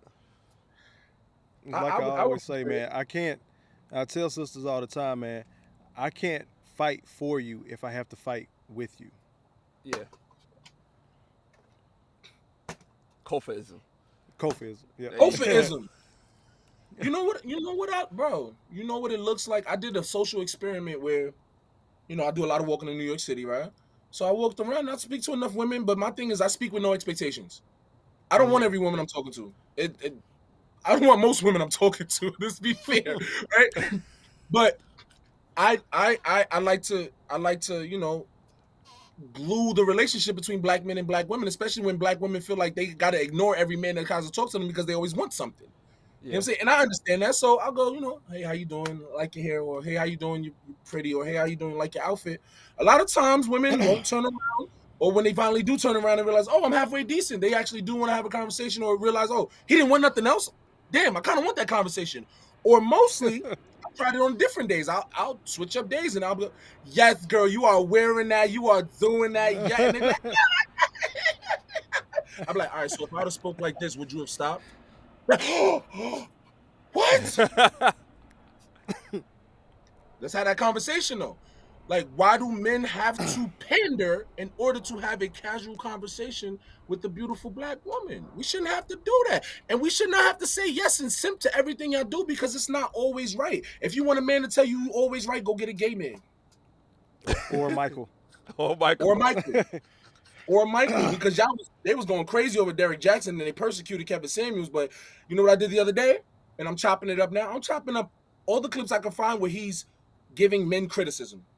Yeah. It's the beautiful thing. It's like, you know what? You're right. I do need to be working more. Yeah, let me get on my. I need to get on my. Yo, I don't see nothing he says wrong. I've been working now. What are you talking about? I did a video like that a couple of weeks ago when I first started this Everyday in May challenge, and I did videos where Kevin was talking to men. We was giving them that work, and like the next day, LeRon hit me. He was like, "Yo, I didn't know. I heard that he talked to men like that, but I didn't know it. I'd never seen those clips before." And I was like, "That was early, Kevin, when wasn't nobody really. That was 1,000 subscribers, Kevin." Yeah, pat myself on the back. That was 1,000 subscribers, Kevin. You know what I'm saying? That was nobody wasn't checking for dude. As soon as that average at best the average at best clip hit World Star, that's when he blew up. He had already been working 4 or 5 years. Yeah. Right. Prior to that, before the blow up.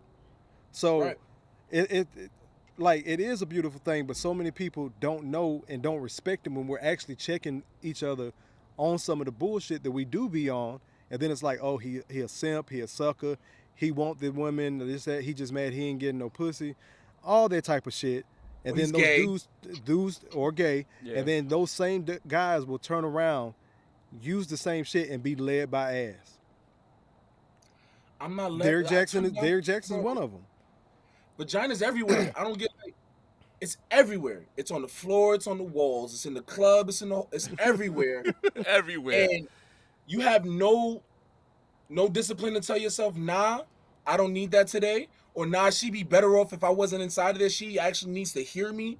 She needs to feel me, not my penis. Like the conversation is more key, but guys are willing to pander just to get inside some drawers. They're willing to look past everything. That's why I don't get a lot of guys that be like backing me up on things. They'll DM you like, yo, I like what you said. Nah, I needed you.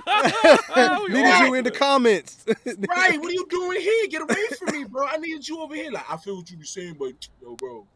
Because I don't have a vagina. I can't give you vaginas, sir. So they're going to go after the vaginas. And like I said earlier, ladies, if the ain't shit men continuously get children, legacy, lineage. The ultimate gift a woman can give a man is to extend his legacy on this earth, and you giving it to the ain't shits. You're only going to inspire more ain't shits to be ain't shit. Yeah. Your vagina's not going anywhere. I tell women all the time, it is, everybody say, oh, it's for the pussy. It's not the pussy, sister. It is your womb. The fact you will give up your womb to these cats, that's where I draw the line. But again, it just further perpetuates the stereotype. And if we talk about it, then we're the devil. We're perpetuating the stereotype. But you can, again, do the action and everybody's silent. It's become such a norm. It's damn near the standard. Yeah. I've checked myself plenty of times in Kevin Samuels' lives. I've checked myself like, I don't even need the date right now. Women be like, why aren't you married? I can't afford it yet. Yeah. Yeah. That's Can't afford it yet. What you trying to do? I've struggled with women before. And by the way, no black woman hurt me. I forgot who said that earlier. It wasn't a black woman. She was actually Dominican. And the funny thing is, it's funny now. You got to be able to laugh at your past. But it took 2 years to get over that depression. How many people can I talk to about that? It took 2 years, and I will never speak to women about the things that I go through, because it has never failed to come back and blow up in my face, especially during a disagreement. The next argument. I get disrespected, insulted, petty insults, immaturity all the time on Facebook when I'm having these types of conversations by women. And where they get stuck at is that I don't return it. I don't have to return fire because all I'm leaving is facts, details, and some logic. And then you're going to have...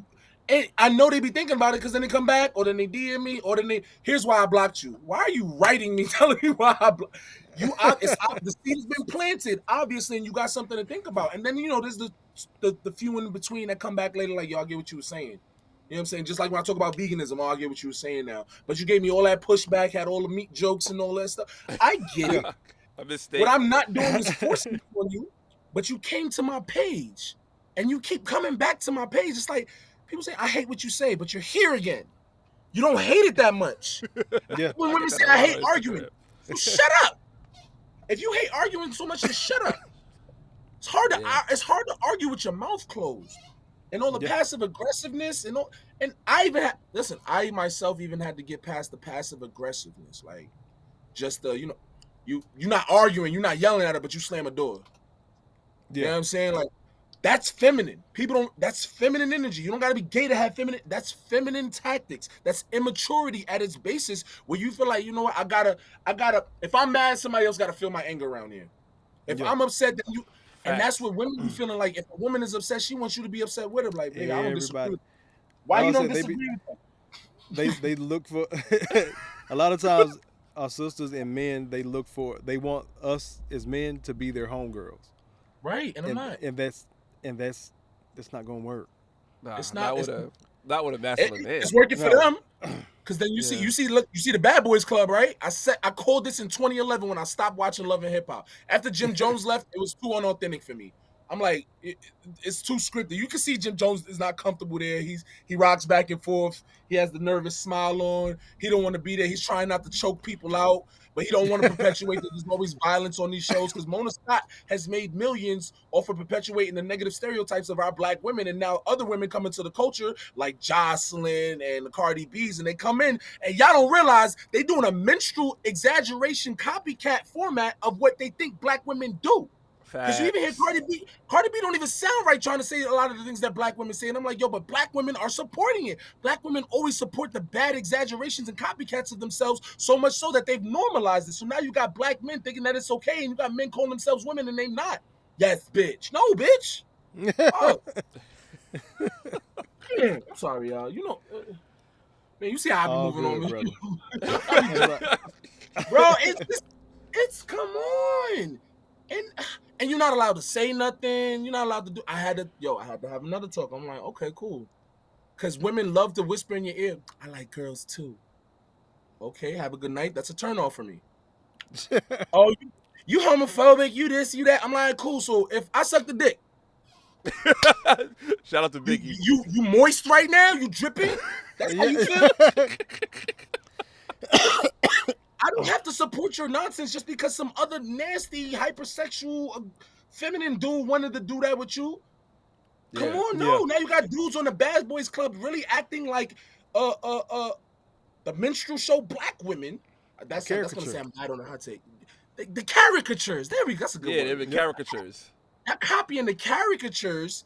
Because if you look at every black man that puts on a dress and imitates black women, it's the exaggerations. Exactly. And there's no difference between Jamie Foxx playing Wanda and a man putting on a dress talking about he's a woman. They act just alike. Yep. Girl, hell. It, man. We could make the argument that's the new blackface.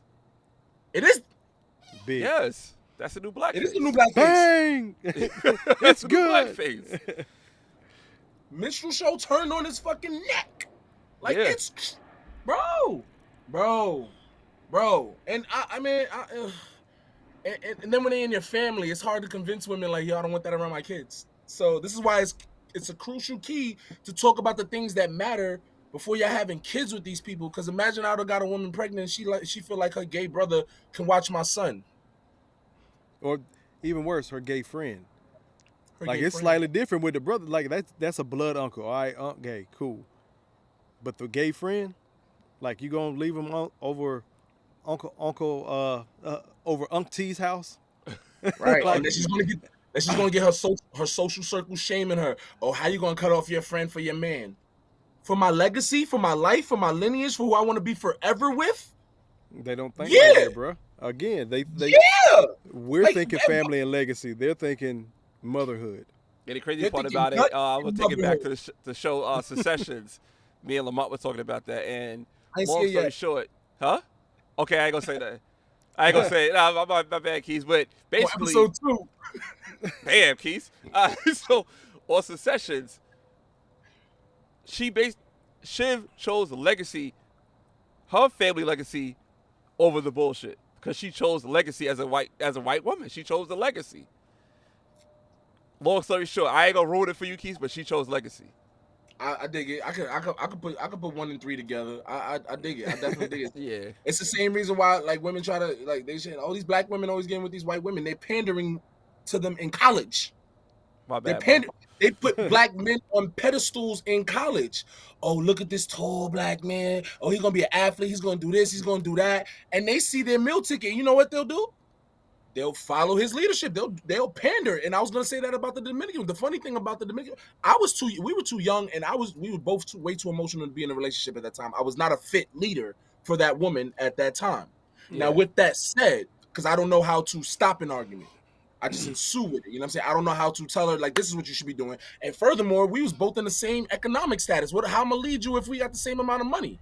You ain't gotta be rich, but fuck that. How we gonna get her around on your bus pass? How are we? Facts. Means together. Like if I don't have a car, then all right, cool. I'm carpooling. I got my I'll do most of the driving because something. But people are unwilling to mesh those types of provisions together in order to get to something. And I was looking past it like, oh, you're only supposed to listen. Nah, that wasn't the case. But what this Dominican woman did though, the way she was raised is to cater to men. So with that. I never felt hunger when she was around. I never felt a lack of attention when she was around. Nuts was fully drained when she was around. She catered to my ego. She even put me in check a couple times. Like, nah, you better than that. You better than that. Like, and with their culture, it's a cultural thing where in that Latino culture they put men is the head, man is the head, women are the visual, women are the supplement, women are the nurturers, women are the first teachers for the children. Like you barely ever see a Dominican man staying at home with the kid. Yeah. You never see that. And I always see these women like when they bring out I go to my man's store, he owns a corner store. If women are there, guys are not bringing out the beer. They'll go pull out the freezer, but she's pop. I'm like, what she don't gotta do a lot. And you not popping your own beer, she's popping a beer for you. I'm like, wow. This is nice. And you don't want nothing from me? That makes me want to give. When people aren't trying to get anything out of you, it makes you more susceptible to when you're appreciated, even on the workforce. When you're training to be a manager, the first thing they tell you is to appreciate your employees and highlight their attributes as well, right before you do give them criticism. And if you do that for a man, you highlight his attributes. He wants to do it more. There's so many things I learned how to fix because a woman highlighted my other attributes, and I went out and Googled YouTube to something because I'm now more willing because I feel like you appreciate me and value me. Yeah, And I'm sorry, it wasn't a black woman that hurt me, baby. It wasn't a black woman. We can take it to the sports aspect. Look at Miami Heat and look at Boston Celtics, right? Mm-hmm. Jimmy Butler said, "I don't have role players. I have teammates." Yeah. Yes. How do you think those role players are acting off of that? Like, let me step my game up. Let me be that. Let me play my position because this is my teammate. But now, look at Vincent, Boston. Martin. Yes, undrafted. Strus. Yes. CBA players. Guys undrafted, like you said, gunning. That's a fact. Boston. Then we look at Boston. Let's look at Jason Tatum. You see his body language. You see him bitching and complaining. Oh, my God. Going to the coach. Yo, what you doing? You know what I'm saying? You see the body language of somebody who's not being that leader, and you're supposed to be the superstar. Then after that, y'all folded. Y'all folded. Yeah. That's a fact. That's a You see it all good the time. fact. Yeah. That's a beautiful. Which kind of scares me about LeBron because as much as he is a leader, I see the emotion out because I can't because I'm like, yo, y'all on a basketball court, right? Y'all get fouled and roll around on the floor. Is that all acting, or is that how you would act in a fight as well? Because y'all be so quick to try to act like you're about to fight somebody, but you got elbowed in your side and now for 3 minutes. So if somebody kick you in your face, you gonna stop the fight rolling around on the floor, or if you don't like the call, like it's a bad example for black. If women were looking at black men to be accountable and leaders, it's not basketball. No, but the crazy part about it, LeBron is like, yo, y'all don't understand how bad basketball really is in the grand scheme of things for the American black man. If you look at the sports, fam, look at Jokic, look at Embiid, look at Giannis, look at all the new leaders of the NBA. None of them are American. Yep. None of them are American. But when we look at the leaders or the people who got the potential to be the leaders of the NBA, look at Ja Morant, look at Zion, can't even stay in shape. Yeah. Damn. Oh, who else we got? If you go back to it, look at LeBron. Yeah. Like you said, so emotional, rolling around the floor, you get tapped like this. Flopping. Your man is rolling from out of bounds all the way to the free throw line. Talking about he hurt. Then once the whistle blow, he gets up and shoot free throws like nothing's wrong with it. Right. And then so like how you think the little boys are gonna act at home when they see this? It's like, yo. And that's why Jokic is killing. That's why Giannis is killing. That's why Sabonis is killing. That's why Luka is killing. Yeah. That's why Embiid is killing. Because they're not raised like that. I don't even see Jokic smile. Yeah. Big facts. That's why Jamal Murray's killing. He's Canadian. Damn. I didn't know that. Yes. That's why they killing. That's why they're killing. I keep saying this. America is such a crutch for us. Cause like, even if you look at the public schooling system, like they took all the trades out, put it in a government funded building called Job Corps, and then say, yo, we're only going to give the trades to the problematic kids that we know are going to take longer because they have issues with social interactions with other people because of the parenting at home. So we'll now pay a stipend, which is a small, only like 4% of the check that we actually get to fund this school. And there's no home ec. There's no home ec. I meet women that can't cook. There's no home ec. I meet men that can't cook. There's no home ec. There's no auto shop. Only thing I can do is change a tire. That's it. Anything else wrong with the car, I'm at the mercy of the mechanic that's going to overcharge me. Yep. I'm at the dealership. That's what we used to call a dealership. At the dealership. I'm stealing all your verbiage tonight. They're going to think I'm you. Let me cut my hair off. They're going to really think I'm you. But yeah, it's like I learned a lot of trades late. It's like, yo, I got my my tax prep certification. Why did I have to?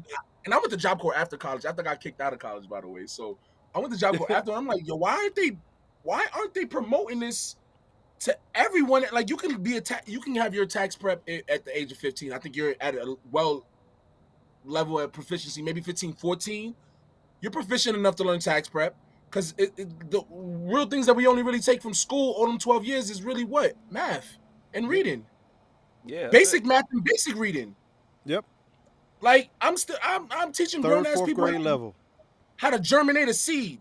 Like, they're not teaching that in third grade no more. I thought that was like basic. Like, nope. But why would they teach you how to grow your own food in school if they want to charge you for it later? Why would they teach you how to fix your car now if they want to charge you for it later? Why would they give you efficient skills for now where you could leave school at 16, get your GED, and open up a business? Why would they ever want to? But you meet people from Bahamas, they graduating at 15, 14. If you graduate after 15, you're considered stupid.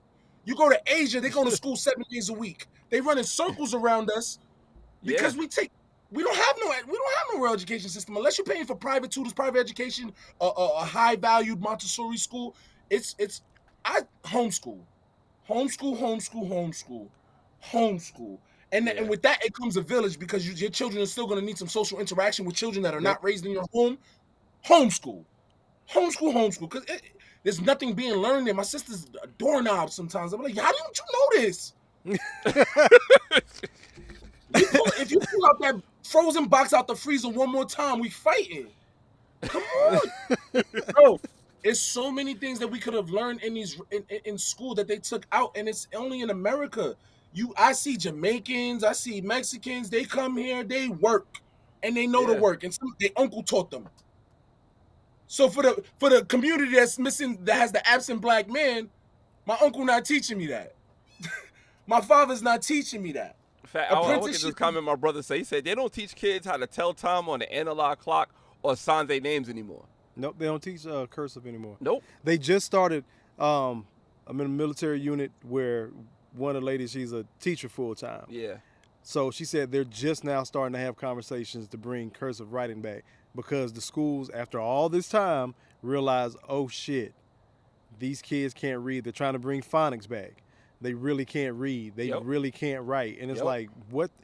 It took y'all 20, 25, 30 years to realize this shit? I remember my parents complaining about it years ago. Yeah. Now, I was blessed enough to go to a small private school, so we had to learn cursive and shit. So I knew that shit by the time second grade came around. Yeah. Multiplication tables, shit like that. But now it's like, yeah. What does that say? Sight words and shit. Yeah. They can't phonetically put together a word, and you wonder why the job market looks like it looks. Yeah. It's so many big companies. It's like, hey, the jobs are here. Stop telling this lie that like the jobs are here. We can't find quality applicants. Yo, I'm gonna tell you a story. I met a brother that owns a restaurant over here, right? We were sitting there talking, and he was like, ask me what everybody always asks what you do. What I do for my day job, I try to give a vague description because I don't want people to thinking I got all this money, whatever, right? Yeah. So, I also told him to do YouTube. So he went on my YouTube. He said, ATL's next. What's that about? Because that's the last video I posted. Yeah. And I said, the influx of immigrants, undocumented immigrants, is coming to Atlanta next, supposedly. So Atlanta is preparing for it. Yeah. He was like, good. We need people to come here to work. This is a black dude telling me it's good that immigrants are coming into Atlanta because we need people to work. We can't find people to work. He said these people will come here to work. Give them work visas, let them come here, and let them help out the businesses. We can't find nobody. No, that's why they run in circles around us now. That's why there's a Chinese restaurant on every corner because of visas in the 1950s. When the Chinese was coming over here in drones because black people were fighting for the rights for people to come over here. When they were coming over here in drones, the government said, damn, it's a little bit too many of y'all. Y'all can only come over here with a work visa. So what did? They opened up restaurants and they hired their family because only employees could come. Let me tell you a story. Let me tell you a story how crazy that is, how you just said that. Excuse me. I started learning software development, right? I learned about software development from my boy Ghazi. We rode bikes together. Ghazi's somewhere like in the Middle Eastern countries, right? That's where he's from. I'm not sure what country he's from. But he said to me, if you want to learn software development, take this guy's number down, give him a call, tell him that Ghazi told you to call. I called this guy, heavy-ass Bangladesh accent, right? He said, all right, if you want to come to my school, it's in Virginia. You got to come here. You got to do the work, yada, yada, yada. Yeah. I'll get you a job in software development. He said, you don't need no college degree. You don't need no background. I have the work to get you the job, making 7 figures. I said, all right, bet. Took him up with his offer, went down to Virginia. When I get to class, ain't nothing but everybody from America except for me and one other person. Only 2 Americans in there that knew about this class.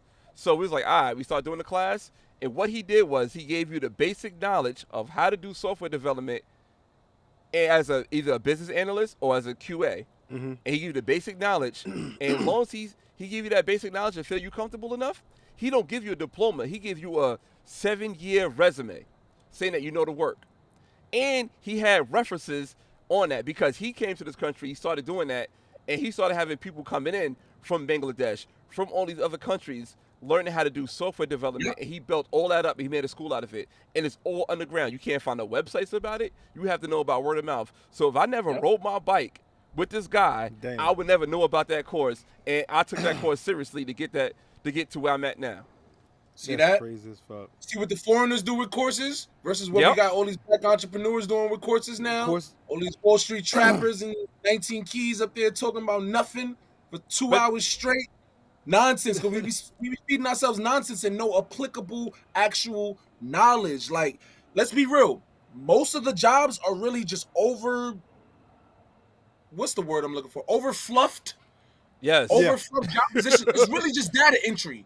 Because it's really just, most jobs be really data entry unless it's some field that you have to be proficient in or expertise in, and then that's when you make bigger bucks, right? Yeah. So I'm looking at like, damn, y'all niggas can't check boxes and fill in lines? Because every time you talk to a customer service person, they're not thinking for themselves. And it's crazy that they got a script. Americans will get so upset with somebody with like a Bangladesh accent on the phone and be like, damn, you can't speak English any better than that. Like, but they on their second language and you still on your first and you complaining about them not speaking your language in fluency, but you don't speak any other language in fluency. They're already ahead of you. And you calling them for help, dummy. They're already ahead. But that goes back to our culture. Like, yo, we don't even know connections and make. Like, imagine somebody told you, come to my course for 4 months, or 4 to 5 months, I can get you 6 figures. Yeah, I'm in there with no college degree. I'm in there. Imagine how many people would take the opportunity. That happened to old boy I was telling you about. Shout out to D'Amico's. He's on YouTube too, Black Cloud Engineers. But my homeboy has a GED, and he tells his whole story on his YouTube. He has a GED. He was driving Uber, had an Indian dude he had picked up, Indian dude talking his ear off. He like, man, I don't want to hear this bullshit. So he got on the conversation of what the Indian dude did. He worked in basically software development, you know, AWS, Microsoft, that type of shit. You know what I'm saying? So he tells him how much he makes. My homeboy perks up. He's like, man, how do I get into that? So he starts asking questions, right? This is all on the little Uber drive to wherever he picked him up at. Yeah. By the time they got to where he dropped him off at, they had made a deal. The Indian dude had certain credits they have for the company he worked for to have the free training that the company gives their employees. Yeah. He was like, look, I'll give you my passwords. And he was like, but when I come to Atlanta, I need you to drive for me. And he was like, well, how long would it take? And the guy was like, basically like 6 months, it'll change your life. He was like, cool. So anytime, whether he was driving Uber or not, he picked this dude up. He would chauffeur him around Atlanta, wherever he wanted to go. And the guy gave him his password. My homeboy went in there, took it serious, did the work, took the software development and all that stuff, the cloud engineering. He took the test like, he'll tell you, he took it 3 times, failed 3 times, got on the 4th time, hasn't looked back. This was like 3 or 4 years ago. Yeah. 6 months literally changed his life. It's conversations, is knowing people, is asking the right questions. Goes back to the cigars when we were talking about initially. Like, you go into these cigar bars, you don't know who you're gonna run into. Man, who you're gonna run into. The people that we speak to on the day, like, we both very social at the cigar lounge. But the people that I'm like, you do what? And they be like, they put you on to stuff. And it's normal for them though. Yes. It's normal for them. Like, oh, you don't know about? Oh, man, I'll tell you, blah, blah, blah. I know a guy, he told me about when me and my friend started first having the conversation, I ran into another dude at Hefe. He did similar. He put me on to different job titles to just look into. He was like, once you get this one, all you got to do is roll it into, and then I told him I used to work on bank trucks. He was like, oh, go into fintech, which is financial technology. Yeah. Like, he was like, you see that what they got at the cash register now, with the tap and all that? He said, I program those. That's all I do. He said, I write the software where you can just tap your phone and it reads it. He said, that's all I do. Yeah. Right. He said, it sounds fancy, but I just programmed that computer to listen to this computer. Yeah. That's it. POS system. That's fire, bro. And it's needed. So like I saw the title and the thumbnail. I was like, yeah, that's a good topic in itself, because that's a place where men can meet, greet, socialize, and have the same comfortable barbershop conversations without you being worried if it's coming to get shot up or not. It's like it's almost like the premium for certain social clubs. It's the premium. Like, if you're paying the premium, other people are paying that premium. They're not in there on bullshit. The nigga shit happens when niggas be. I'm gonna say it again. The nigga shit happens when niggas be. Niggas ain't in the fucking cigar lounge. I said it when we first started. I was like, bro, I don't got time to argue with you and punch you in the face and fuck up my $10, $12, $15, $50 goddamn cigar that I just bought. Like, we sitting here lounging, having a conversation. Yeah. Like, it's a cigar lounge. Like, I didn't know Ron.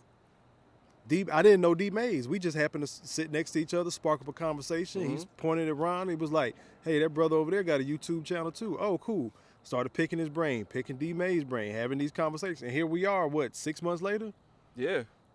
With 8 months. Yeah. With 1,000 subscribers. Yep. Thank y'all. I take the suggestions from good people in my circle. Like, you know what I'm saying? You meet good people, and they usually introduce you to other great people. And like I said, you got to expand. Like, I don't tell this to old guys because I don't want them to take advantage of it, but they be looking for women in the club, and I'm like, you do a lot better in the produce section, my brother. That way you know who she's shopping for, what she's buying, what her diet's like, and if she can cook or not. And honestly, you're gonna be you are a piece of fish with honey on it, surrounded by grizzly bears in the produce section. I try to just swoop through because it can get distracting over there too. They're like, oh, who he shopping? And you know what I'm saying? That would be the same for the cigar lounge for a woman. Women stay out the cigar lounges, but it would be the same for women in the cigar lounge. You're gonna meet men that actually, because here's the thing. People that have something to lose and value it don't put it at risk so easily. And that's why you have people killing each other so easily in the hood, because they're usually living with somebody that actually is paying rent there and they don't actually have any equity there. It's so easy to take when you don't have anything because you're not afraid of your stuff being taken because you ain't got shit. So once we start actually outing people like, nah, you can't do that, and we call people, like, I seen people talking about free him, and bro, he robbed an old woman. He knocked the drunk guy out on his way from home. Like, why are we? It's like DMX said. He started taking rap serious. He was sitting down thinking one day when he realized he was robbing niggas just as broke as himself. Like, how you gonna take for somebody who ain't got shit? Yeah. Instead of us pulling our resources so we can all have something, let's continuously take from each other like some nasty ass susu circle. It's crazy, bro. It's disheartening. It's really disheartening. That's why I completely advocate for people to stay buy your neighborhood. You buy up your neighborhood. The people that's like I drove through my block like a couple months ago. I almost cried, bro. It's saddening to see people out there just wait. It's like they waiting to die. It's like y'all doing the same thing every day and y'all just waiting to die because y'all really don't have much responsibilities. It's purgatory. You stagnant. I say that all the time. Like, being stagnant is worse than taking a loss. At least with a loss, you can go back, rehash, take inventory, like I always say, of what you did wrong, what you did right, build off what you did right, correct what you did wrong, and you can get past that level that you lost from, right? Mm-hmm. But when you're stagnant, you're just there. And a lot of those people, like you said, Keys, they're waiting to die, but mentally, they're already dead, bro. Yeah. They're in purgatory. Because you can't it's a Groundhog's Day. It's the same shit. You can't correct shit if you don't do shit. And how you gonna correct shit if you don't do shit? They don't think there's anything to correct because there's so many other people doing the same shit. This got to be the thing to do. And that's why traveling is so important, because you got to go out of places where your norm, where you growing up at, is different from other places. You got to go different places. Yes. You can't be in the same spot. And shout out to my boy Chris, who was on my last podcast. You know, he's from Kentucky. I'm from Atlanta. We both said, Atlanta was so attractive to us because we seen what we wanted to be here. Yeah. You know what I'm saying? We seen what we wanted to be. Same thing with Keys. Keys came, he was like, I love it here. Yeah. Well, I mean, in fact, is that the first time I met you, Keys, in Atlanta? Yeah, every 5 minutes I was like, I love it here. The post was like, I thought it was crazy. I'm like, I get it, man. I get it. You love it. But, I love it here. But that's the thing. You got to go places to see what you want to become. And your hood is the same thing over and over again. It's rinse and repeat. Yep. You got to travel. Yeah. And, man, me having a traveling job and just going around. Keith, you remember I had a Instagram page. I was traveling vegan. And I was going to different spots, just meeting people like, damn, yo. I never forget, I met this black woman, Jamaican, beautiful, everything. Like, everything you could think of a black woman could be a natural black beauty in South Dakota. I'm like, what are you doing in South Dakota? But it's like, you just go so many places and meet people and have conversations, and you never know what that conversation could spark in your head and put a seed in your mind. Even traveling, like, Lex is big on traveling, and she's still in the chat. She was like, let's go here, let's go. Just meeting different people. Seeing different cultures. And when we was in Bermuda, we was talking to mostly the locals because we wanted to see local life. When I was in LA, I remember we was at Slauson Swap Meet. We saw this dude with his haircut. We in LA for 3 weeks, we woofing. Me and my boys like, yo, where you get your cut from? He said, grandma's house. We went to somebody's grandma's house in East LA, got a cut. Just because we just like to be a part of the culture, and we want to learn from different people. And even traveling around, like, bro, I hear like some of my cousins be getting pretty like, man, you out in the town, you just walking around in Colombia and DR. Yeah, like, nigga, I want to eat somebody's abuela's cooking. Like, I need to see what grandma cooking on. Like, the best chicken I had came off the street. Dude just had a grill on the street selling plates. Had the yuca potatoes, had the chopped up vegetables fresh, bro. And just having that experience, like, having this American diet, as soon as I tasted that food, I was like, this shit is fresh. And that's why I turned vegan. I'm sitting at the fucking restaurant in the DR, a fucking pickup truck pulls up with baskets of fucking vegetables and fruits and, like, bringing them into the restaurant. Mm-hmm. I'm like, yes. And down in Colombia, GMOs are outlawed. Yeah. So the food that I got, fucking fresh. It's supposed to be the way it's supposed to be. I remember the reason I stopped eating meat because I went to, I forgot what country it was. It was a long time ago. It was like 9 years ago that I stopped eating meat. But I'm in this country, and I'm like, yo, this tastes so different. Yeah. It tastes so different. I came back in the States, I'm like, I can't eat this no more. Yeah. That's why I stopped eating meat, because I ate meat outside the country. And I tasted the difference. Yeah. And I said, I can't do this to myself no more. Yeah. That's what that's what did it. Everybody said, bro, everybody said from the pint, like, I forgot, somebody told me about somebody. I hate when they say somebody said, but like, yo, I hate that. Like, give me a name. It's just like when they be like, oh, you know they coming out with a new movie. Yo, Keith, you could have made up a name. We wouldn't know the difference. That's true, but then I don't feel comfortable lying. It don't roll off my tongue as easy when I I don't mind lying when I need to lie. I lie. Yeah. I don't lie to you, Lex. I don't lie. Life got to be on the line, and freedom got to be on the line for me to start lying. Like, it's not working. Like. But it was like that they went to somewhere and the pineapples didn't burn their tongue no more. And I was like, hold on, my tongue be stinging sometimes when I eat pineapple. Like, oh, that's that American fruit. Like, God. And then I saw something on YouTube the other day. Dude was like, it was somebody on Joe Rogan's podcast. It was a clip, and he was like, yo, they did an experiment. They took the strawberries and they pressed them, and after they pressed them, once they took the juice and the skin and everything out, everything left over was still the pesticides. Oh, damn. It was. They said it was enough pesticides left over to spray the rest of the field. I said that is because it's water. Fruits soak up water, so if you putting the pesticides in and it's soaking it up, I'm like, I never thought about that because I was not the big, like, people like, oh, so it's expensive to go vegan. You be buying only organic fruit, don't you? I'm like, bro, I had a burger and fries for breakfast. What are you talking about? Like, I'm not that vegan that you think I am, or the stories that you've heard of. And no, I'm not. Yeah, everybody think vegan is synonymous with being healthy. Rich. That's the case. Or rich. Yeah. I'm like, hold on, bro. We in the same spot right now. I heard something so real, man, and like I dabbled on it for like a week, but I still take this quote with me. Like, you're either gonna pay for your food or pay for your medicine. Yeah. Yeah. Which one you want? Shout out Joseph, man. Shout out to him. The best food I ever had was in Colombia and Africa. I got to get to Africa, but I can vouch for Colombia. Yeah. Solomon, right? You know Solomon? Yeah, he's Nigerian, or he's one of the African countries. I know he's African. Yeah. He's like, yo, the food. He just kept explaining how great the food is out there. Yeah. It's just amazing, yo. And Keith, you know Sunny. I had Sunny on. She was like, yo, the food outside the country is so amazing. It's another world. Yeah, was she in Ecuador or Mexico or something like that? She was going crazy with the fruits. One of them South American countries. Yeah, I think it could have been Ecuador because she lived in Ecuador for a bit. Right, so it was probably Ecuador. Yeah. Like over there is different. Even in DR, like we're walking down the street, nigga Ty look up, he was like, "Is that a fucking mango?" On the tree. Mango tree, just there. Yeah. Just there. Floridians told me about that too, because obviously that's the closest to South America, so they're getting that tropical, you know what I'm saying, whether they can grow different things, citruses and things of that nature. They're like, mangoes, that's nothing. We're going to our neighbor yard and get mangoes off the tree. Just don't be selfish. I'm like, star fruit, yeah.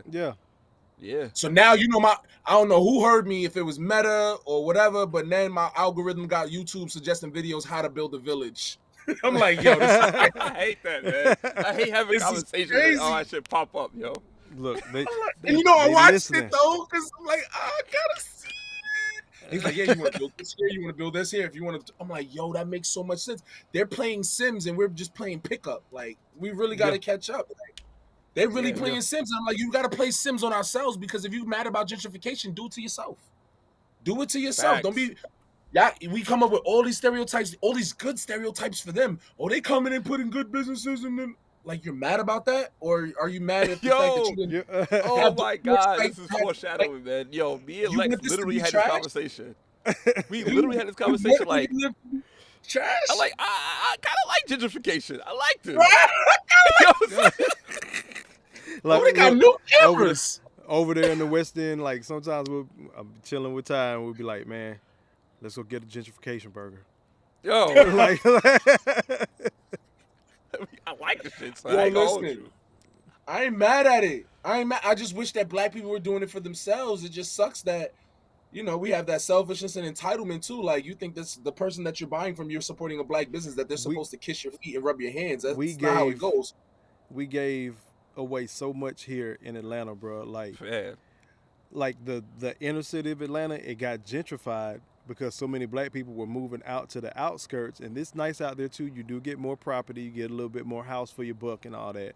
But we gave up so much here in central Atlanta, and like a lot of these older neighborhoods, white folks. It's coming when you see the little white girl jogging with a dog, and then they put up a fucking Starbucks, and then it's a wrap. I got a homeboy over here, same area, over there in the West End. We're going to grab lunch one day. We're driving. And I see this motherfucker's face just like scrunch up. I'm like, bro, what the fuck is wrong with you? He was like, these motherfuckers never put trees up when I was growing up over here. So the sidewalks, they had started building sidewalks, putting the little trees up on the sidewalk. And sure enough, like 6 months later, housing market went up. Yep. White folks started moving in.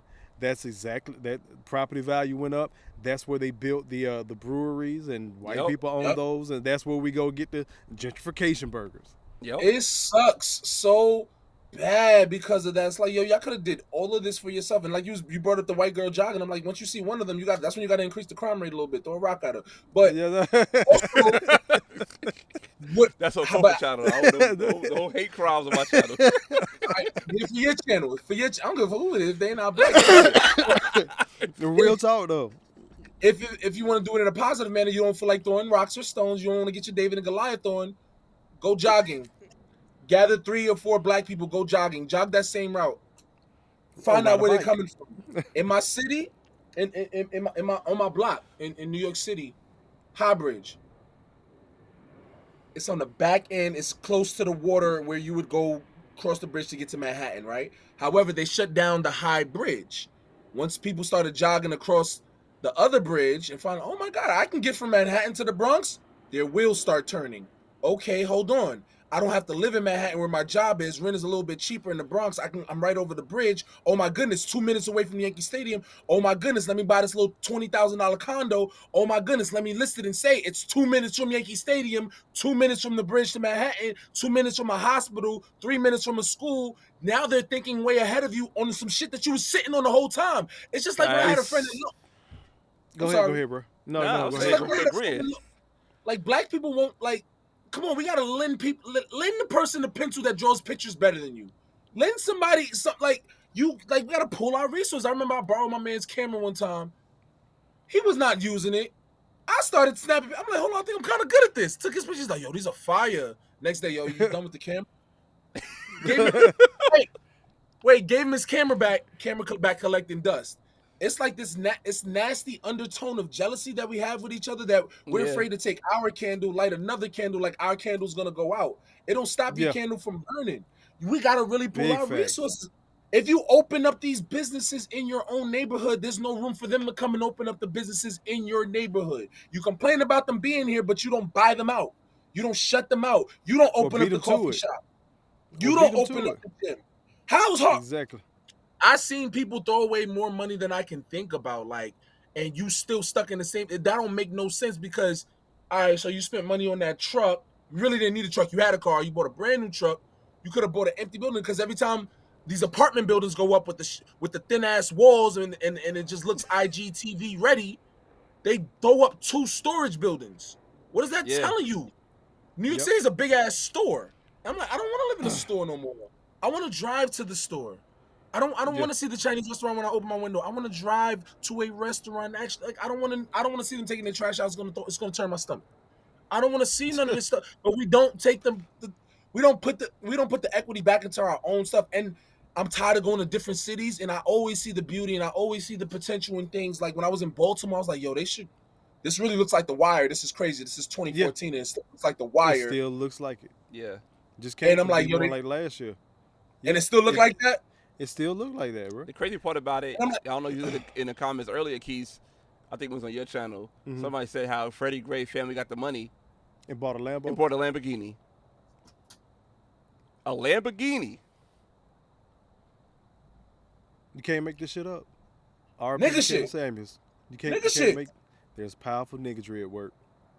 A Lamborghini. And even like here in Atlanta, like a lot of the areas that I'm talking about gave up, bro. Everything you just mentioned, the banks right there, there's schools right there, the hospitals right down the street. Like my homeboy got in, but he was like, those are black folks, black folks, black folks. But it's the same neighborhood with the Black Lives Matter signs. Yep. White folks, white folks, white folks. There's a spot in Birmingham. Like, how the fuck do you close a damn hospital? There's an old neighborhood in Birmingham, Alabama called Old Norwood. So my mom was like, we was driving through there, right? And she was like we used to have to come through here and look at the white people put up their Christmas lights when we were little. A lot of those older white people died, whatever, moved. So the neighborhood was just sitting there.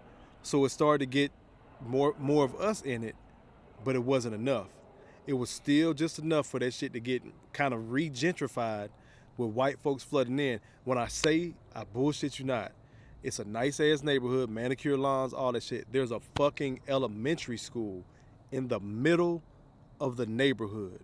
Like, you go around it's like one of those little oval circles. Like, you miss it, and they got a couple of open spaces here you can turn in. Or if you miss it, you can just go down a little bit further and make a U-turn. The school is in the middle of the neighborhood. There's a school, there's a park, and then like maybe 300 feet away, that's when the houses start. Like the property, the school is in the middle of the neighborhood. Right when you get outside of the neighborhood, there's a big ass hospital.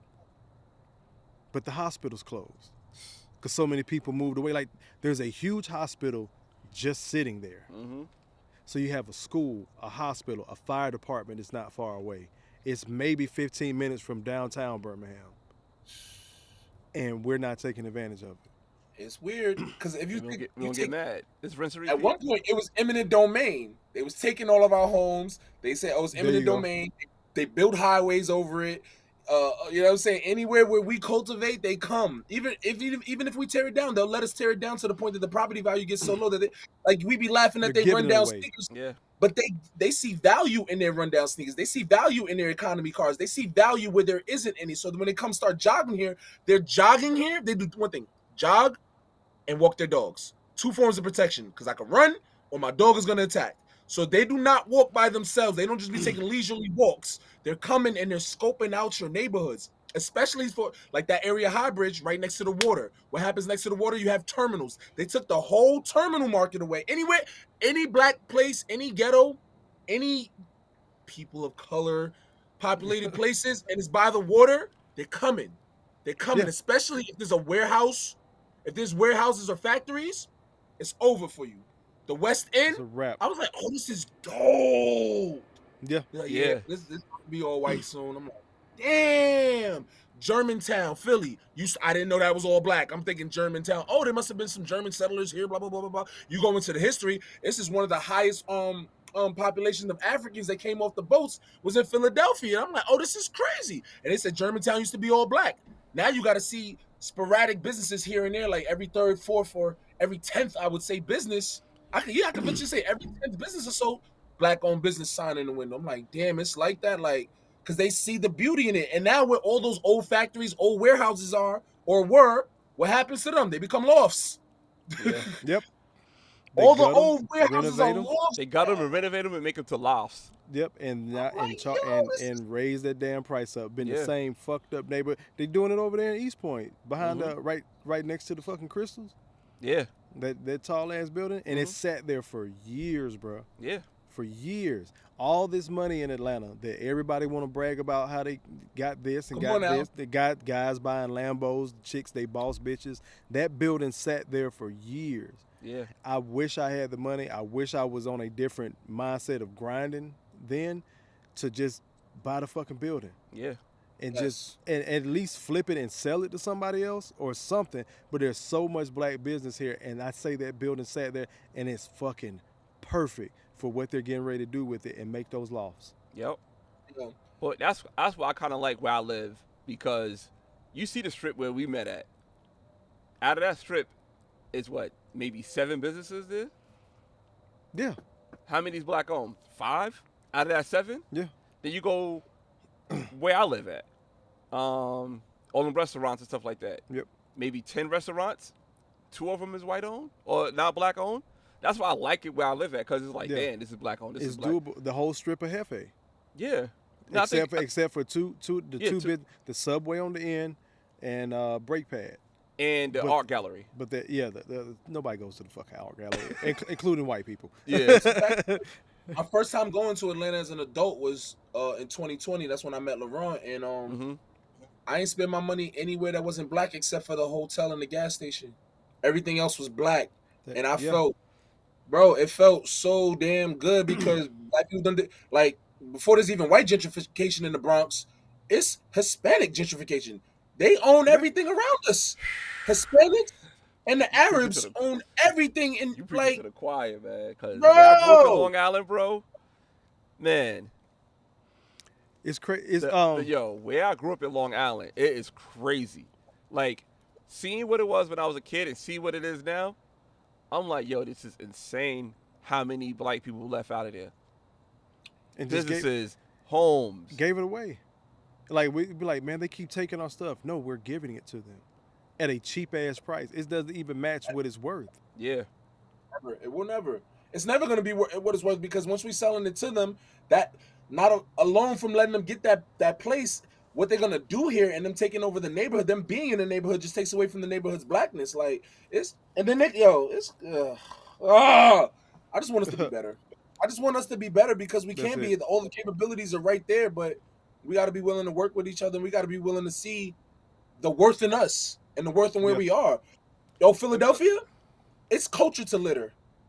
It is the culture to litter. You'll see the kids littering, throwing their snack wrappers and stuff on the floor. You're like, damn, I wish their parents was around. Parent come out the store, take the plastic off the icy. What y'all doing out here? Like, what? Oh my! I've stopped people and say, "Yo, you can just throw it in my trash.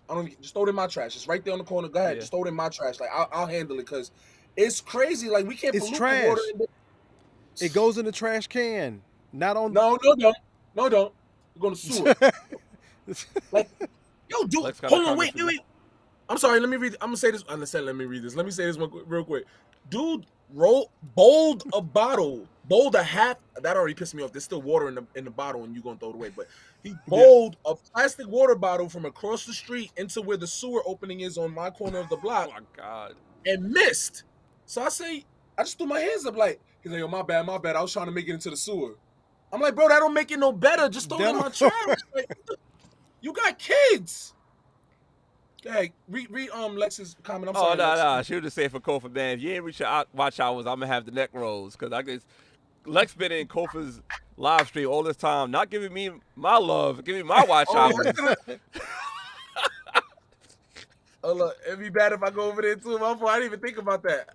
Nah, you good. You good. This is all about Kofa today, yo. I could have opened 2 windows at the same time. Like I do that sometimes either way. I go to your channel. I think that's what Mo was doing. I see Mo in both chats. Shout out to Mo, man. Yeah.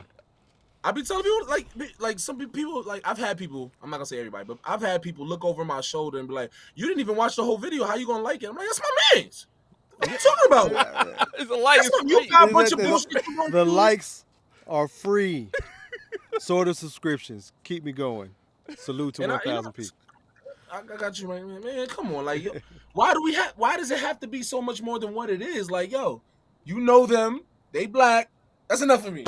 They're not talking about killing nobody. They're not talking about the detriment or destroying black people. Why would you not like it or tap like? It's the same thing with That's why I subscribe to Tidal, because Tidal gives the most out to artists. So I'll make a playlist of my band's songs, put a little 10 songs in there, and I'll press play on my backup phone and leave. I'll press play on the YouTube and walk out the crib. You know what I'm saying? Like, yo, yeah. I might have my phone, my iPad, my work computer, and just let it run. And my laptop, let it rock. Let you get your watch hours. It's not hurting me. It's weird for them to say, why would you do it? Like, yo, y'all support people that y'all don't even know. No. Hard. You don't know. Like, man, you can't. Hold on. Let me get to this comment, man. My brother coming here. Nobody on Ron channel but Mo and Lex. All the black people left there, too.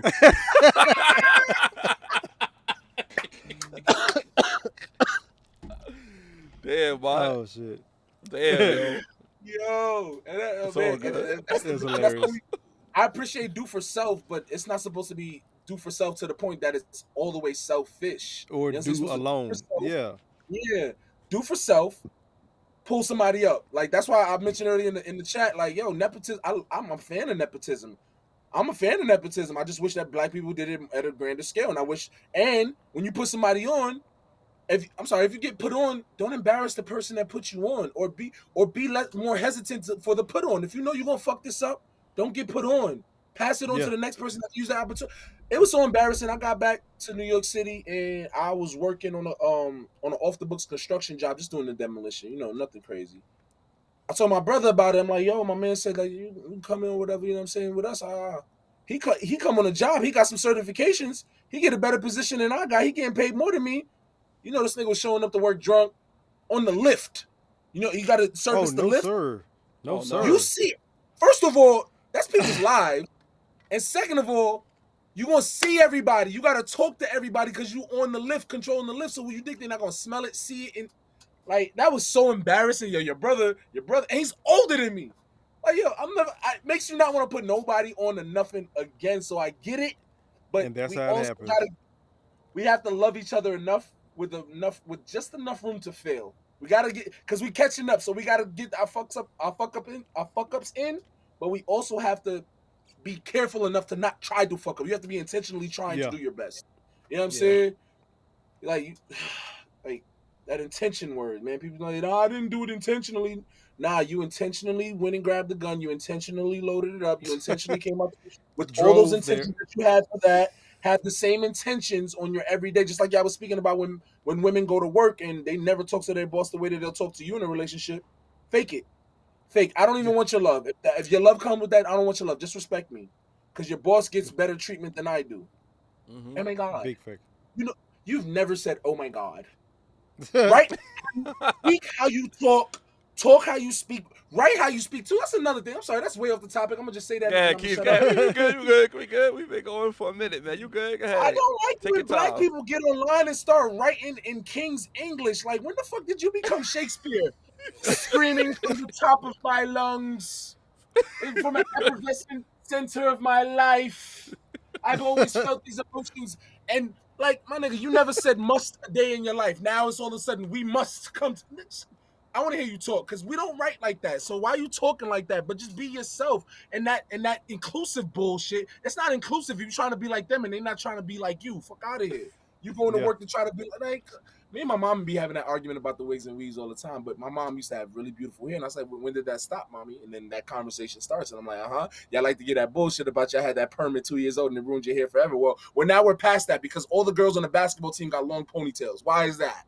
Because they weren't over manipulating their hair, they weren't burning the shit, and they didn't give a fuck about a weave unless it was extensions for braids. I'm sorry, that was way off the topic, but I just had to get it out. You know how I be jumping. My fault. Go Black women, you're All beautiful. good, bro. All Black good. women, you are beautiful. Your DNA is perfect. Like God, Shout out your to DNA my is girl, perfect. my homegirl, Alex, man. She having an event tonight called Black Women's are the Standard of Beauty. They have an event Yes, they tonight. are. I wanted to go to the event, but I'm here with you instead. Oh, I appreciate it. Yeah, but shout out to my homegirl Alex, man. The thrift Jesus. That's what she go by. Oh, that's dope. The thrift Yeah. Jesus. Yeah. I take that as a challenge, but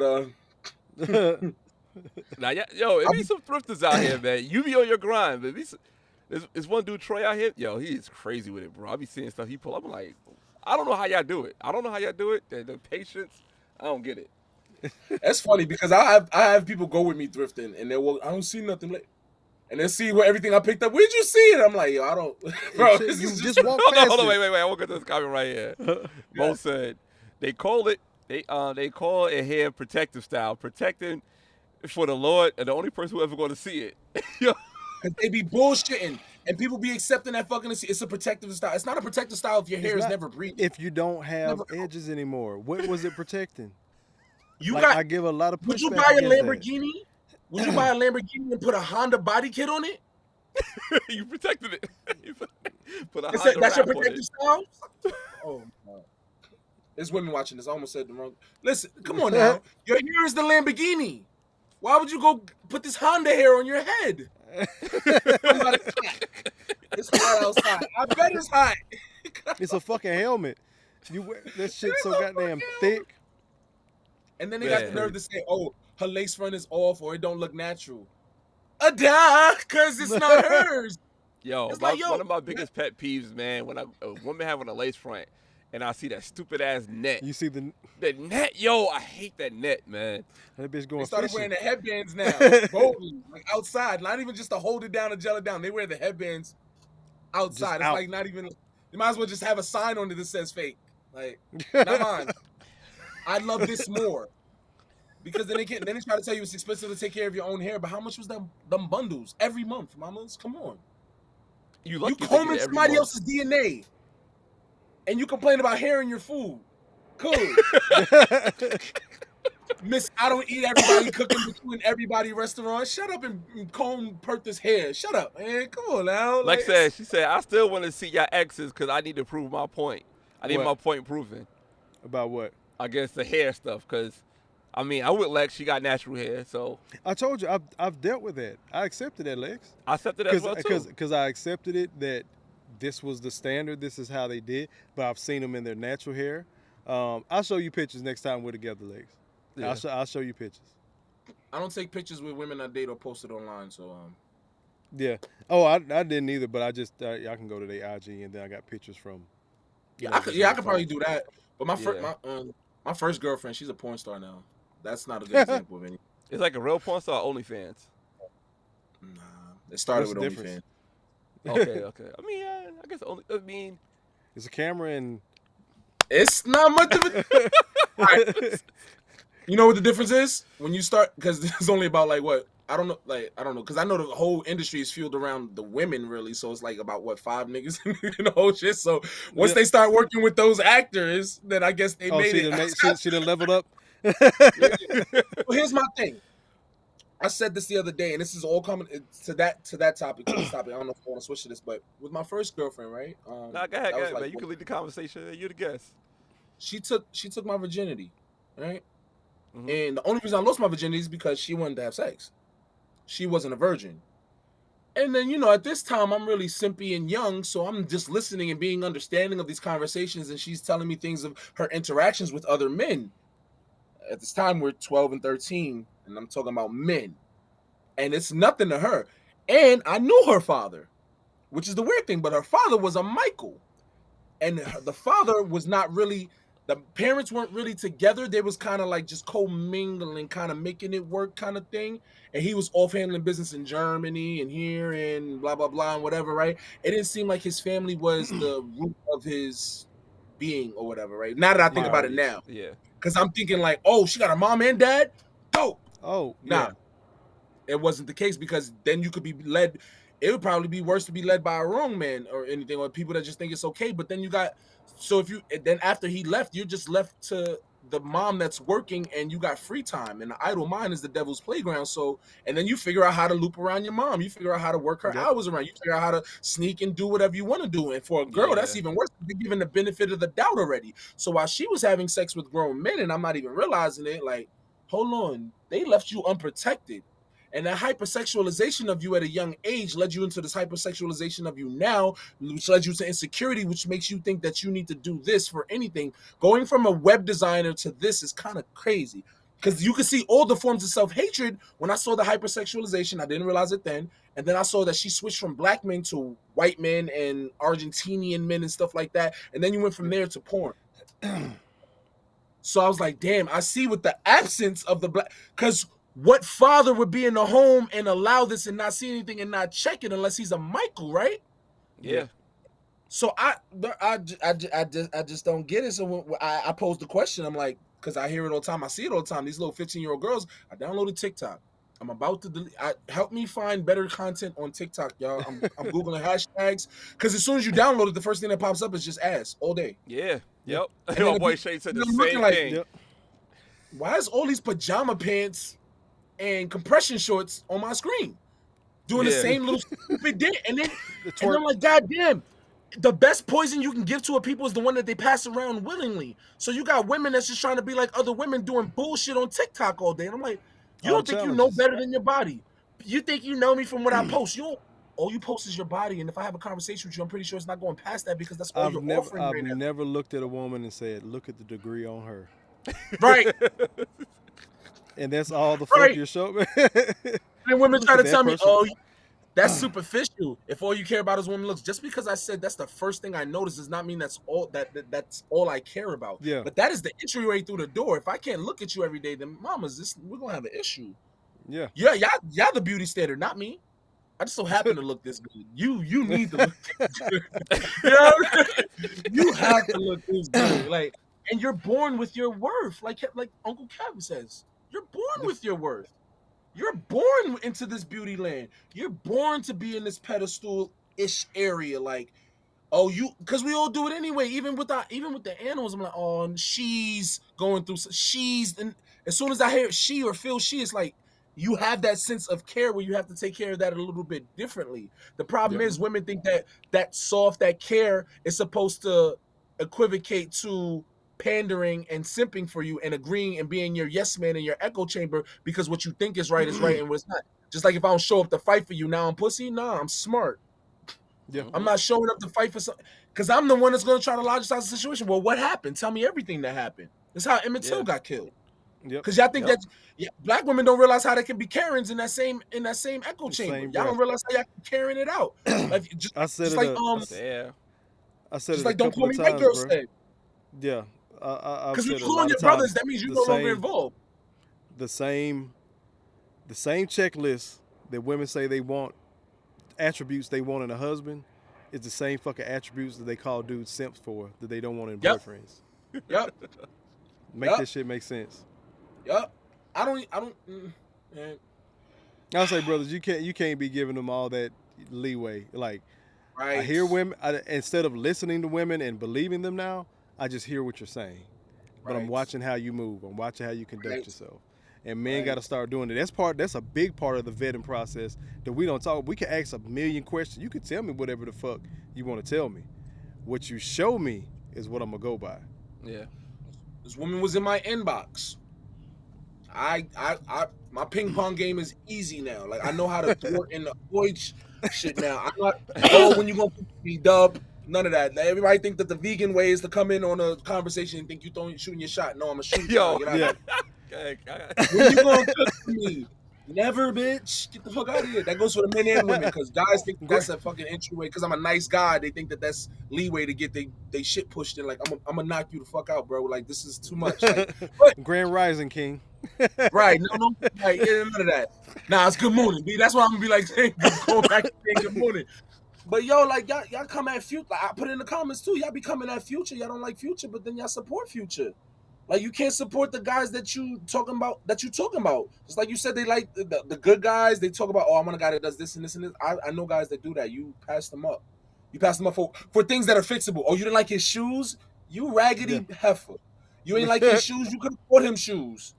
If you want to talk about the beauty aspect of it, then that's really your job. I just so happen to know how to dress, but you skipping over a good dude because he didn't have on $400 jeans or something. That's so. You gonna get what you want. Weird. You're gonna get what you're weird going at. Shit. Yeah.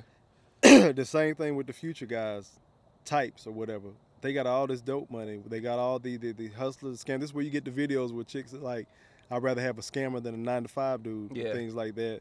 But they got all this money, and again, gentrification. Why the fuck he didn't buy that house? Mm-hmm. Why he didn't flip that to Airbnb? Yep. Why didn't pull their money together? Yeah. What's he gonna teach your kid, bro? It's 12. We've been going 5. We broke the record. Last time it was 3. That's your record, bro. Oh, let's see. We got 5 hours in, kid. Damn, son. Yeah, man, I'm cooked, bro. Y'all stretch. Y'all backs gonna be blazing in a second. Yeah, man. Yo, I got one of Kofa pillows. Yo, Kofa got like 800 pillows on his couch. They came with the couch, bro. I keep telling you, they came with the couch, man. Lexi hating on the pillows, but he's using one right now. Yeah, that's a smart man right there. Yeah, man. I be trying, and also like, cause in this community, it's funny as fuck. Cause people come like, oh, you think you so woke? I never use the word woke. I don't use the word woke. I never said the word woke. I honestly, I kind of want to disconnect myself from that community because once motherfuckers start spelling I with an EYE, I know we're going downhill from there. Cause and they are adamant about it too. Oh, I don't say good. The reason why I say grand rising, I don't say good morning, because we not mourning when the sun rising. We don't go through mourning. That means you grieving, and I don't feel that. It's two different spellings. So if you didn't speak English, would you still be saying that? If you spoke Spanish, I don't see people in Spanish going, me oro. Nah, they say Joe. They say Joe. They say I in Spanish. What are you doing? You want to feel special? We get so woke that we start making shit the fuck up. Yeah. Go to sleep. All right, before we close, man, let's get on the extra super duper Hotep brothers, man, and sisters out there. How y'all feel about them? It's the same thing, bro. They selling, they're pandering, they're selling. It's the same thing as politicians, preachers, and pimps. Yeah. Yo, it sounds good. We buy it. We buy into it. Black Lives Matter. Mm-hmm. Get wrapped up in emotion, and we run with it. It's the same thing with the quote unquote woke community. Yo, I was talking to Sunny, right, and she was like, "Oh my God, it's hard to try to find a black man that's vegan to date, right?" Yeah. And I was like, I know why it's hard because you want a regular black dude. You don't want the extra super duper Hotep high, walk around, gotta get grounded. I gotta, you know all the extra wokeisms that they gotta go through. And she's like, I just want to be somebody regular. And I'm like, when I move to Atlanta and I'll say I'm vegan, like he said, the inbox was crazy because I wasn't on that. Yo, I wasn't on that super duper woke Hotep shit. It was like, oh, you regular? Oh, what's going on? How you doing? Oh, da, da, da, da. And I was just like, oh my God, my inbox was stupid, yo. And I was just like, I get it, yo. Like, it's hard when you start seeing these extra duper Hotep, dashiki wearing, eclectic, bad accessories and. I like the accessories and all that. I just be like, damn, they I know you're collecting keys. Talking about this shit and all this other stuff. How they do? Pull up the two hands, the L bays. Once I see a Bay in your name or a Shaddai or something, I'm good. But it's crazy because my bro was like, yo, Keys, yo, you gotta start introducing me some of them spiritual joints. I'm like, they hoes too. They be, bro. A lot of these women, once they get locks and some crystals and some incense, they start playing dress up, put some dots on their face, and they got you growing their armpit hair out. Oh my God! Right? They be having you fooled, bro. And to be quite frank, I never agree with the post because I don't want them to come at the community, as a whole, and then the bad apples ruin it for the bunch. But I'd be like, I do agree with them. They be like, yo, some of them spiritual joints be the biggest freaks, and I'm like, I ain't gonna hold you. Yeah, it do be. It's like you think you going. It's like the new age of going Christian for hoes. Like they think it's going to erase their past, and now it's Ashe and Igbo and Oshun and all that. Like you can spit all that the rhetoric. Do the same shit. I tell people all the time. Like a lot of these spiritual chicks, bro, they are the biggest hoes because guess what? Sex is a spiritual connection. Oh yeah. Listen to how they talk. So they jumping from, dude, I need to feel connected to the one of the wokest chicks I know. Got married to this dude, had twins with the dude, then hit him with a, I don't feel you can give me everything that I need, so we need to open up the relationship. Oh. And he was a Michael. So their rules was he was never supposed to know about it. She hopping from dude to dude, chick, dude to dude, chick, just on a rotation. They get all the, like you said, they get all the fucking crystals. I say this shit all the time. Like, y'all bitches done collected every fucking infinity stone and still ain't manifested a man. Thanos would be ashamed. Oh my God. Tomorrow I'm gonna tell everybody I came up with that. It's just like these Christian women, they get the Bible and forget about logic. Like, yo, you're praying over the poison that you're putting in your body. Isn't that kind of like counteractive? It's just like them, they go grab the crystals and you not even a spiritual person. Like, if we really talking peace, like, you got the worst attitude I've ever seen, especially when somebody don't agree with your bullshit. I met a white girl that knew more about African spirituality than I did. I'm like, I can't. My milk of magnesia, I can't. I would. I suffer for y'all, black ladies. I'm waiting for y'all. Like, I'm 34, no children yet. I like long walks to the West End. I appreciate a good vegan burger on Sundays. I'm just saying, but yeah, it's just like, and it's funny because dudes start to adapt to stuff, or adopt is the word. They start to adopt different cultures that seem like they're niche cultures to try to make the pond smaller. Yeah, if you get what I'm saying, they try to be like, oh, now I'm gonna go vegan, knowing that women already outnumber us, and now you're going to be one of the 17 to 1. You're gonna be the one in the group, and it's like, yo, that's why I be like, yo, I meet good women all the time. I'm not taking up their offers, and I'm not engaging with them because that's not what I'm looking for right now. But you can't say that there's not good women out there. You're just not really looking, and you probably aren't a good man. You have to emanate what you want, and you have to be crucial on your no. Tell yourself no, so you're able to tell other people no, and act like your dick not gonna fall off tomorrow, bro. We gonna keep nutting until we die. They got a cutoff date, bro.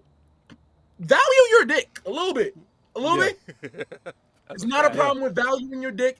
Like, just because women scream that they're the prize don't mean that you're not worth shit. Let them think that they're the prize, but you're worth something, my nigga. Like, you got value. Yeah. Put your dick away. For a little bit. You don't gotta. Yeah. Yeah, she said, in my defense, I was vegetarian way before I met Ron. Yeah, that's a fact. I ain't convert her. She was already on the wave. Yeah. And when women of the guys that I know or know of, or they know of me, and they women start to go vegan, what you said to my girl, bro? Because I got a boy, yo. He said, yo, he don't want me to meet his wife because she's trying to get healthy, and I said, yo, he know I could convince her to go vegan. He don't want me to meet her. Wow. I don't even like making eye contact with guys, women. Like, it's very uncomfortable. I don't, and honestly, I hate to admit it, a lot of married, I'm not gonna say all married women, but a lot of married women, they in it just to be in it. Their relationships, like, I didn't realize that until I started. I'm older now, like I'm 34, so started meeting married women. I'm like, oh, this is an anomaly. Women get married. That's dope for one. Yeah. Like, most of my bros is married. I'm just the last Mohican over here, the one that was screaming from the mountaintop back when I was a Christian.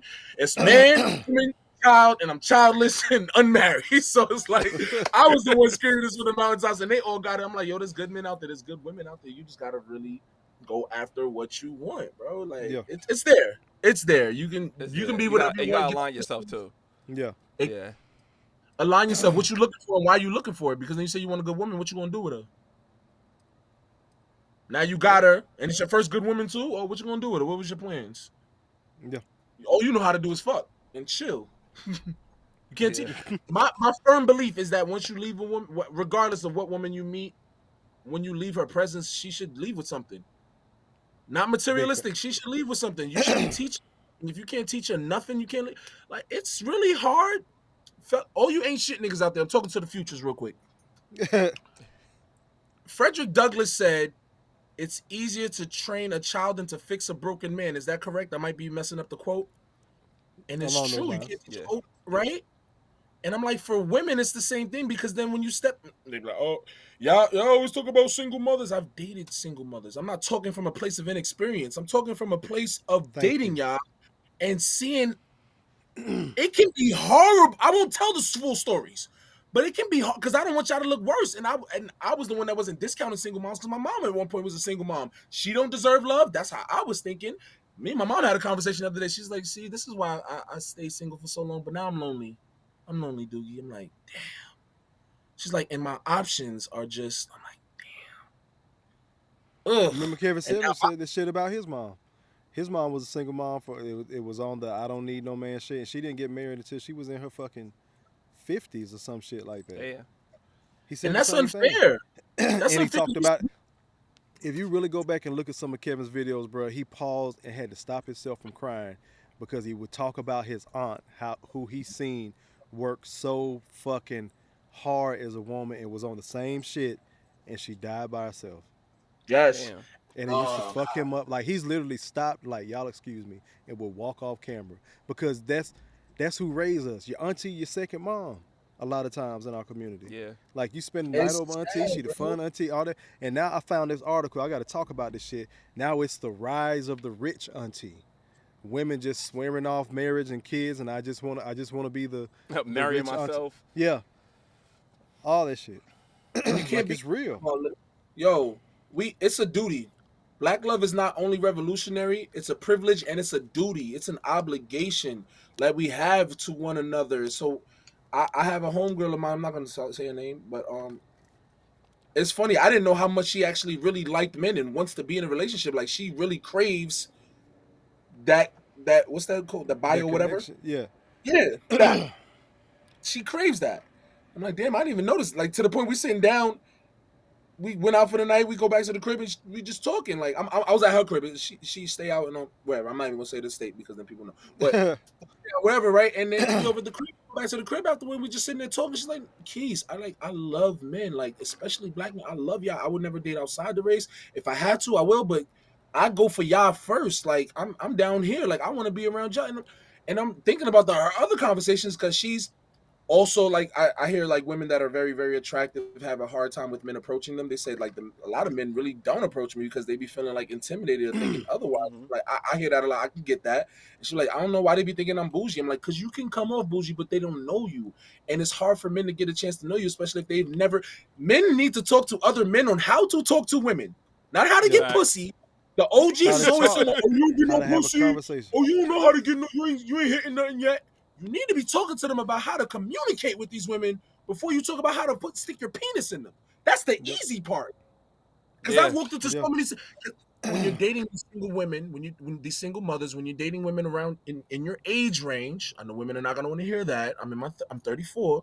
When you're dating women in your age range, and like I said, Frederick Douglass said it's easier to train up a child than to fix broken men. That goes for women as well. Especially if you don't got no man in your life that you've ever respected or has ever led you or told you no and you had to listen, where you've had no other choice, like a boy on a football team. He ain't make the team, he got to go harder. Fuck the tears, fuck your feelings, fuck your emotions, get up and go harder if you really deserve it. Because even women that tell me I'll never approach a man, I'm never coming up to a man. You would never? Why not? Oh, that's too thirsty, but you expect men to do it. But how about this, for instance? You filled out 50 job applications. You went on 5 interviews. You got in through the interview. Now you're at orientation. Now that you're at orientation, now you're at the second interview. Now you're in training. Now you're at the job where they got you fucked up for years. And nobody gets to see a bit of your attitude except for me. So how about this? What if you, instead of ignoring 100 dudes a day, you approach the one that you actually was halfway attracted to? How crazy is that? Would that be crazy? Would that be crazy? How you doing, brother? You don't... Being in the room is enough for a woman. You said hi? Oh, he's on you. Yeah, I want to go back to something you said, Keith, real quick. You said how, like, men need to teach, like I said, OGs need to teach younger men how to talk to women. Yes. Back when I lived in New York, I had a shop, right? I had a like a car audio installation shop, whatever. And this young man came in and he was like, yo, I need you to put a TV in my car. I'm like, yo, I'm booked up. You know what I'm saying? I can't squeeze you in. He said, I'll pay more for you to do it today. I need it done today. I'm like, all right. So, putting the TV, I talked to him after the transaction. I'm like, why you need it today? I have a date. I'm like, okay. I said, I don't know how to. He said, what I'm supposed to do, sit here and talk to her? I said, fam, you spend $700 for a TV in your 96 Honda Accord because you don't want to talk to a girl? You just want to sit in your car and smoke weed? That you're already going out with? Yes. Bro, half the battle is already fought, and now you about to lose it, because maybe not. You know what? Maybe not, because I seen so many women just fall for it, because if they like the way a guy looks or something he got on or his social stature or whatever, all he got to do is, nah, but why you playing? And they melt. They melt. I'm like, what? He didn't say shit. He didn't do shit. Black King ain't do shit but lick his lips and do that fucking nervous ass smile, and now you on it. Like, nah, but what you... And y'all don't get tired. If you so tired, ladies, I'm not saying this for every guy, but if y'all so tired of the what you doings, then start the conversation. Maybe your conversation ain't shit. If you so tired of being asked what you doing all day, that means your side of the conversation probably ain't shit. Ask me what I'm doing. Ask me what I'm up to. And fellas, if they saying that so often, then maybe you need to increase your conversation. But again, that goes back to men not being able to speak to women about anything else. Like, that is an epidemic of beyond epic proportions. How men really can't speak to women. This shit is crazy. And the rejection, so crazy. The dudes that crazy. The feminine ass niggas that can't take rejection. You gonna take this woman's head up because she told you no? Because she don't. And I feel bad because, like, in the same breath where I say women are hesitant to talk to us and have a conversation with us, I can see why. It's the same reason why. But they don't get it. The black women don't get it. It's the same reason you think we're homophobic. No, we're being safe because the moment that you give pause. The moment that you give these gay dudes an inch, they take a mile. Pause. Yeah. You as soon as you chatty with them, then they feel like they could touch your shoulder. At the gym, I almost had to knock a nigga out, bro. Like, bro, I was cool with you. I was cool with you. Everybody else ignoring you, and you do this to me. This is why. But I get it, and I'm like, this is how women feel. This is how y'all feel. As soon as if the guy can't just have a conversation with you and expect nothing, honestly, I'm gonna let y'all in on something. She's gonna be wondering what the fuck is wrong with you. And she's gonna be interested. You're gonna be on her brain if you never try to holler, bro. You're gonna be on her brain. Why didn't he try? What did I do? What did I say? What did I have? I was just trying to get to know you, and that's what we're doing. I'm getting to know you because you honestly want to get to know them before you get. But yeah, it's just like because you see the time. And like, we've been cooking for a minute, Keith. I'm looking at the time. We went for 5 hours. Yeah, we can go, bro. It's time to wrap, bro. It's almost. Yo, this has been another segment of Broken Traditions and Growth Talk. The keys open up doors. Yes. Why you always say the? Why you always say the? Yo, keys open doors. Yeah, ain't no duh. It's like somebody call you Kofi. Oh, keys open. I slipped. My bad. Yeah, I open my monologue with, look, I get Kofi, I get coffee, kufu, like, bro, it's so much. Keys open doors. Yeah, that's it. Yo, I appreciate y'all, man. Thanks for having me. I'm sorry. Underscores. Yeah, all good, bro. Keys, no need to apologize. _open doors. Keys _open doors on Instagram. It's Keys open doors on YouTube and everywhere else. It's just that the Nigerian got me. He got me. I gave it to him.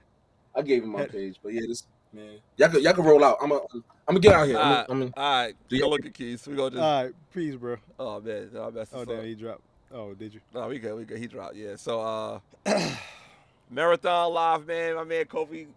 You had 2 cigars. I had 2 cigars. Closed out on a good night, man. Yeah, man.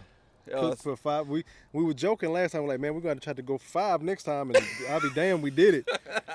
Like, all our jokes are turning into shit that, like, it's literally June 1st. Yes. It's like we went for the rest of the month. Every day in May challenge is complete. I thank y'all. I'm going to drop some more videos over the next couple of days, but I'm really going to be doing some research and chopping shit up, but I still got y'all. Thank you, I'm going to be dropping some more videos, like I said, over the weekend. Damn, man, appreciate y'all. Appreciate you, bro. Appreciate you issuing the challenge, even as a joke. Yeah. Like I said, all our jokes are seeming to turn into things that are like coming to fruition. Words. I gotta be you over here spelling from the woke community. Yo, we really did. You want to do 10 more minutes and make it a quick 5:30? We can do that. We can do 5:30, man. What you got? What you got planned for June, man? What you got planned for June of your content? So in June, I'm definitely going to drop that video about the X. Because when I did how I almost Tory Lanez and Gervonta Davis myself, I did part 1 and part 2.5. So I left a little bit of gray area because I knew Shawty was supposed to be going to trial or whatnot. Yeah. So now I got to put a bow on it, give you guys the ending point. I'm not sure when I'm going to do that again because I'm planning to make that move to Kentucky. I'm still waiting on my orders to come through, but I should be starting up like the middle of June. So over the next 2 weeks, literally, I'm going to be running. I got to make a run up there this weekend, trying to find a place to lay my head. But that video's coming. More VODs, like I said earlier. So just different hot topics that are going to be coming up. I'm going to talk about those, of course. I'm going to revisit the Travis Rudolph trial. I'm going to speak on that because, like, Shawty was just outlandish today in court. So it's just wild, man. But yeah. So I'm going to be talking about those two things specifically and just more the same. I put out a post on YouTube and asked, like, what should I add to the channel? Should I add, like, should I stick with the general life advice, talk about more Black history, more current events, and the general life advice, it seems to be my lane. More people like hearing me from that because they got like 78% of the votes. So, Okay. Yeah. I agree with that. I ain't seen that one. I've been off of social media for a few days. Like, long weekends, I try not to go on social media. I just try to just be in the real world, you know what I mean? Try to be in the real world and not taking my phone out. I felt kind of honored because we went to the jazz festival. Like, I think I left out of there. My phone was still like on 90%. Like, I didn't do nothing with my phone, like, it's literally in the things. bag. Yeah, it was like in the bag the whole time. I think I charged it the next day. But yeah, man, just as far as my content, man, I'm going to stick to the, Wednesday Night Live. I'm going to do more giveaways. I got 2 giveaways I'm working on. So next Wednesday, I'm doing a raffle giveaway with the candle company I'm working with. Shout out to the Light and You Candle Company. Shout out to them. Yeah, I said the purple hair Hotep vegans are protesting this broadcast. You know what I'm saying? So I'm doing a raffle giveaway with that. So I'm going to make some commercials and some video content with that. And for Father's Day, I'm doing another giveaway. So right now, I'm doing a giveaway with my barber. He has a hair care product that he has for men. So he want to do a giveaway with me. So we're going to do that giveaway. And I'm working with another company that want to do a giveaway for Father's Day. So we're going to do a raffle for those 2 events. If you are a member of the channel, you get a free raffle entry. So that's good. But you want to be part of the raffle. You're not a member. It's $5 for 1 entry, $10 for 3 entries. No. Yeah, $5 for 1 entry. Yeah, $10 for 5 entries. I think it's $30 for 10 entries and $50 for 50 entries. Okay. So, you know what I'm saying? Each thing I'm raffling off is worth more than the $50. You know what I'm saying? Like the candles I'm doing is $130 value. Yeah. So if you spend $50 and you win, you get $130 worth of candles and also you support the channel. You know what I mean? So I'm trying to find other ways to, I guess, navigate the monetization as far as, I got the AdSense going, but I also want to do more, I guess, reach out to other brands and reach out to other businesses and do that type endorsements and stuff. Endorsements, we talked about those. Because that's a big thing to help other people and people can help me. I'm gonna have more conversations like this, more, in-depth 2 people conversations. I might even step it up and have like 3 or 4 people on. I was going to ask you about your interviews because I know I got some that I want to line up. Yeah, so I kind of like doing that. That's becoming the thing I like to do, and having people coming on. That's dope. Like the joint live streams we doing. I'm doing this with you. Yeah. I also got my podcast I'm doing with Shay. Shout out to Shay. The No Spoon Podcast. We doing that. So shout out to Shay for that. We doing our podcast together. We already predict it's going to be the biggest podcast in the world by next year. And we're going to be flying back and forth between Atlanta and LA filming. So like, the content you guys have, I can honestly see that. Yeah, it's like we really rocking and cooking, man. Like, I'm excited for what me and Shay are doing. The funny part is it's supposed to be me, Shay, and it's all good, Keith. It's supposed to be me, Shay, and Casey. That was original. Okay. But it's hard to tell to catch up with Casey, as you know, because you try to get Casey on joint. Casey is very hard to catch up with, and she does a lot going on with her channel. So it's supposed to be us originally, but it's me and Shay now, so it's us two. So shout out to Shay. What else we got? I got interviews coming up. I got people I'm talking to behind the scenes that we got going on, man. Like I said, I think Lex and I are going to start another social media page. I'm not sure it's going to be YouTube. It might just be TikTok and Instagram. Whereas she got like this concept. It's dope. I don't want to speak on it too much because somebody might try to take. Yeah, when she do it, I think it's really going to take off as far as endorsement deals. I think it's really going to take off, and I think it's really her wheelhouse. And you know what I'm saying, she's like, oh, I don't want to show my face, so this is a way that we don't have to show her face, and it's real creative. Lex is a creative mind as well, and I'm glad that we had that conversation. So that's going to be dope too. I can't wait for that to come out. But yeah, it's a lot of projects coming out, man. The Broken Dishes podcast, the Culture Revival podcast, the live streams, the drinks we doing with Kofa. I guess we go to Kentucky. If we still could do it, like, I could just send you a link and we still could do the same thing and have it going like that. Or, you could just send me a plane ticket to Kentucky. I could fly out there. Yeah, it's a 6-hour drive. You better hop on 75. No, I don't do 1 to 5. That was the rule for my traveling job. It's 5 hours. Best believe I'm getting me a Delta ticket. So, as a matter of fact, too, man, speaking of Kentucky, there's an event coming up, a black tie event that my boy Chris is doing that was on my last podcast that you might want to go to this event. It might be a good look if you're in Kentucky. Okay, let me know. Yeah, I'll give you the details about it. It might be a great event for you to be at. I'm not sure what part of Kentucky you're going to be in, but I think his event is going to be in Lexington. Like, I was really considering going out there for the event to support, but I don't think I'll be in town. Give me the details. Yeah, I'll let you know. If I get up there and get settled quick as I plan to be, then I'll definitely try to make it. Yeah, he said JetBlue got more leg room, but JetBlue ain't got first class. Yeah. So, hey, I could be bougie, but yeah, man, I got a lot of things coming up, man. I'm excited about Broken Traditions. I want to give also a shout out to Deep Mace. He started his new podcast, The Happy Hour. I don't know if you checked it out yet. Yeah. I know y'all both went live around the same time, but he got a new podcast called The Happy Hour. So I was talking to Deep Mace. I might have got him a endorsement deal from a company. So I was expecting a phone call about it before we went live, but I didn't get the phone call. So we'll figure that out tomorrow. But yeah, we just got a lot going on, man. And like I said, we get Keith out here to Atlanta. We're going to finally have our sit-down conversation about the podcast about using the N-word because, I don't know, he just kind of contradicted himself saying that, like, why women call themselves bitches, but I can't call you a bitch. I think that's the same thing with the N-word. But I don't know. We're going to have a lot of content and got a heat coming up, man. I'm excited. You know what I'm saying? I think my goal is still to match my salary dollar for dollar with YouTube.